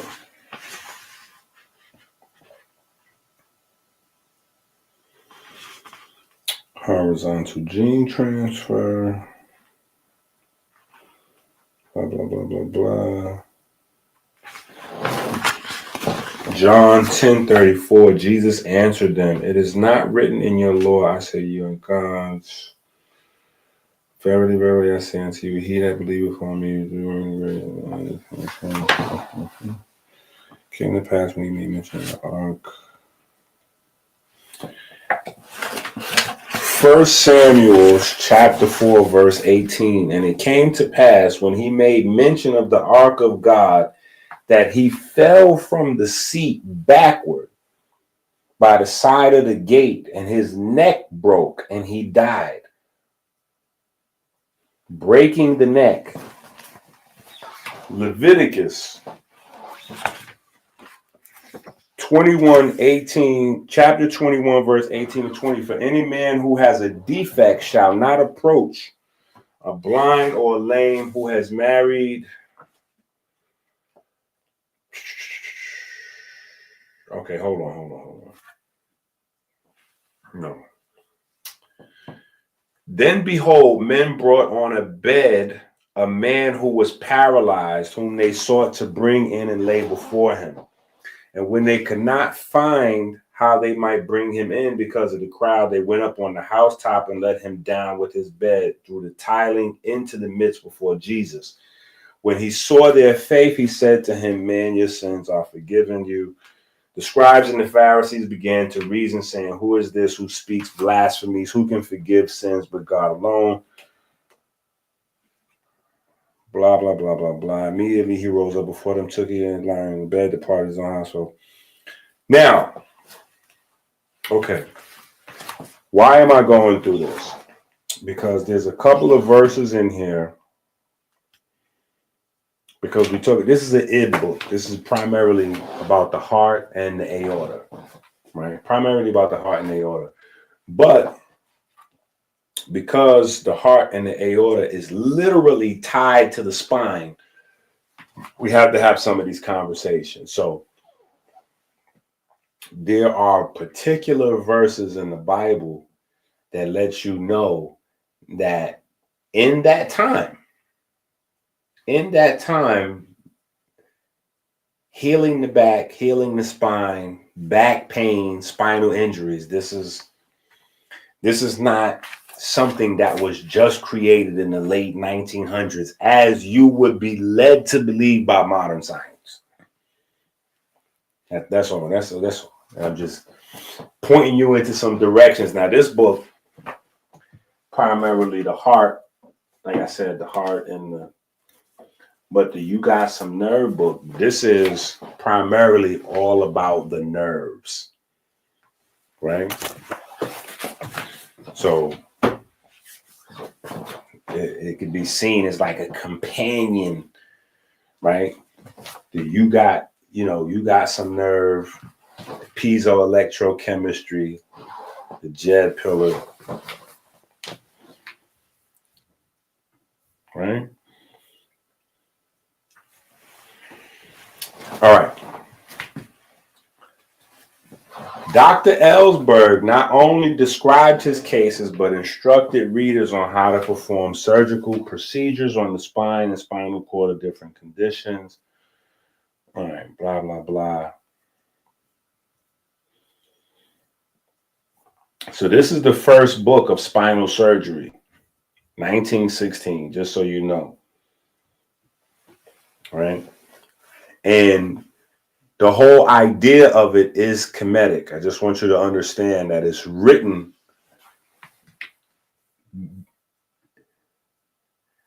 with more specificity than the Edwin Smith papyrus, but the Edwin Smith papyrus is the blueprint for what later came. Right? Even the way it's written, like the style, right?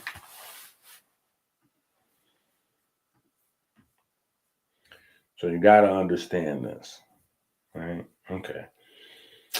Blah, blah, blah.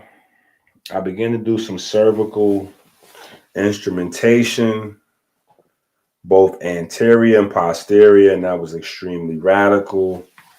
We started with cervical instrumentation because the cervical area is more the domain of the neurosurgeon than the orthopedic surgeon.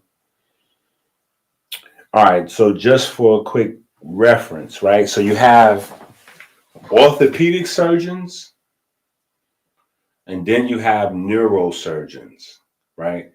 Both of them, they compete for those dollars, right? And then sometimes you have a surgery that's so complex, you will have an orthopedic surgeon and a neurosurgeon work together on it, right? Because the orthopedic surgeon is more of a bone guy or lady, right? A bone specialist.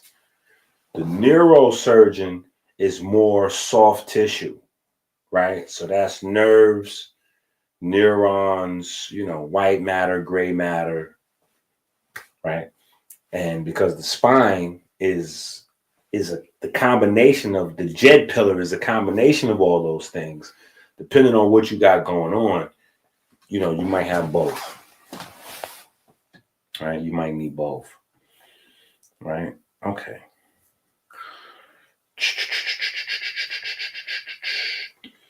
Neurosurgeons, okay, hold up. With the exception of pioneers like Dr. Sontag, organized neurosurgery and academic neurosurgery remain complacent with respect to their role in spinal care until the Accredited Council of Graduate Medical Education began the process of approving spine fellowships in 1989. Neurosurgeons feared orthopedic surgeons would take over complete care of the spine. Neurosurgeons formed a task force in 1991. Yo, you gotta know this stuff. Yo, you gotta know this stuff. Think about this.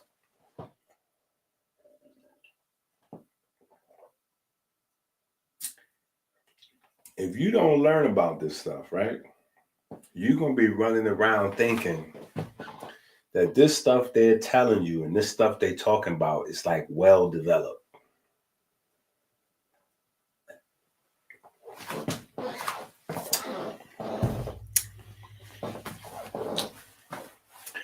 They didn't have a system till 1916.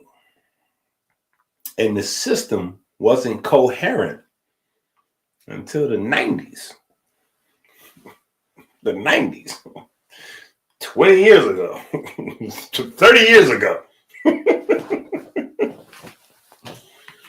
And not saying that they can't do some amazing stuff. Right? Not saying they can't do no amazing stuff because Amber went under the knife. You know what I'm saying? When she first got to the hospital, you know, they had to get busy with the get busy. Just to stabilize her. They had the pediatric surgeons. You know what I'm saying? And I'm outside just pacing. You know what I'm saying? So it's not to take away any of the remarkable things that they've been able to do. Right? It's just to be able to say, I mean, we heard from the neurosurgeon himself, MIT graduate, practicing a decade, you know, over a decade. Right? So now you're just learning the history, starting with the Jed. Starting with the Jed and Osiris, Usia, right, as the blueprint. And then from there, the practice of observation, right, study, documenting, okay, this type of injury causes these types of problems, right? This type of injury causes these type of problems. So that forms the blueprint of what we know of as neurosurgery today, because neurosurgery today is picture of a healthy spine, picture of an injured spine in some form of fashion. And how can we use some tools that we have to get the injured spine to looking back like the healthy spine, right? Because we can go reverse from symptomology and go, these symptoms are caused by this problem, right? We can go, if you have a pain in your arm, you know, tingling, numbness, this, that, and the other, we can trace that from these nerves back to this area of, that's Edwin Smith Papyrus, which is passed down generation to generation, Kemetic doctors to Kemetic doctors.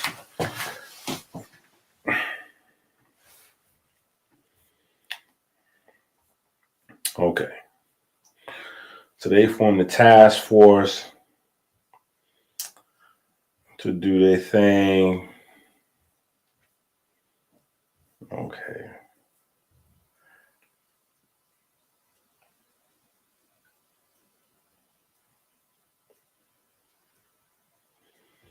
Okay, a common enemy united neurosurgeons and orthopedic surgeons when a group of lawyers discovered that pedicle screws had not been approved by the FDA. The lawyers filed lawsuits against the manufacturers of the screws and the surgeons who used them, accusing the surgeons of malpractice. Right? So this is in 93 and 94. Right?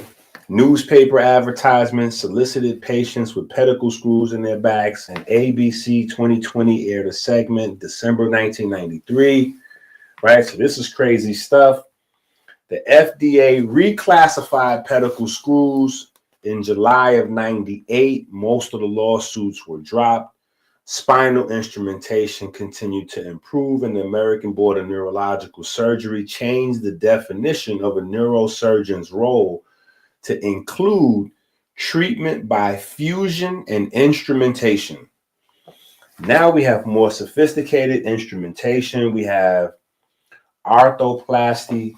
We have robotics that we use to put in screws. We have minimally invasive spine surgery, and we understand biomechanics much better. Spine has come a long way in neurosurgery. The Edwin Smith Papyrus, a clinical reappraisal of the oldest known document on spinal surgery. Okay, so this is a different article. All right, this is a different article. Significant symptoms of spinal injuries. The significant symptoms of spinal injury cases are summarized in Table 1. In one case, other information then the signs and symptoms belonging to the diagnosis under study have been documented as well. Case 33. It is his fall head downward which caused a vertebrae to crush into its counterpart. In no other case, the mechanism of injury has been described. In fact, this is the only case presenting information acquired from history taking, or more likely in this case, heteroamnesis. Although the symptom, stiffness of the neck, is documented in 11 cases. This symptom is reported in only one of the 6 cases with spinal injury. In the head injury cases, neck stiffness is attributed by the Egyptian physicians to what amounts, in our terms, meningitis from traumatic subarachnoid hemorrhage, right? The inability to rotate or flex the neck is described in 7 cases, of which 3 cases deal with spinal injury, whereas the diagnosis of a cervical sprain, okay, just so you understand what I'm reading through here, right? These cases are from the Edwin Smith Papyrus, right? The Edwin Smith Papyrus, like I said, is the blueprint of neurosurgery. Limiting the Edwin Smith Papyrus to spine surgery is disrespectful, to say the least. Let me show you what I'm saying. Let's go through this, right? Okay, wait.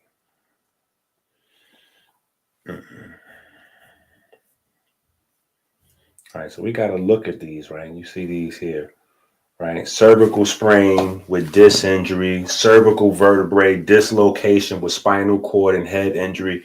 Mind you, now listen, hold on.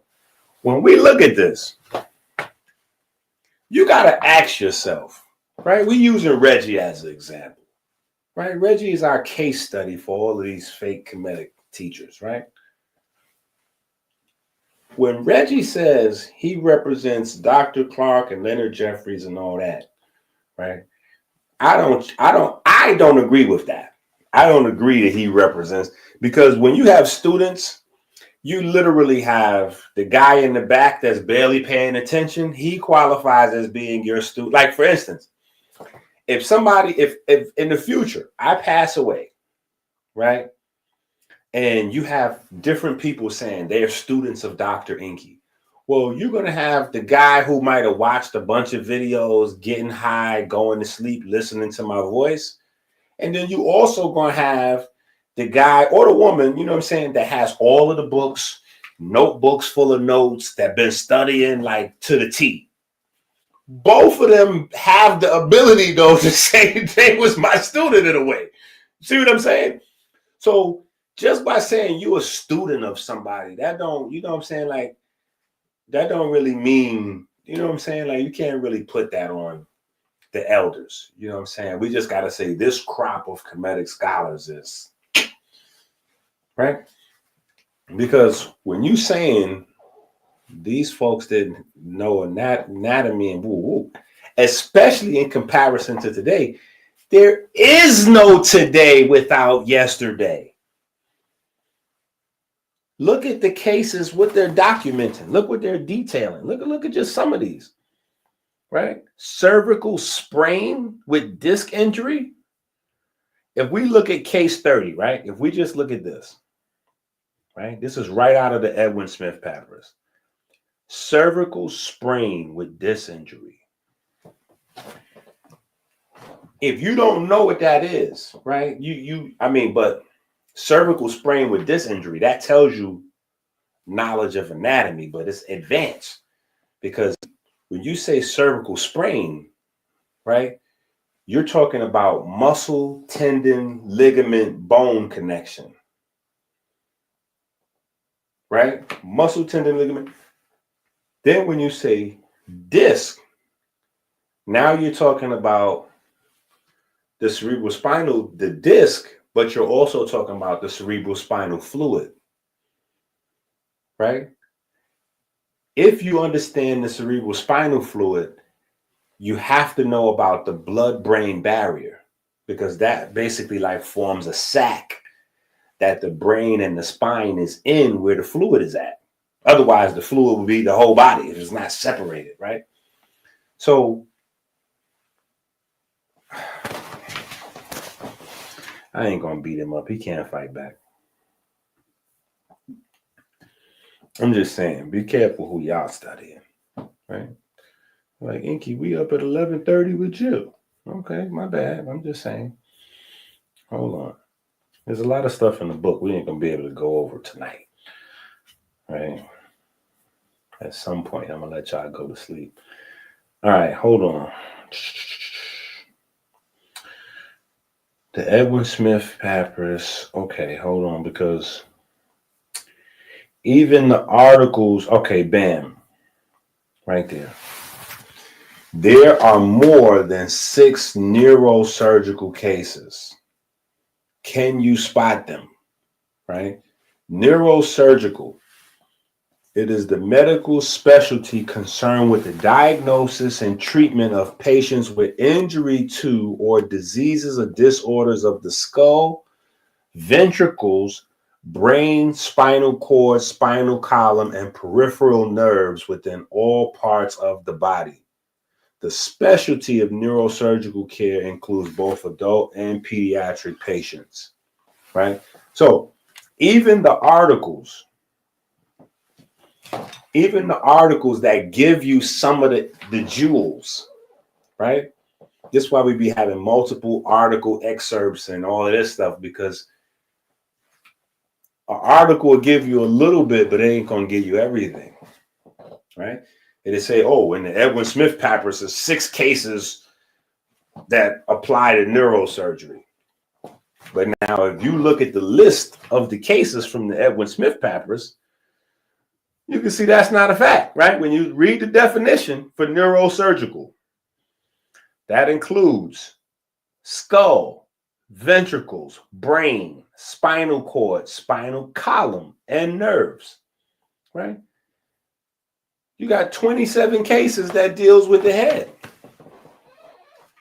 alone in the Edwin Smith papers. 27, right? 27,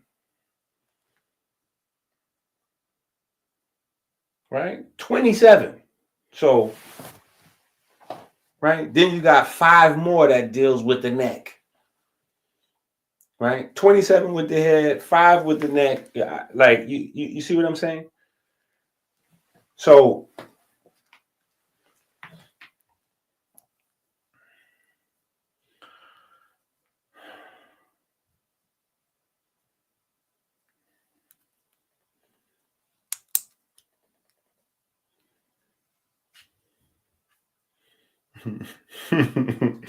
Do you understand the term stealing the drip?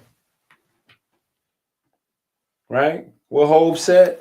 F the flow, they jacking our slang. I seen the same thing happen to Kane. 3 cuts in your eyebrow trying to wild out. The game is ours. We'll never foul out. Y'all just better hope we gracefully bow out.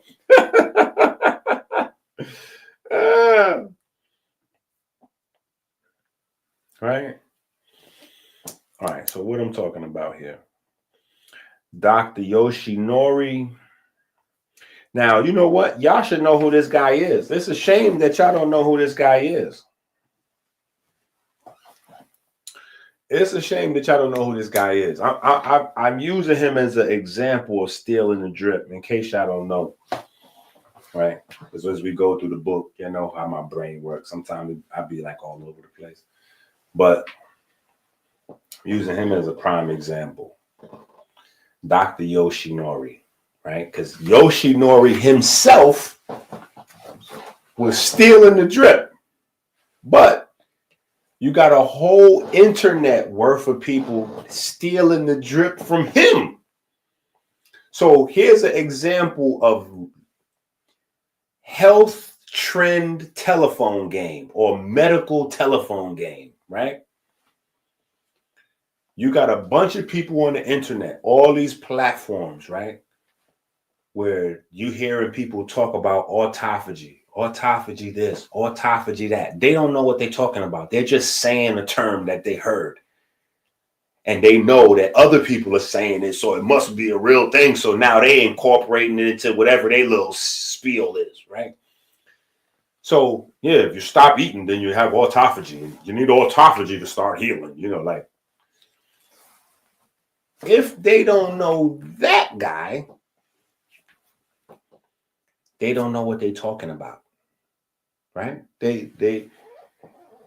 I could tell that they hearsay with it because that's the guy that invented the term. The Japanese doctor, right? This is what just in case you want to know what Kanye doing in Japan, this is what Kanye doing in Japan. I just want y'all to understand this. This is why Kanye's in Japan. Kanye's in Japan because in Japan, they're advanced with, they're a little more advanced with certain things. So he's over there where there's an advanced culture. So he could put his mind a few years into the future. So as he's recording and doing what he's doing, when he come back here, it's like going back to the future in the States. Flying to Japan is like getting in a time machine, flying 20, 30 years into the future. When you go to Japan. Just so you know, Japan had the last blue zone. The last blue zone. The only blue zone that's left is in California. It was 5. You know, Japan was the last one to fall off. And they fell off because they got colonized by American restaurants and fast foods and all that. Right? But they still got a lot of technology. They still got a lot of culture. You know, that's just advanced. But anyway, this doctor, he was the one that came up with this whole concept of autophagy and all of this and all that, right? Now, I'm telling y'all that even he was stealing the drip and not telling you the whole story. But when you're looking at these YouTube platforms and they mentioning autophagy, when they don't mention his name, they don't know who that guy is because they never heard of him. They didn't do the firsthand research to study autophagy from the original papers and write-ups of autophagy, which is this guy. They heard it off a YouTube platform. They watched it on, you know, Andrew Huberman or, you know, they watched it on one of these video pages and then, you know, doubled back to figure like, oh, yeah, Black folks, they ain't hear about this yet. So yeah, let me just run back and just hurry up. You know, they watched it. They watched about 30 minutes. Stopped that. They paused that video, opened up a new screen, went live. Now listen, guys, you got to get on the autophagy because, well, they don't even know what they're talking about. They're just throwing it out there, right? But now, for me, we passed the Japanese guy because I got to figure out in my mind, did the Japanese guy really fully know what he was saying and just left out? Did he leave out the important stuff? Or did he just stumble onto something and he didn't know what he was totally talking about also, right? Because, you know, when you hear these autophagy conversations, oh, if your body, you know, and really autophagy should go together with ketosis. So when you hear the ketosis people, you know, like it shouldn't be autophagy over here, ketosis over here. Autophagy and ketosis both should be in the same space, right? And autophagy and ketosis should be right under melanin concentrating hormone. Because it's melanin concentrating hormone that initiates ketosis and autophagy together. Yep. Melanin concentrating hormone. This is why back in the days I did this video. It's like 4 or 5 hours. It was called The Medical Silence or The Medical Secret of Pigment or Melanin or something. The Melanin Code of Silence, I think it was something like that. Something like that. But basically, all of this stuff you hear about, they leave out the upstream. They leave out melanin stimulating hormone and melanin concentrating hormone out of all of these conversations, right? All of these conversations, they're going to leave these things out. They leave neuromelanin out of these conversations. Those three things should be in every single conversation that has to do with the brain or the spine. Why? Because you know you got a bunch of neurons in your spine. Well, most of them are dopaminergic neurons, right? Means they produce dopamine. Well, the dopaminergic neurons is the neurons with the neuromelanin. So how we have it, so that's where, so that again takes you back to the perfect black, right? That goes back to that black concept because the spine is rich in melanin. Rich, you can't have a real, you see? So if you have a rich in melanin, then what do you also have? Melanin concentrating hormone, melanin stimulating hormone. The two neurochemicals that regulate melanin activity, because it's neuromelanin the whole spine. So anyway, that's yeah. Anyway, we got to have these convos, right? Ain't nobody gonna tell us about this stuff.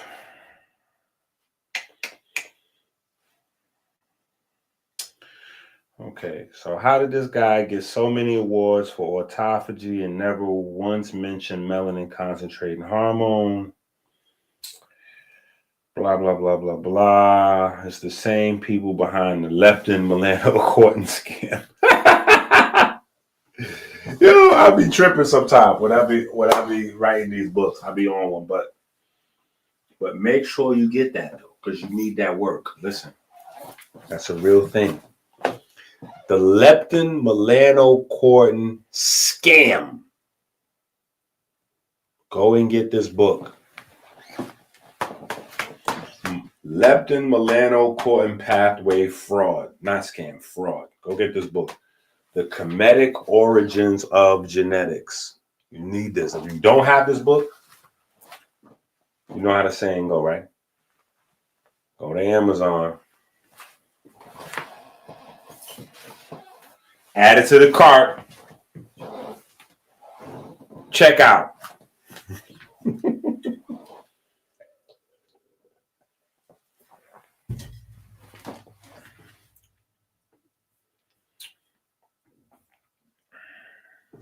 I told y'all we was going in.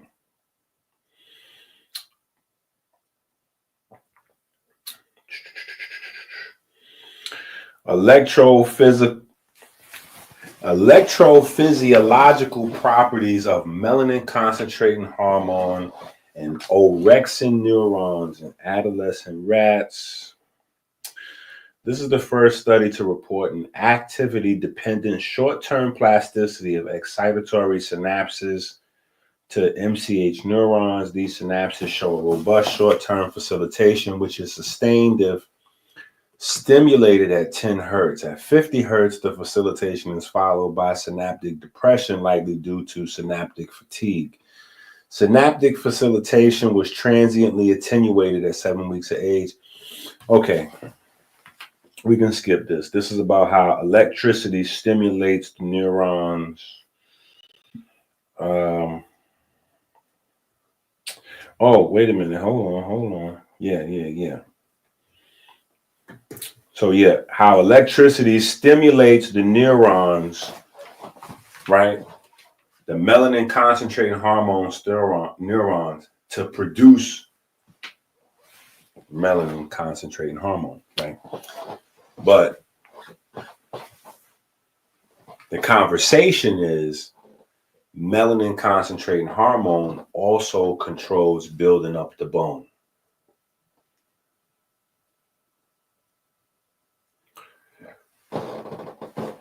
So we also have the documentation of not just the hormones interacting with the neurons, but these same hormones interacting with the vertebrae, building the bone themselves. Right? And this is electric current that's creating this. Right? So everything comes together in that one little article right there. Right? They're synthetically, applying electricity, but you can do that. You can apply electricity by applying pressure, right? When you apply pressure to piezoelectric crystal, right, your bones, you produce electric current. The electric current stimulates the activity of the neurons, right? So the neurons now get busy doing whatever they're supposed to get busy doing. Yeah. And melanin concentrating hormone neurons produce melanin concentrating hormone. Now that hormone regulates upstream luteinizing hormone, right? And estrogen, right? And so women know that estrogen is responsible for strong bones because then they go through menopause and they start getting osteoporosis and, more lower back pain and all this and all that. Right. So some of these things might seem unrelated, and then you get you go, oh, so melanin concentrating hormone, luteinizing hormone, estrogen, weak bones. Got it.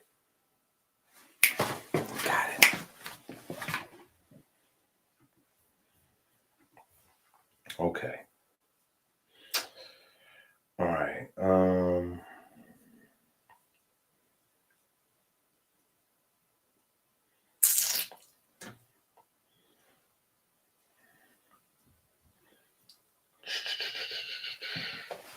And then we can trace that back to the gynecological papyrus, right? We're gonna leave that.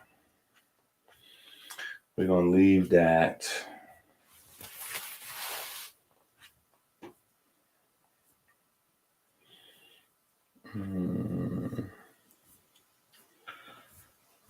We can skip this.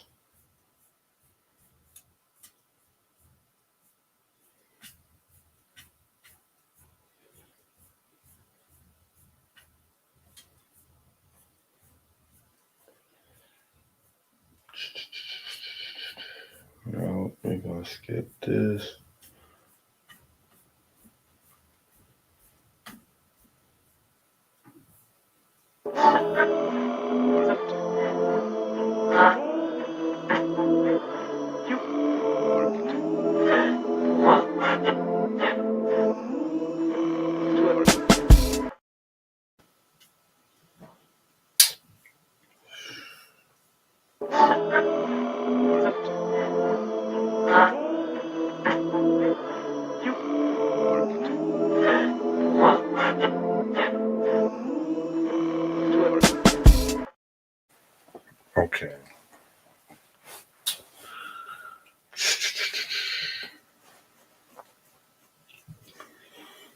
Okay, so we're gonna skip some of this.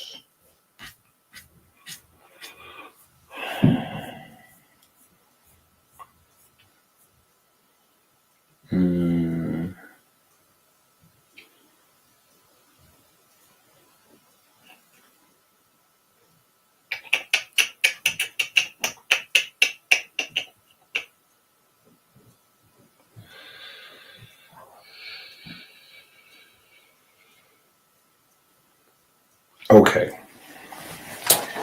With that being said, let's just walk down the Jed for the one time, right? So you have your cervical vertebrae, thoracic vertebrae, and lumbar. Right? Let me see something. Let's go back to me.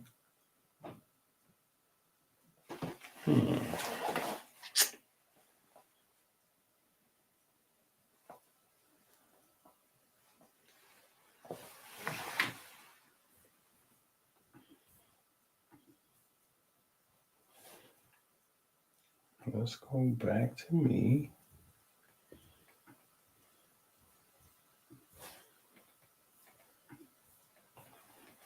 And then let's go.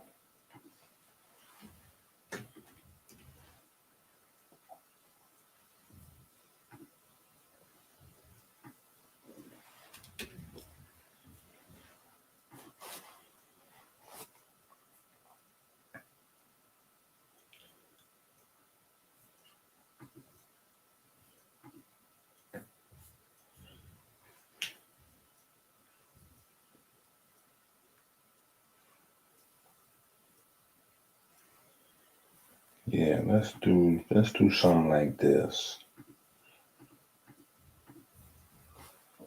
Here you go. Here you go. All right, let's do something like that.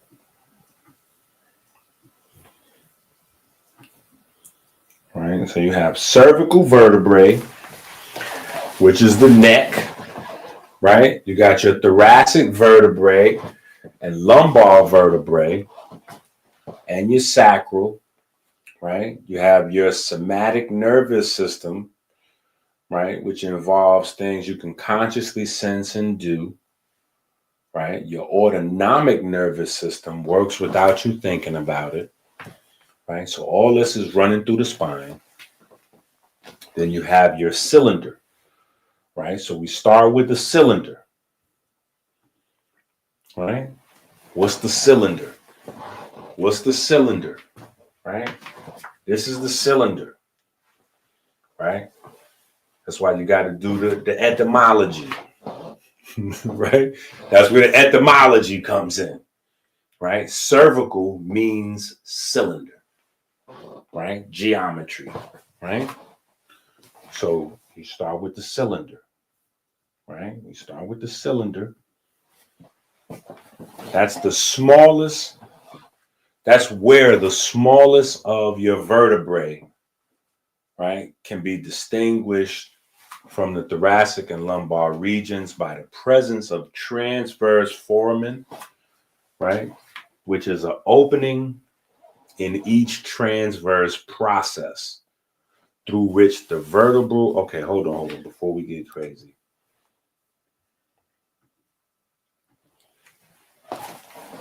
So when we look at the, when I show you the pictures, here's our Christ books.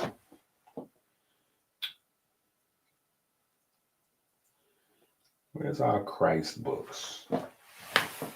Where's our Christ series?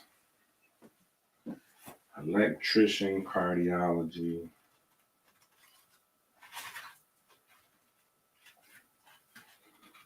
Hold on.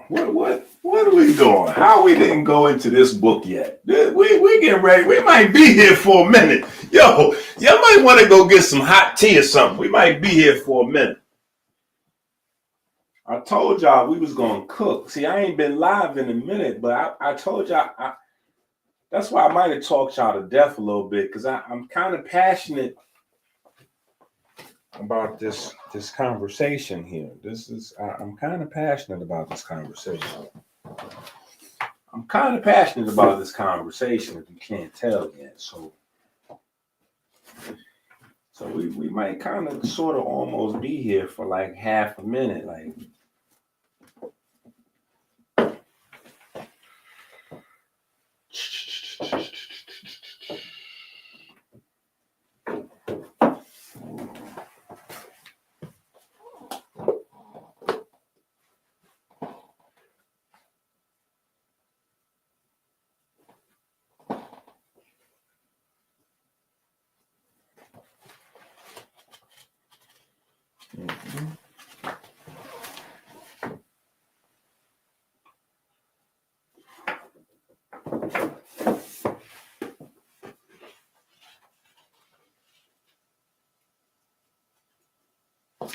Okay, hold on. I knew we was gonna have this conversation.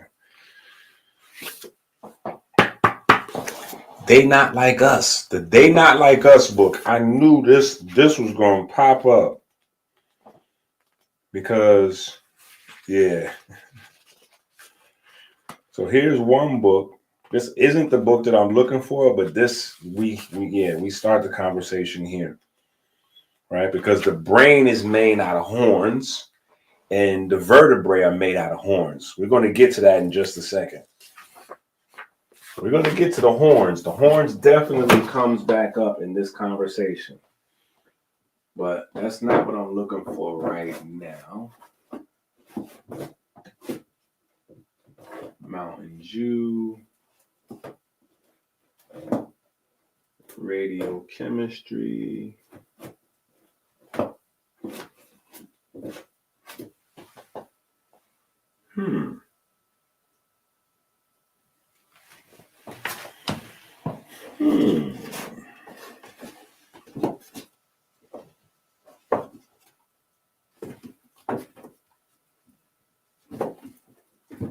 Heartbeat.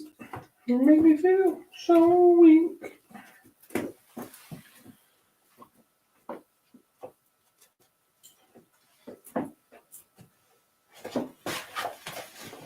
Here we go.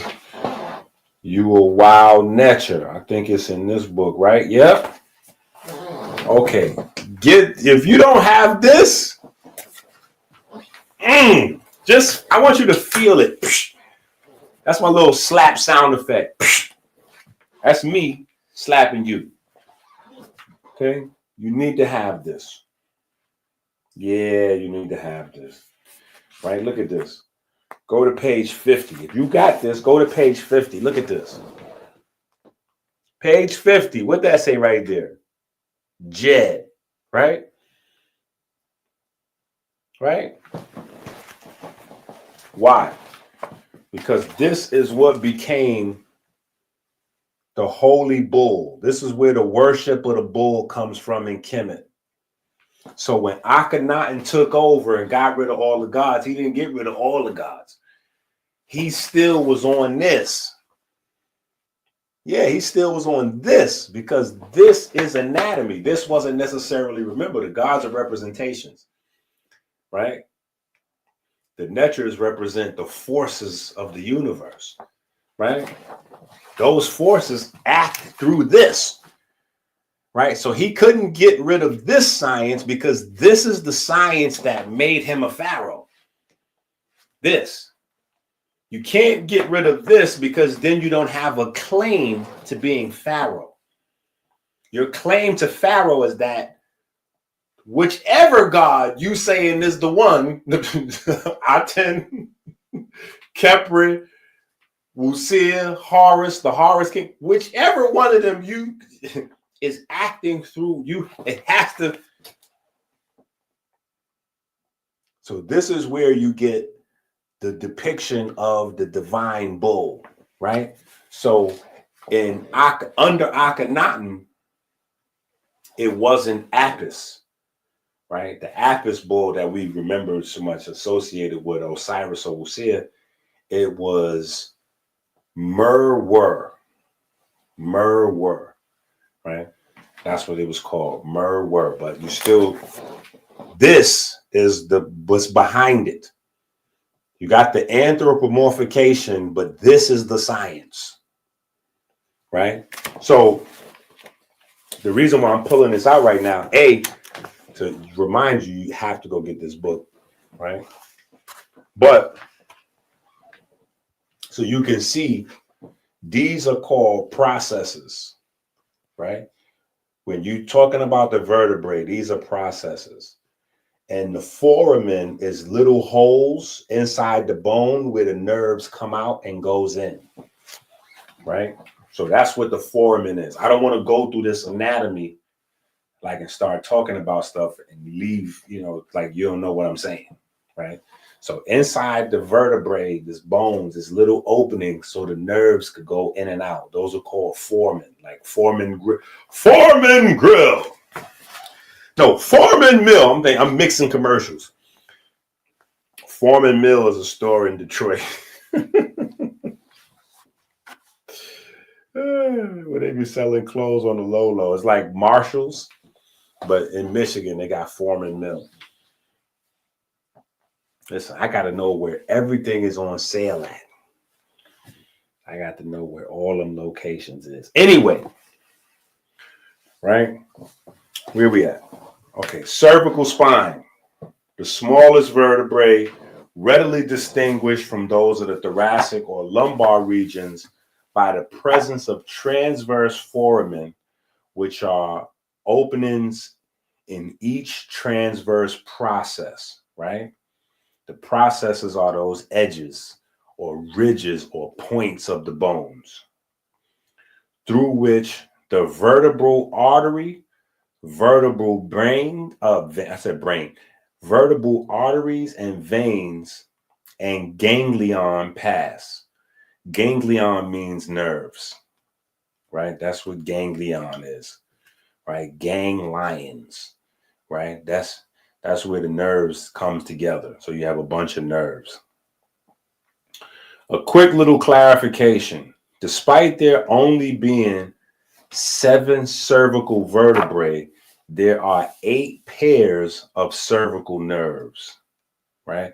I just put that in there because I know some people ask me that in the Patreon. I got a couple questions about that. Like, is it 7 or 8?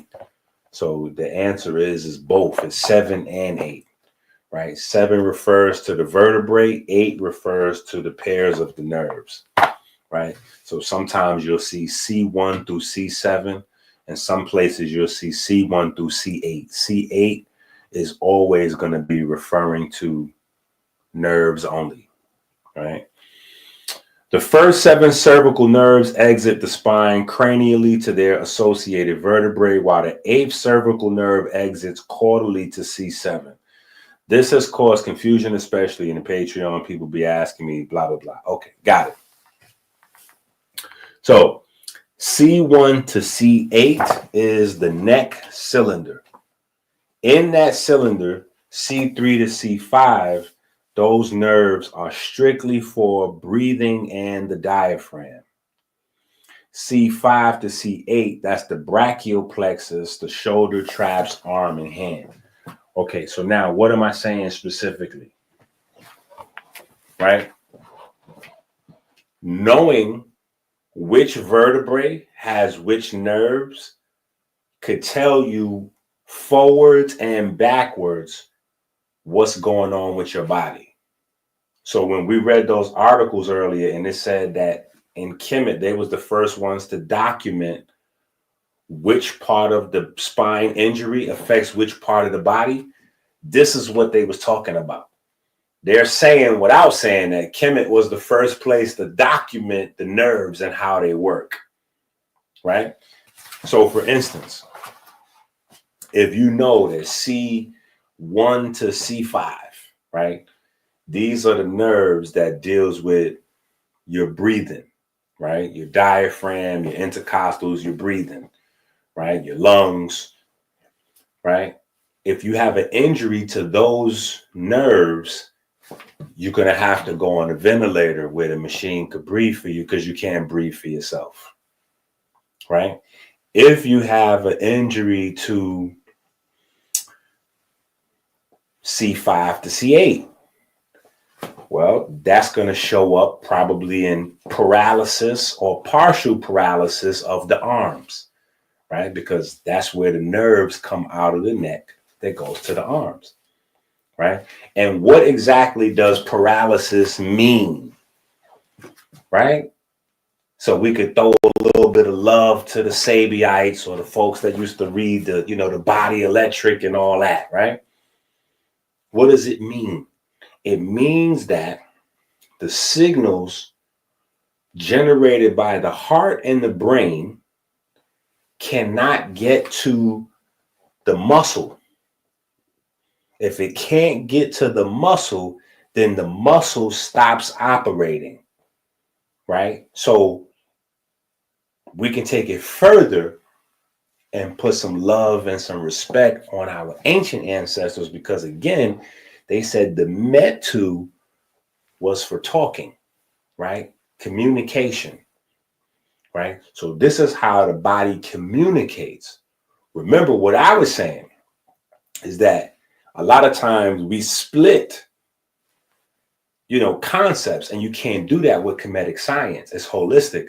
So you don't have the ability to say, okay, well, when you plug a TV in the outlet, electricity is used to power the TV, right? But when you press a keyboard on your laptop, electricity is used to encode information. See, in your body, it's not divided that way. In your body, electricity is used as power and also information. The same time, right? Power and information, right? So if the nerve can't send the electricity, that area stops working. And all of your organs, it's not just skeletal muscle, your organs are also muscle. Your heart is the only thing that's so important that it has everything it needs all by itself. Your heart has everything it needs. It has its own nerves, circulatory system, blood, neurons. Your heart is a whole little person, right? But everything else is dependent on a whole bunch of other stuff, right? Everything else is dependent, right? So knowing which nerves is at which part of the bodies, and then on the flip side, say for instance, you get a symptom, well, you know what part. So if you get in an accident or you hurt yourself or you fall down, boom, and you hurt your spine, you can tell, okay, where the potential damage is going to come from by the spine. But on the flip side, say you just living your life and you hitting me up like, my arm is tingly or whatever the case may be. Well, that could be from your neck. That could be from your spine, right? Because, C5 through C8, shoulder, right? Arm, forearm, hand, right? So now you're learning back and forth where this location, right?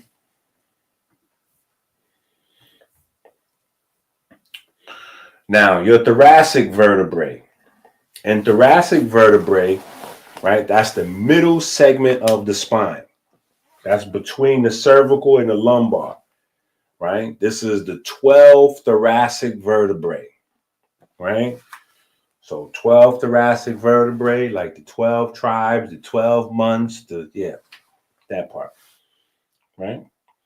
They increase in size going toward the lumbar vertebrae, right? They increase in size. They get bigger as they go down, right? You see this, the whole spine is getting bigger,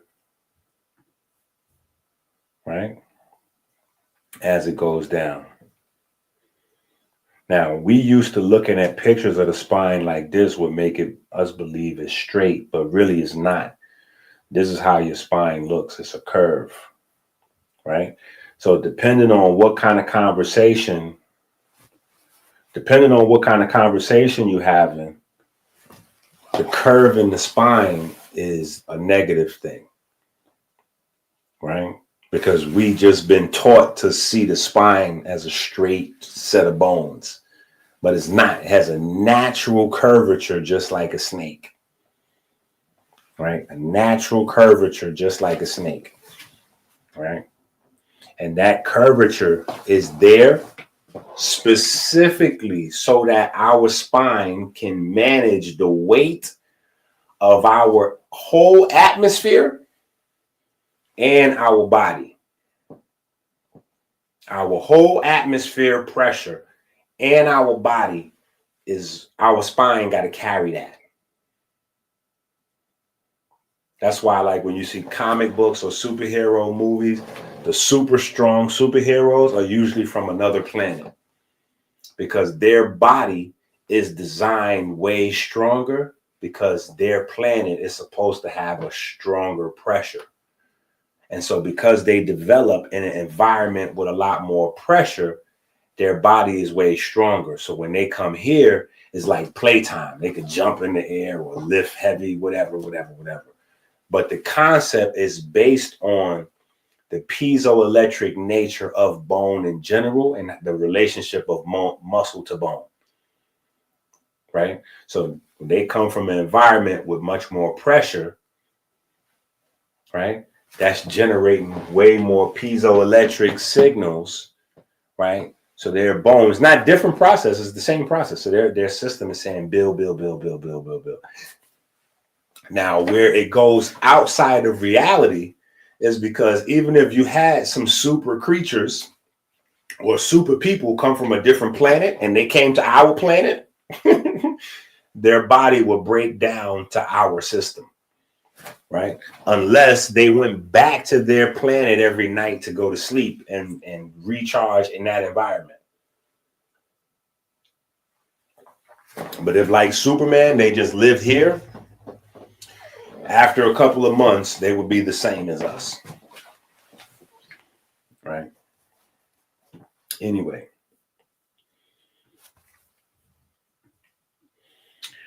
All right, so you got your 12 thoracic vertebrae. They are distinguished by the presence of facets on the sides of the bodies for articulation with the heads of the ribs, as well as facets on the transverse processes of all except the 11th and 12th for articulation with the tubercles of the ribs. These is basically like saying like little puzzle pieces. Like they got built-in little ridges and edges and just special little grooves where they fit into other places. You know what I'm saying? So certain bones, just the geometry is just formed perfectly to fit into the rib, you know, like that's what they're saying. So when you hear these facets and articulations, that's what they mean. Right?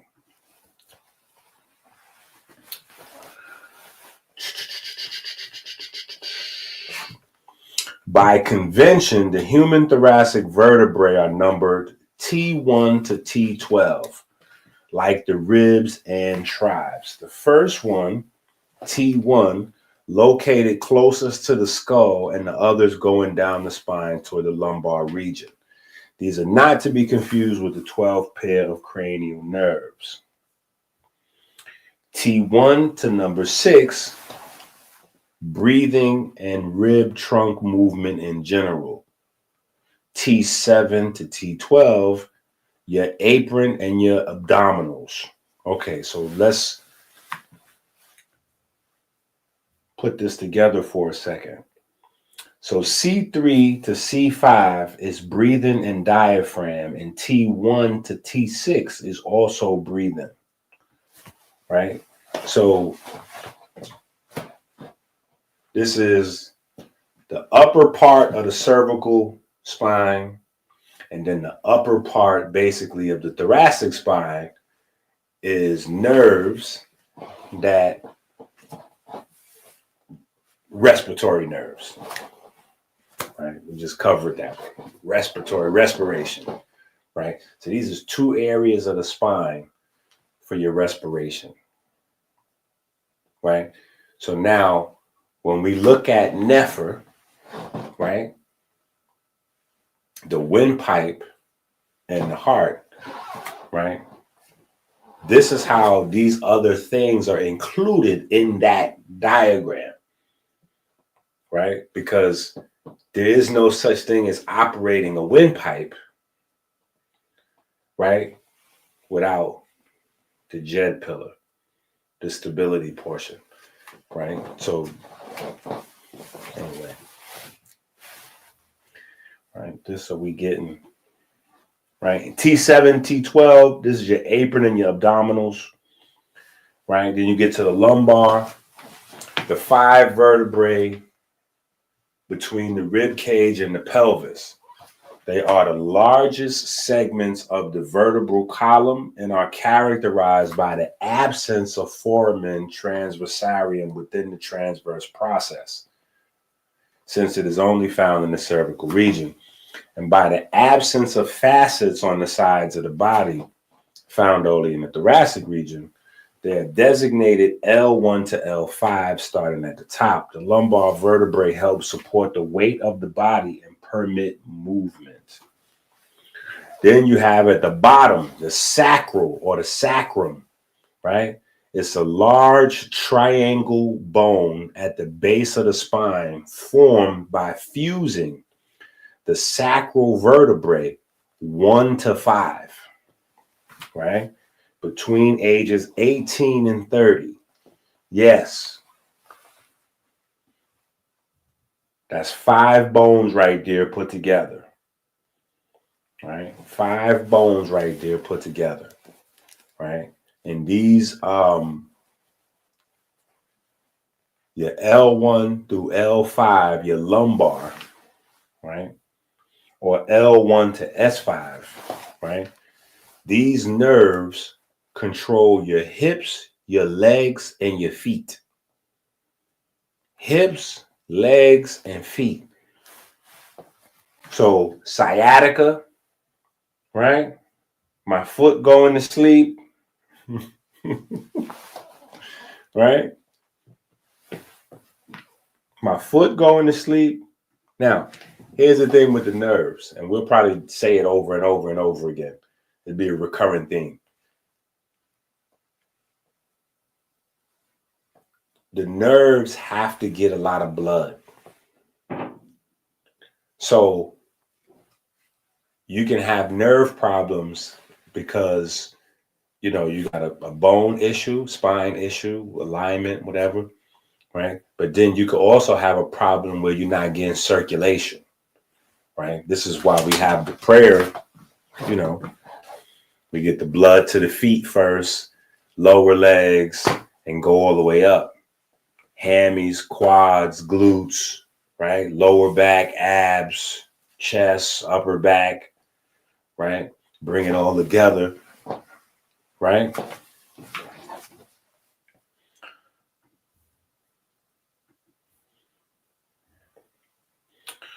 All right. The coccyx or tailbone, right? The rudimentary vertebrae, it articulates superiorly with the sacrum. In each of the first 3 segments, they may be traced to a rudimentary body and articular transverse process. The last piece, a mere nodule of a bone, right?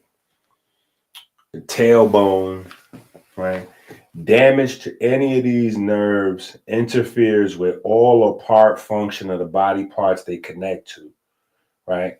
No chakras are involved, right? Just radio waves and the good old magical number 26. Right? Now, you have your brachial plexus, which is a bundle of nerves that stems from the nerve roots in the cervical neck and upper trunk sections of the spinal cord, creating a network that connects to the nerves in the arm, right? Brachial plexus, right? Then you have the cauda equina plexus, which is a group of nerves, right? From your L1 to L5 that give both motor and sensory nervation, right? The ability for you to be able to feel your legs, your bladder, your anus, and your perineum, right? Then you have the lumbar plexus, which are the nerves that go the subcostal nerve, which is the last thoracic nerve, your L1 to L4. Additionally, the ventral ramia, the fourth lumbar nerve, communicating branches, blah, blah, blah. Right, so these go to the hips, right? Pass through the pelvis, the hips, the psoas major, the motor branches are directly distributed through the muscle, through the pelvis. Okay, so the pelvis, the hips, the psoas, right? And then you have your sacral plexus nerves that go through the piriformis muscle and the muscles of the pelvis. So this kind of goes into what we call our abs, right? The lower abs. Like where brawn. So listen, these is injuries right here. What I'm talking about, this is where Braun is dealing with right now, right? So on the injury report for the Lakers, they had Braun with a left groin and Luka with a right groin injury. They both had groin injuries. Braun with a left groin injury, Luka with a right groin injury. This is that area. These are like ab muscles, but they really not ab muscles because they all the way down like to the top of the legs, right? So you feel them like right on the sides of your program. Right on the sides of your program. All right. Then you have what we call sympathetic nervous system and parasympathetic nervous system.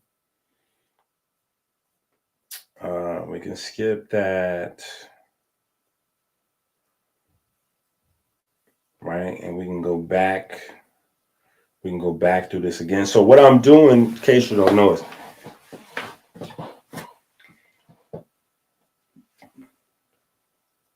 the spine is described as a zillion different ways, right? Just to recap. So it's not overwhelming, even though I know it is, because we've been talking for 4 hours. How long? 5 hours? 6 hours almost.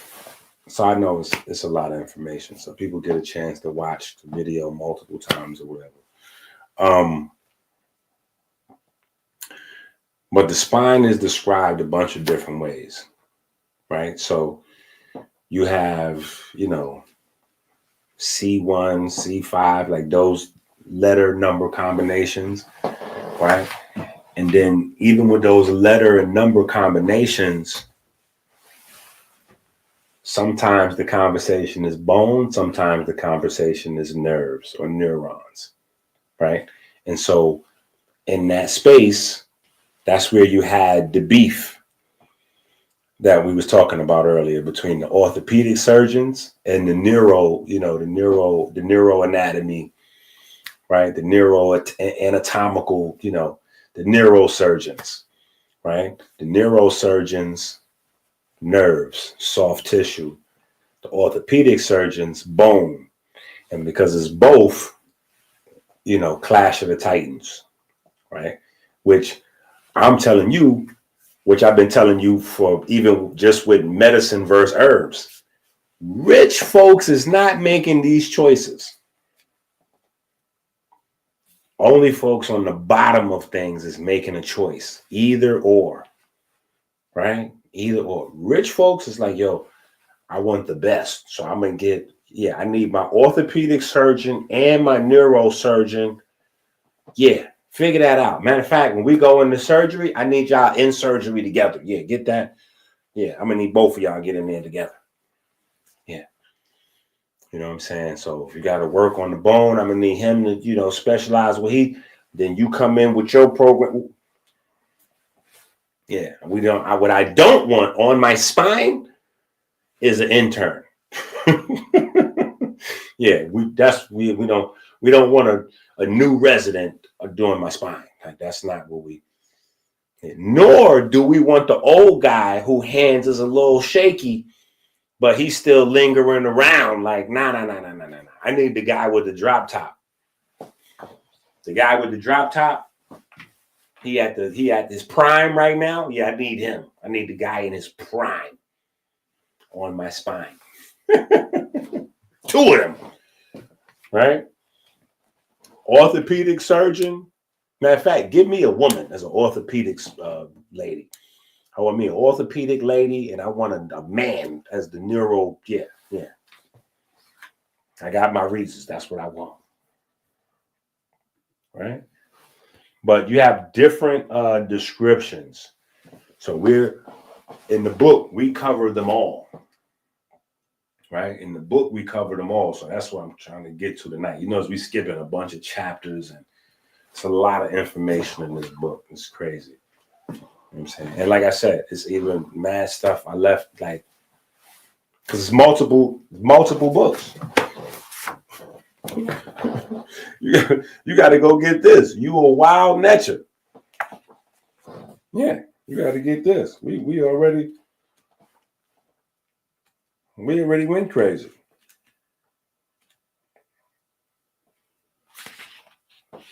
The You Got Nerve book, the piezoelectrochemistry book, like, it's because the subject is so much, you know, because the subject is so much, and there's still more.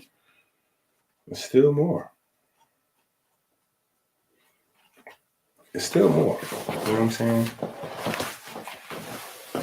But anyway, so let's go to these ganglion, right? Because they have another way of grouping and discussing the spine. They go through the ganglions, right? So the ganglions is where, so each vertebrae, you have pairs of nerves, right? But when those pairs of nerves go out and branch out through the body, some of them go to the same area, right? So because they go into the same area, they get grouped together. So this is a ganglion of nerves, right? So we just go, instead of referring to 5 or 10 different nerves individually, we're just going to put them together. So they got grouped off names, right? So you have the superior cervical ganglion, right? Let's see if we can just bring it up so you can see it.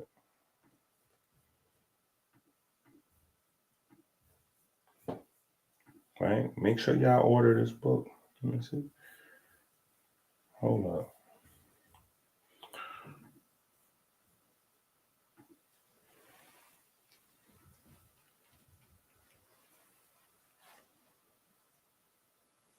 Okay, the book is officially live right now. Ooh! The book is live right now, so you can get this book right now. The book just hit Amazon. Bowling. I hear the player haters calling.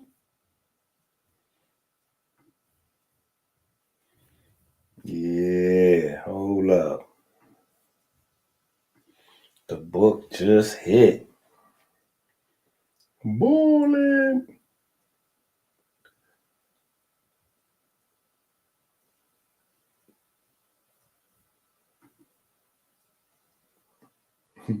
I just came over to you. I ain't see no comments. I've been on the screen I've been on. I can't even see the comments.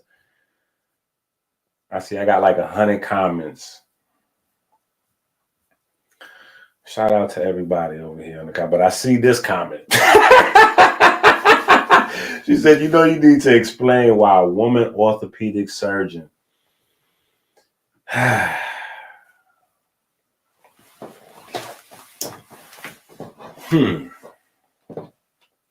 Because orthopedic surgeons, they got to crack bone sometimes, and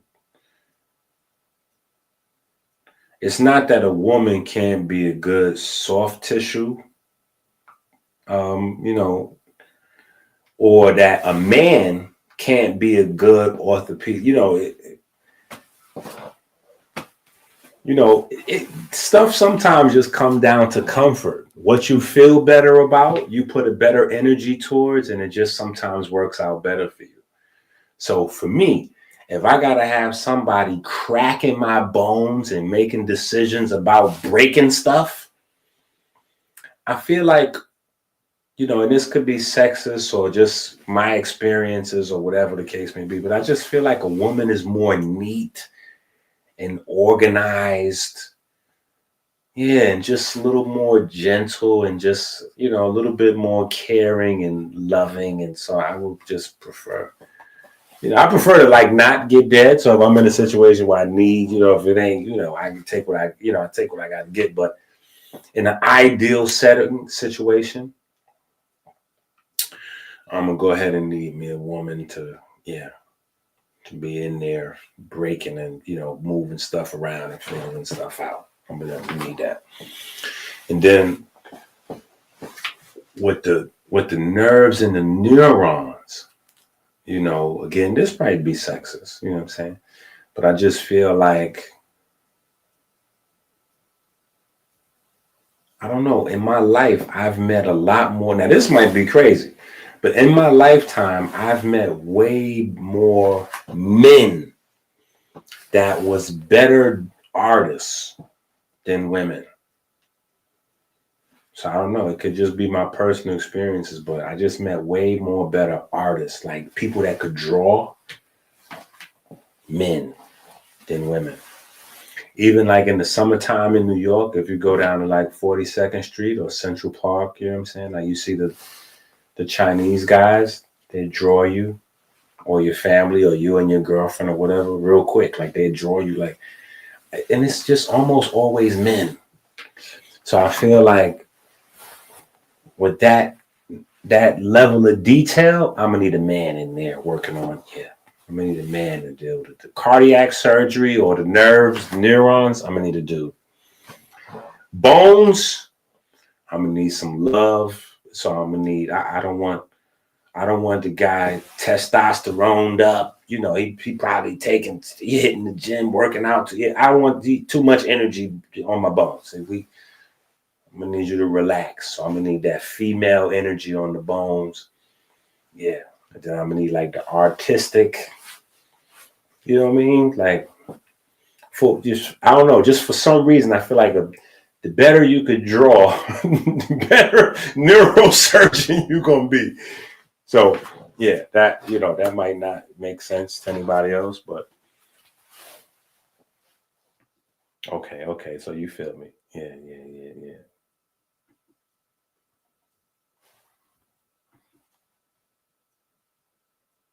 Yes, the Comedic Naturopathy book is on sale. I told y'all I was going to drop it down on sale, and I've submitted it, but I didn't know when it was going to show up. So it's definitely on sale. Yeah. That definitely dropped down. But yeah, so you can hit the link, find the book. Let me see if I can pull it up right here. You see, I was on my graffiti. You know what I'm saying? I don't know. I'm just in my Bronx. You know what I'm saying? I'm just in my Bronx graffiti vibe. You know what I'm saying? Yeah, I'm just in my graffiti vibe, my graffiti bag right now. Yeah, in my graffiti bag. Right? So you see what we on right there. Right? Migraine, back pain, headache, heart disease, neuropathy, sciatica. Right? Yeah.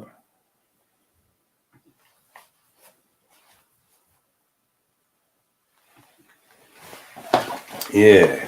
Yeah, we're going in. We're going in.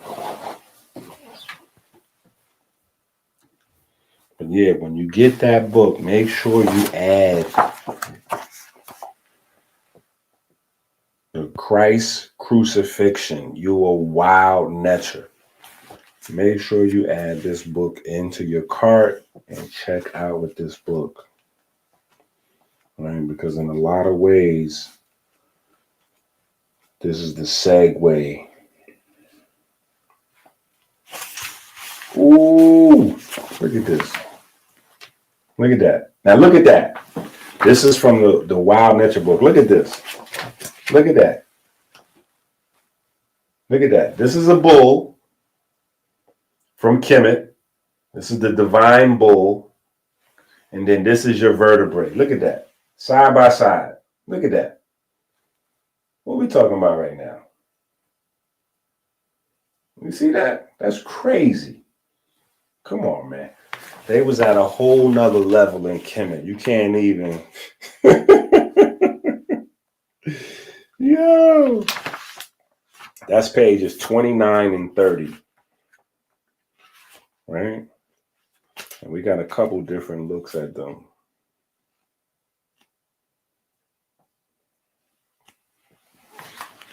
Yeah. But anyway, back to these ganglion, right? So we did a whole nice little marathon into the release of the book. That was kind of epic. That was not planned, by the way. I was just like, Monday or Tuesday, it's going to come out. But then I looked at the clock and I seen it's after midnight. So I'm like, let me check and see if it's up. And it's definitely up, right? All right, so the superior cervical ganglion, right? That is your eyes, right? Your lacrynal gland, your mucous membrane, your nose and palate, your submaxillary gland, your sublingual gland, the mucous membrane in your mouth, and your parotid gland. Then you have what I call, right, the Nephro ganglion. The Nephro ganglion, I had to name it because it's not named. That's crazy. There's a ganglion with no name. So I just named it the Nephro ganglion. Right? Now, ask me how it's sitting there in the middle of these ganglions with no name, and it just so happens that the ganglion that doesn't have a name is the one for the heart and the windpipe. Come on, bro. Crazy. Now, how they come up with Nephro linking the heart and the windpipe when everybody that look at that say that don't make no sense. That don't make no sense.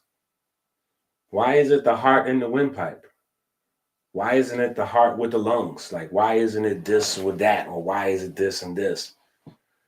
Well, because the same nerves that go from the spine to the windpipe also go to the heart. Again, that is the Kemetic way of demonstrating the science. Demonstrating. They gave you Nephro. They showed you that the heart is literally attached to the windpipe. Now, when the Greco-Roman fraternity looked into the body and they said, oh, look at this. This is stupid. The heart is not attached to the windpipe. The heart's not at the bottom of your windpipe. This don't make no sense. They didn't stay in the studio long enough.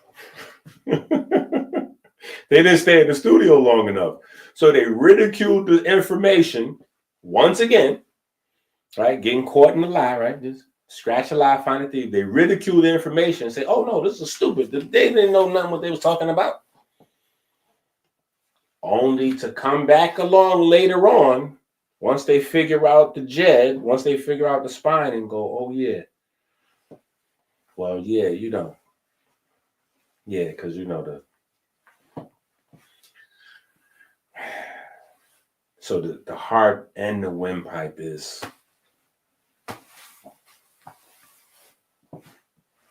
it is connected. Yeah. So there's a ganglion, right, that I named it the nepher ganglion. That's why I have it in parentheses, right? The heart, larynx, and trachea. Then, and it's in between these two ganglion, the cervical, the superior cervical, and the celiac ganglion, right? And the celiac ganglion, stomach, abdominal vessels, liver, bile ducts, pancreas, adrenals, small intestine, large intestine, right? Well, and then here, I put these parentheses because the large intestine is large. So you have nerves that come from the celiac ganglion that attach to the large intestine.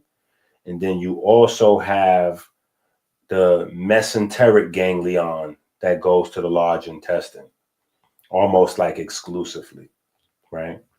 And then you have your inferior mesenteric ganglion, which is the rectum, anus, kidney, bladder, gonads, and external genitalia, right? And then, of course, you got your parasympathetic nervous system, blah, blah, blah. Nerve fibers, the vagus nerve, 3 spinal nerves in the sacrum. On this location. Okay, blah, blah, blah.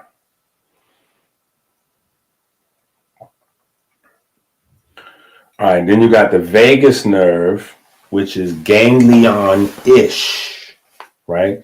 The vagus nerve connects all over the place. Heart, lungs, liver, gallbladder, stomach, spleen, pancreas, intestines, right? Then you got the pelvic nerves, which is ganglion-ish. Rectum, kidney, bladder, scrotum, penis, ovaries, and uterus. All this plus producing blood and immune cells is happening in the Jed. Not to mention keeping you connected to the wave guide, right? So we ain't even get into our FM radio waves, right? We ain't even get into our FM radio waves and, right? So we have some other conversations.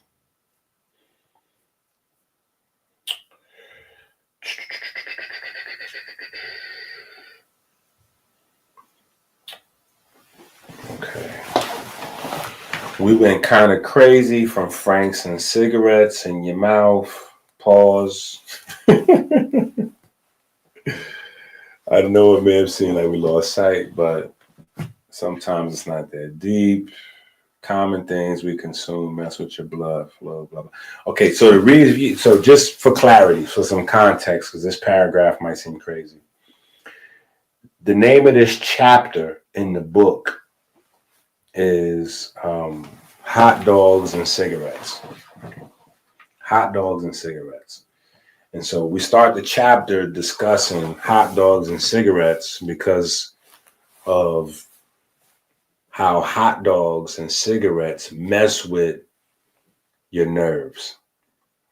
Literally, pain in the neck, right? Can be caused by hot dogs and cigarettes.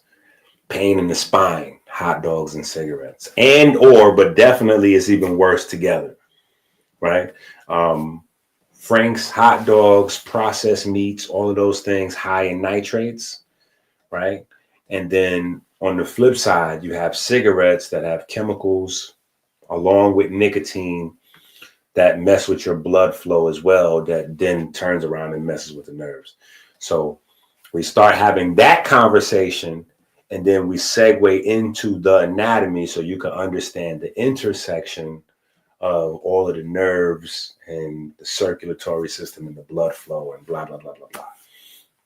So that's kind of what I'm talking about in this paragraph. I don't want this to seem crazy. Like, what is Inky talking about, right? It's 12 o'clock at night. Inky, you're talking a little crazy, right? So, but this is where especially if we go back to the piezoelectrochemistry book, where we was kind of like in the Yi Jin and Sisu Jing bag, right? The bone marrow washing, tendon changing, right? And you get into those martial arts, ancient conversations, everything was about blood flow. And you had the blood, where the blood flows, the chi goes, right? Chi is the life force and blah, blah, blah, blah, blah. Now we got an idea of that, right? Chi is a triune, electricity, magnetism, light, right? It's that, right? It's electromagnetism in all three of its manifestations. It's the electric, sometimes it's the magnetic, sometimes it's the light, collectively together, right? So where the blood flows, the chi goes. If you don't have good blood flow, the nerves shut down and then they atrophy. Capillaries atrophy. You don't get arteries and vessels to atrophy. Arteries and vessels can collapse. You can get prolapse, right? Or you can get clots and hardening and stuff like that. But capillaries recede. They atrophy. Yeah, you lose capillaries. Yeah, they just dry up and move out of it. If you don't get blood in there long enough, the capillaries will start easing back, right? So one of the things about working out is that you grow your capillaries. Yeah, you grow your capillaries, right? Especially if you're working the extremities of the body, right? Never skip leg day, right? But for us, you doing your prayers, right? Right? You're doing your prayers, right? When you're doing your prayers, you Gucci, right? If you're doing your prayers 3 times a day, 5 times a day, you Gucci, right? But yeah, that's where your ancestors would have just focused more in on the breathing, because the breath is what infuses light, electricity, magnetism, right, into the blood. All right, so pain signals.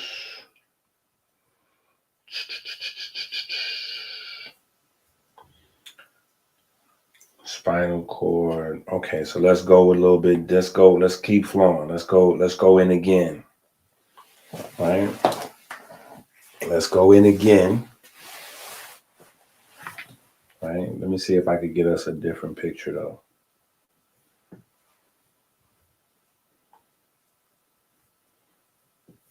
Let me see if I can get us a different picture. Keep flowing, and it ain't not working. I'm gonna rob me in person.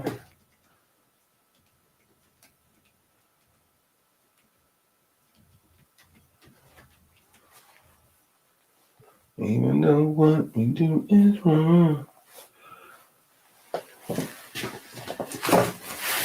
All right, see, I wanna talk about this, but I don't feel like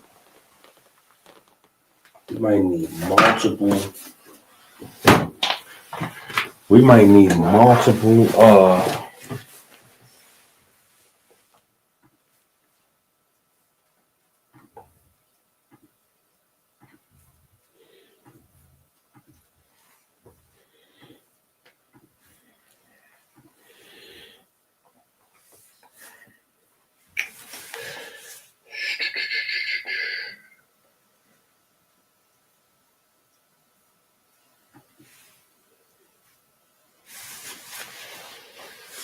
Yeah, see, these ain't really good like that.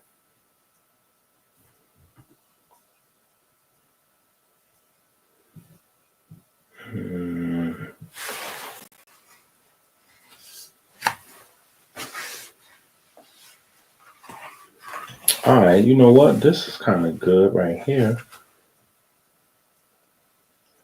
That might be the best. What's this?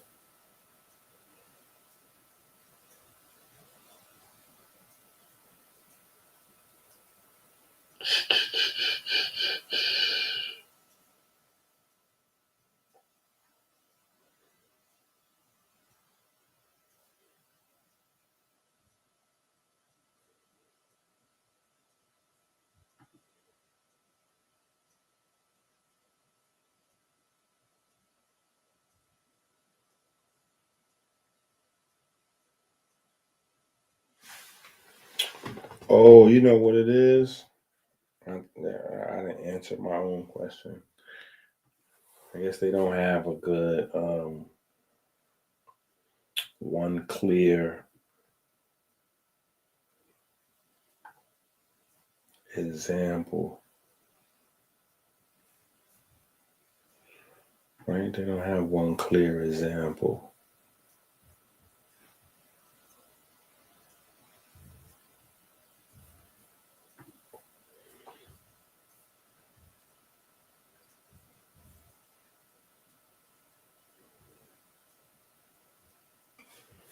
Right? They don't really have one clear. So you know what? Maybe actually, let me see something though. Because maybe if I look up,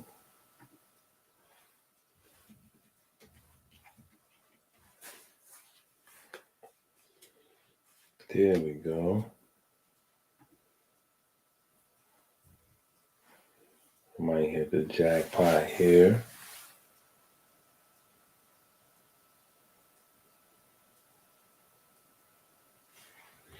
We might hit the jackpot here.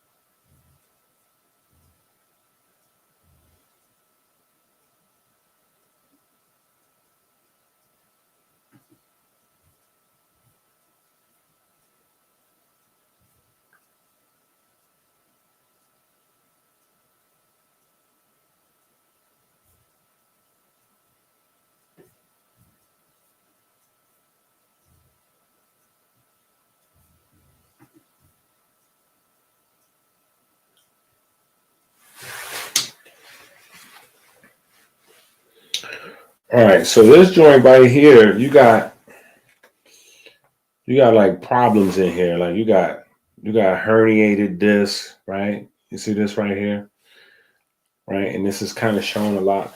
But the problem is what I was looking for was something, an example that I have like everything all in one, where we don't have to skip around. But yeah, that's not gonna happen. That's not gonna happen. So we're gonna have to find, we have to do what we got to do. This is pretty good though, right? So when you look here, right? When you look here, you're gonna see. Try to squish it a little bit so you can see more. Oh, dang, it's just big. You should be able to see the whole joint, right? All right, so the dorsal root, right? You should be able to see the dorsal root, right? And the ventral root, right? The dorsal root and the ventral root, right? The dorsal root and the ventral root is basically your signal input and your signal output. To simplify, there's a lot of stuff you're looking at right there, right? But I just want to be able to simplify. So when you're looking at this, right, your dorsal and your ventral, these is your input and your output. Those are the roots to your nerves, right? Those are your roots to your nerves. And in the body, you have white matter and gray matter. right? You have white matter and gray matter, right? The white matter is your high speed connection. Those are your high speed cables, right? The gray matter is your slow speed or your moderate speed, right? When you're dealing with the nerves, you got your gray matter and your white matter. The white matter is high speed, right? The reason why it's white is because it has myelin sheath on it, right? It has myelin sheath. So the myelin sheath, the coating, makes sure that that signal doesn't like spread. So it's just, right? It's not dissipating as it travels. There's no potential to dissipate as it travels. So it's a lot faster, right? It's a lot faster, right?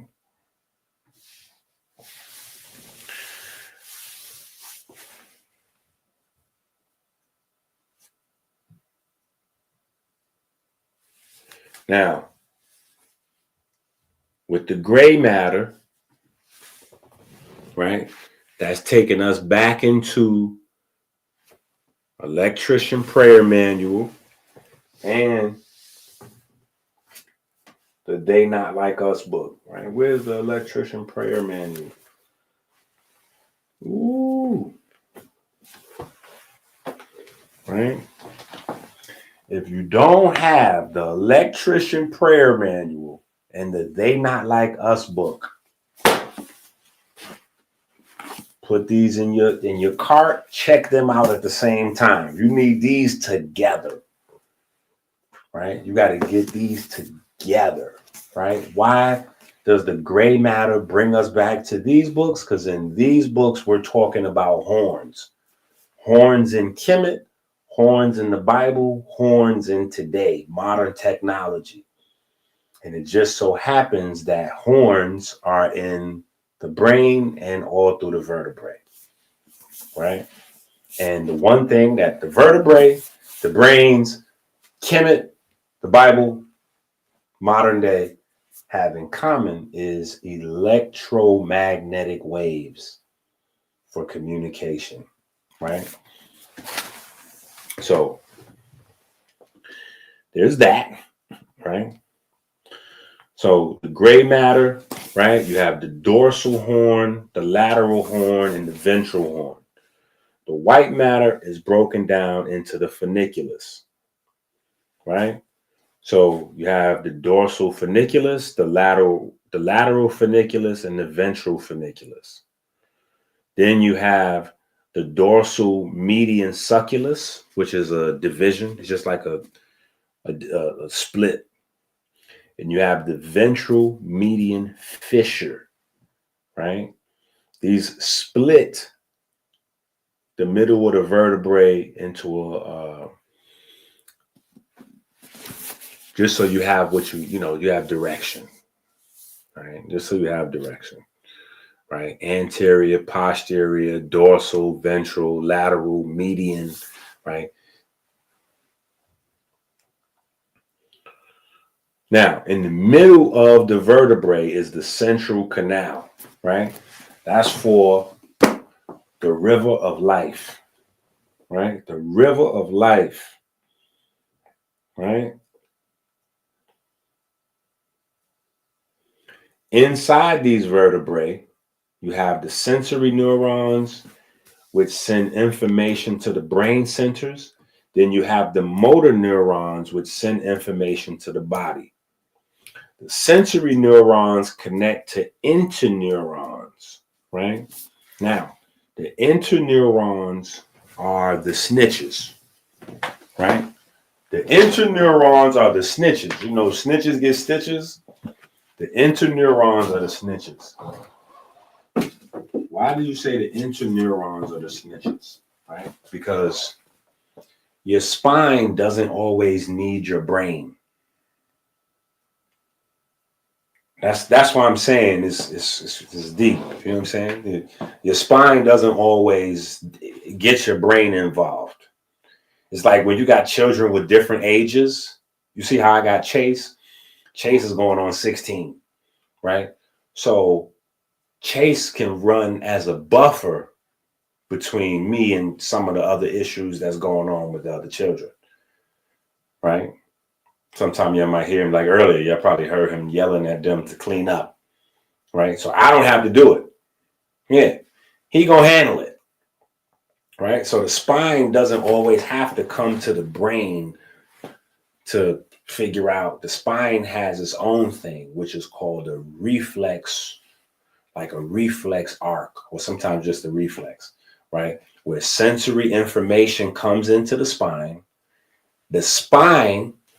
processes and sends back the signal. The brain don't even get involved, right? But then you have the interneurons. The interneurons is a third type of neuron that's in the vertebrae that tells on the motor neurons and the sensory neurons, basically. That's what the job is. It's just diming out, good, bad, ugly, indifferent. The interneuron is going to send that to the brain so that the brain can be made aware of what's happening, right?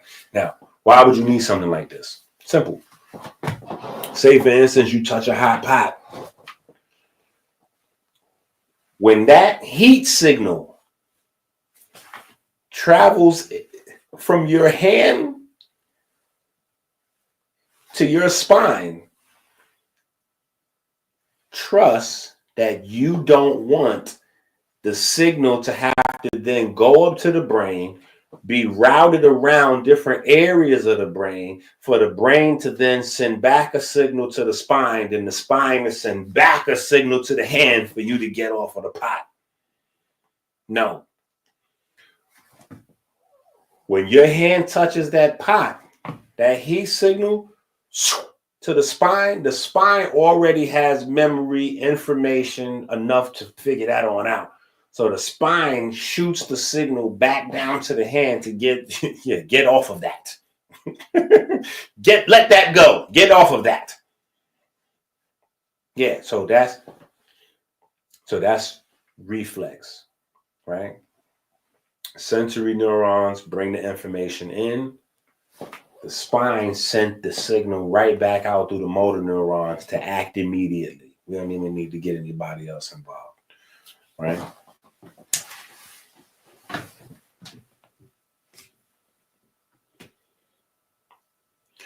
Oh yeah. If you just tuned in, but let me ask you this: what time is it in Africa right now? What time is it in Africa right now? Right now in Michigan, it's 1 o'clock in the morning. Yeah, it's 1 a.m. right now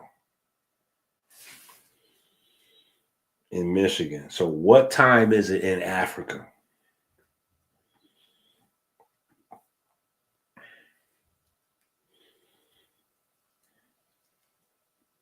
All right, so let me see. Blah, blah, blah, blah, blah. And we almost finished, actually. I think that might about wrapped it up.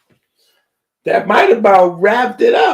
you might have missed it. Let me see if what we talk about. Let me see what else is in here.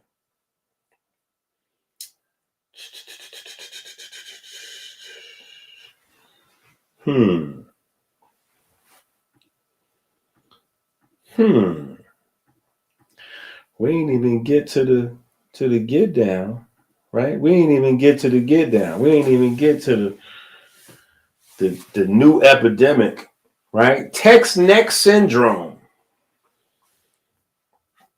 right? And this is what I was talking about. We was going to get to the main get down with the get down.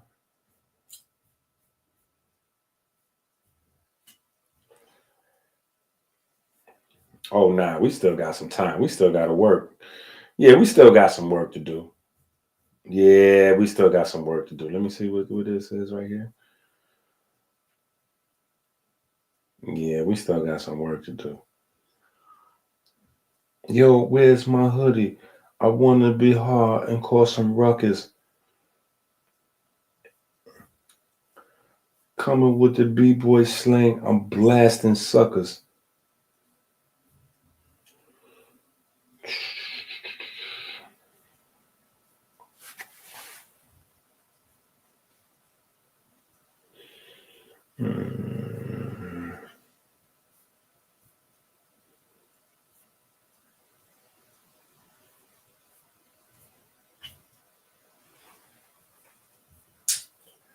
Never talk to a stranger. Oh, that's what we did. We did a review. And then we got into the cerebral spinal fluid. Okay, yeah, we definitely missed a few little pieces because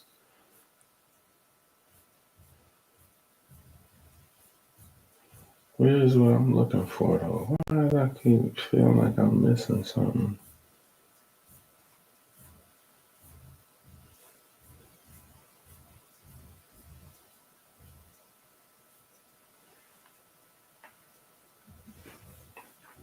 Let me see something.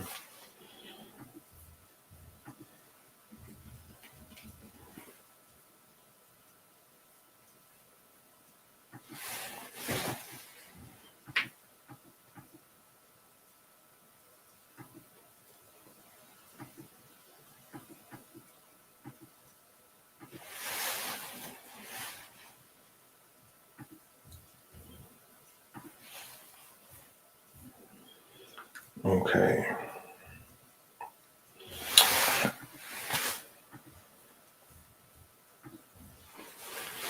Text neck syndrome. All right, hold on. Let me see something.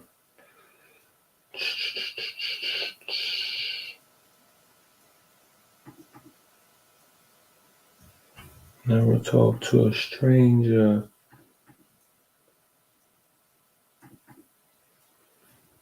Okay.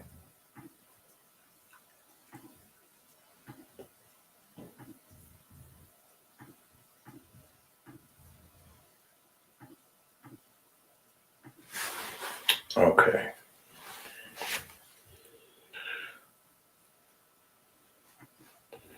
So you can see the work right there.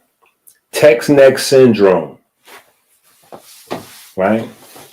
Disentangling a new epidemic. The aim of this report is to provide a brief review of the predisposing factors for text neck syndrome, along with diagnostic and therapeutic approaches in young and adult populations.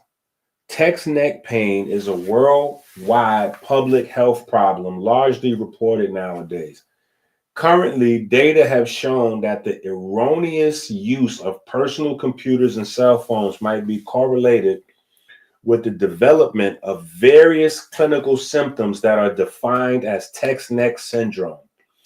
Modified radical changes in everyday life may ameliorate the powerful forces on the cervical spine that lead to cervical degeneration, along with other developmental, medical, psychological, and social complications that are attributed to text neck syndrome. Conclusion: new technologies and the potentially harmful addiction to cell phones and computers while reading or texting are inducing an epidemic of text neck syndrome. By focusing on postural correction, both pain alleviation and a better quality of life can be achieved for the patient. The predisposing factors and therapeutic approaches for this syndrome that affects public health remain to be further elucidated. Okay, so this is not a thing that I'm making up, just, right? Northwestern Medicine says, if you're reading this on your phone, your shoulders are likely slumped forward. Your chin is likely almost at your chest. This is called text neck or smartphone slump, and it's becoming increasingly common, especially among teenagers. In a proper upright posture, the weight of your head is about 10 pounds, balanced on top of the spinal column. When you're looking down at your phone, you place up to 60 pounds of force on your cervical spine.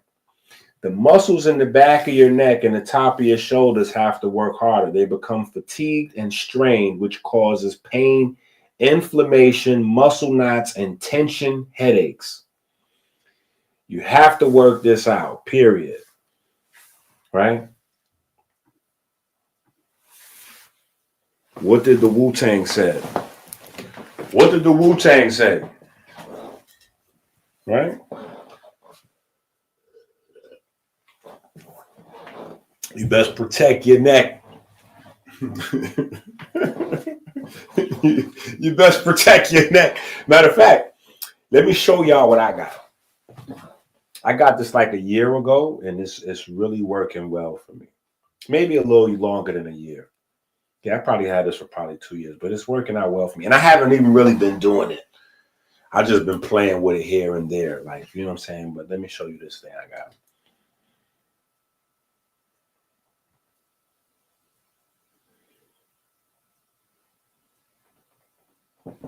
Myron! Myron! What? What are you doing? What you doing? What you talking about? What am I doing? You reading them nasty books again, right, Myron? Everybody read no nasty books, man. You scared the hell out of me. What you talking about, man? Wait, I ain't did that in about 2 weeks. You called yesterday too. What you reading? What you reading? You scared the goddamn book, man. Dr. Inky. I went on Amazon and got 3 Dr. Inky books because I'm reading about melatonin and biochemistry. What is, Myron, that's not even first of all, it's not melatonin and whatever it is that you just said. It's melanin and biochemistry. You can't even pronounce the word, so how you reading?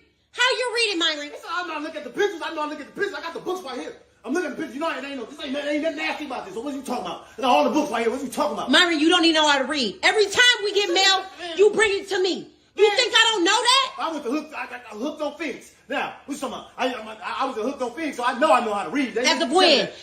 Because first of all, hooked on phonics, I believe it's for kids. There's no such thing.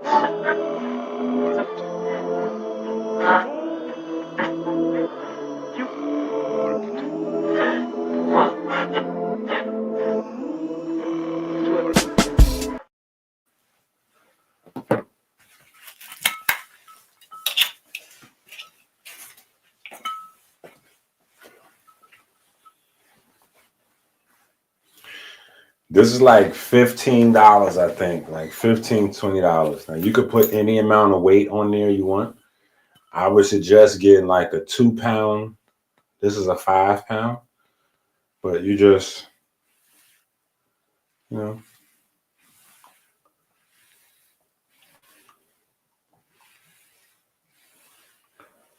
So you build up the strength in your neck. Right? The neck muscles are largely overlooked. So you get a little harness. Now, they also have this joint that's new, right? They got like a resistant band version where you strap it on the back. You hook it onto something and you strap it on your back and you just kind of like pull backwards. Right, like that. When I seen the commercials for it, the science looks good, right? Because you got 30 muscles in your neck, right, that we don't work out, right? And now that we're putting ourselves in this position, because we're putting 60 pounds of extra pressure on our neck to check text, right? We need to build those muscles, right? But because just using the computer was like giving me a pain in the neck, literally pain in the neck. And so I started like doing that, getting more blood to the area, more oxygen, building up the muscle a little bit, start feeling better. But when I see the new one with the resistance band, I just get scared that it's going to like pop and slap me in the face or something like that. I don't know. You know what I'm saying? So this is old school though. This what I'm showing you, this neck harness, this is old school. They've been having these for, you know what I'm saying? And you just kind of do your own thing with that. I think it's good for your neck.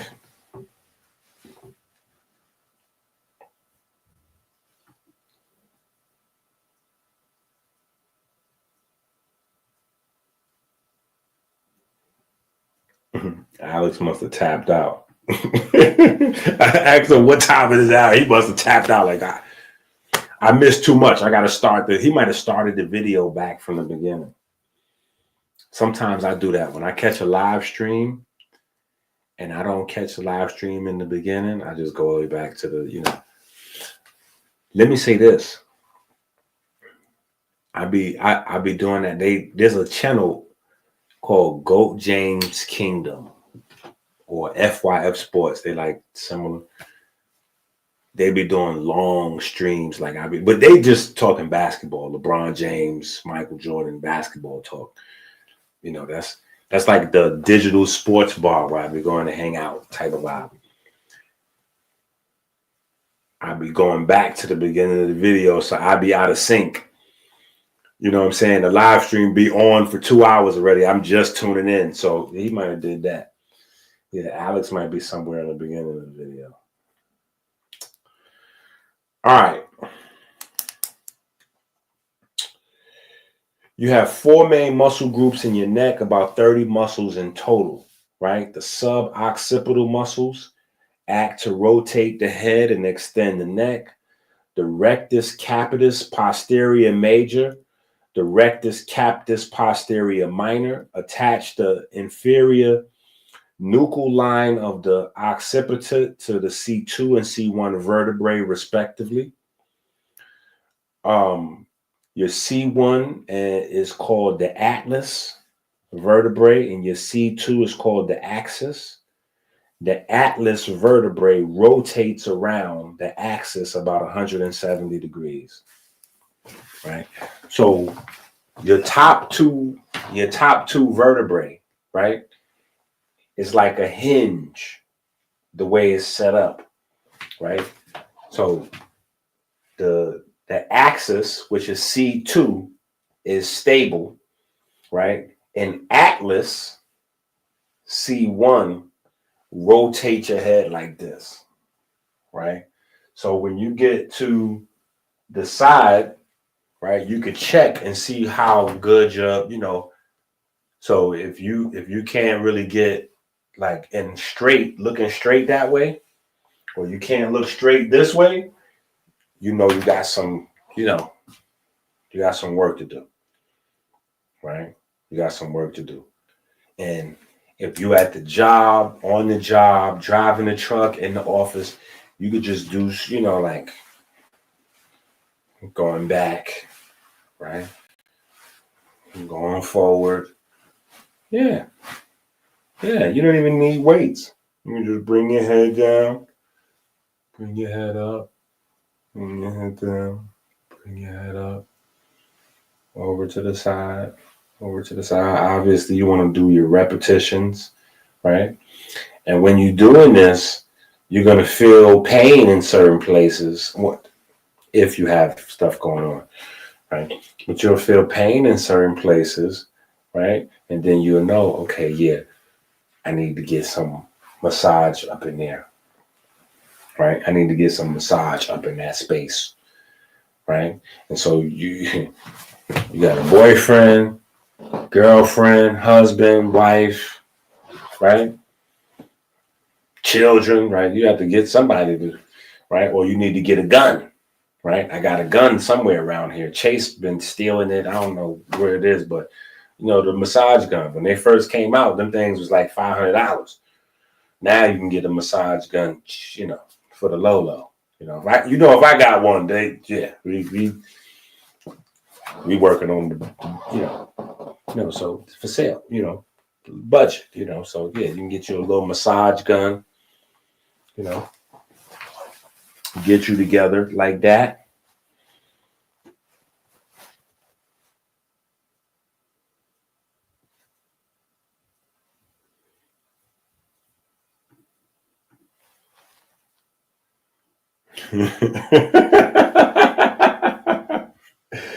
Yeah, I'll be putting it on. I'll be speeding them up, but then I'll be having to watch them over. So it depends. Right? All right. So we go through some of the muscles. Okay, and then we get to the shape of the spine, right? Kyphosis and lordosis. right? Which is basically the curvature of the spine. And then we talk about hydration.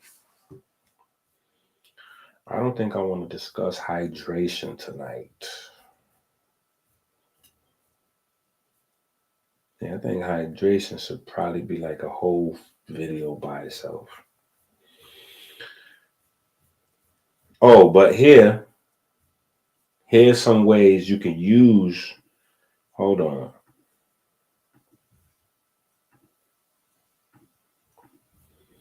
Here's some ways you can use, right?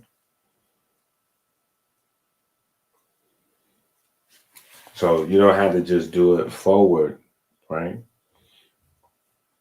All right, you can use the chair.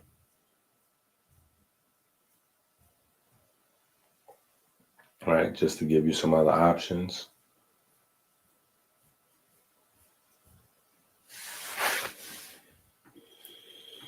Right, so trust me, we go all the way in from a variety of angles to really give you the best, like, it's been coming. It's been a long time coming. Right? But I think you're a wild nature. You're a wild nature. Yeah, I think this book, I probably need to put like a little thing together with all of the book covers. Because remember, we did this book after Jamie Foxx had, right? And then we started off the book talking about brain bleeds, right? Also known as a brain hemorrhage or intracranial hemorrhage, a life-threatening condition that occurs when an artery in the brain bursts and blood pools between the brain and skull. It could be caused by head trauma, a brain tremor, stroke, or other health conditions. Stroke is a medical condition in which poor blood flow to a part of the brain causes cell death, right? There are two main types of stroke: ischemic, due to lack of blood flow, and hemorrhagic, due to bleeding. Both cause parts of the brain to stop functioning properly. That same science work all through the body. Wherever you don't get the blood in, the nerves going to stop working. All right? So we go through that.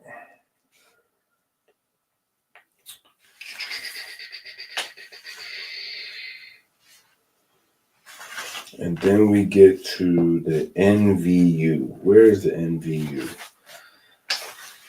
I know you're in here. Okay, right here on page 9. No, page 8. The neurovascular unit comprises, okay, wait, blah, blah, blah, blah, blah. Prayer number 3. Books on the aorta and spine. Every minute, about 600 to 700 milliliters of blood flow through the carotid arteries and their branches, while 100 to 200 milliliter flow through the vertebral basilar system. The rate of cerebral blood flow in an adult is typically 750 milliunits per minute, or about 15% of cardiac output. Arteries deliver oxygenated blood, glucose, and other nutrients to the brain. Veins carry out usual spent blood. Remove carbon dioxide, lactic acid, and other metabolic products. The neurovascular unit regulates the cerebral blood flow to the activated neurons, which can be supplied with energy in the right amount at the right time. The neurovascular unit comprises the components of the brain that collectively regulate cerebral blood flow in order to deliver the requisite nutrients to activate neurons. The NVU addresses the brain's unique dilemma of having energy demands, yet low energy storage. So high energy demands and low energy storage. So this is what you have a neurovascular unit for, is to basically breastfeed the neurons, right? So this is where Kemet, instead of neurovascular unit, divine cow, right? And when you see the picture of the divine cow, all of the gods are under the cow on the tits, basically drinking the milk. That's the neurovascular unit drip feeding the neurons in the brain, right? So we go through that, we work through all of the arteries in the brain, blah, blah, blah, right? And then we talk about what?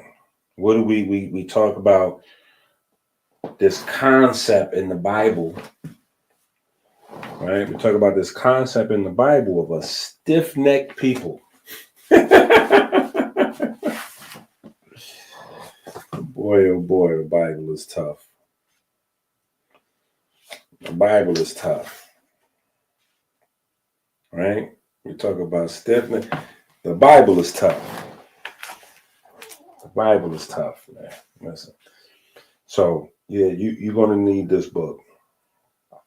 Coronary arteries, blood flow, right? So in this book, we kind of,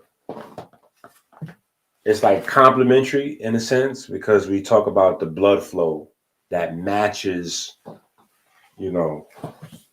with the cervical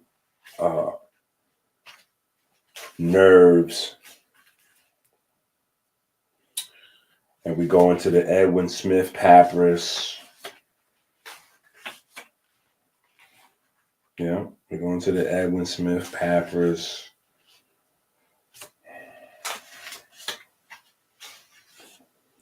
And I hide from the cameras. Why?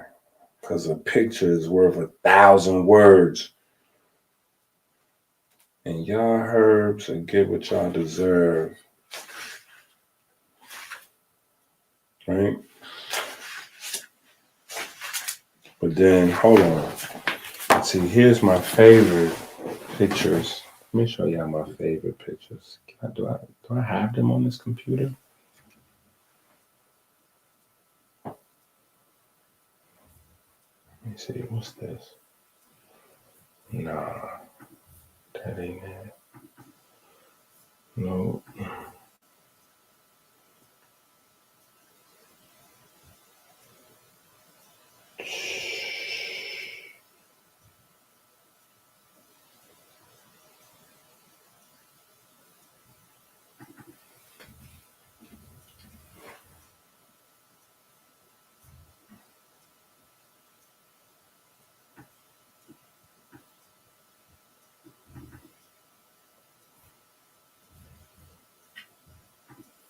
No.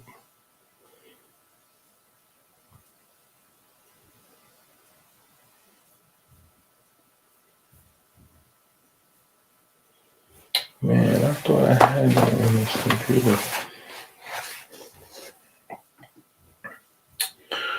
I have them in this book, but they might be too small for you to see in detail.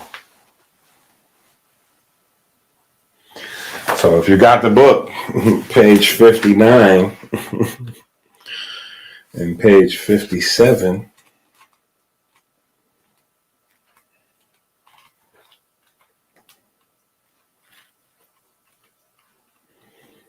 All right. I think I was too thirsty.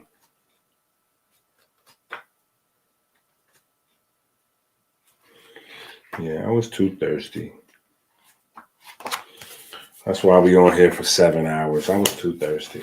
I missed y'all.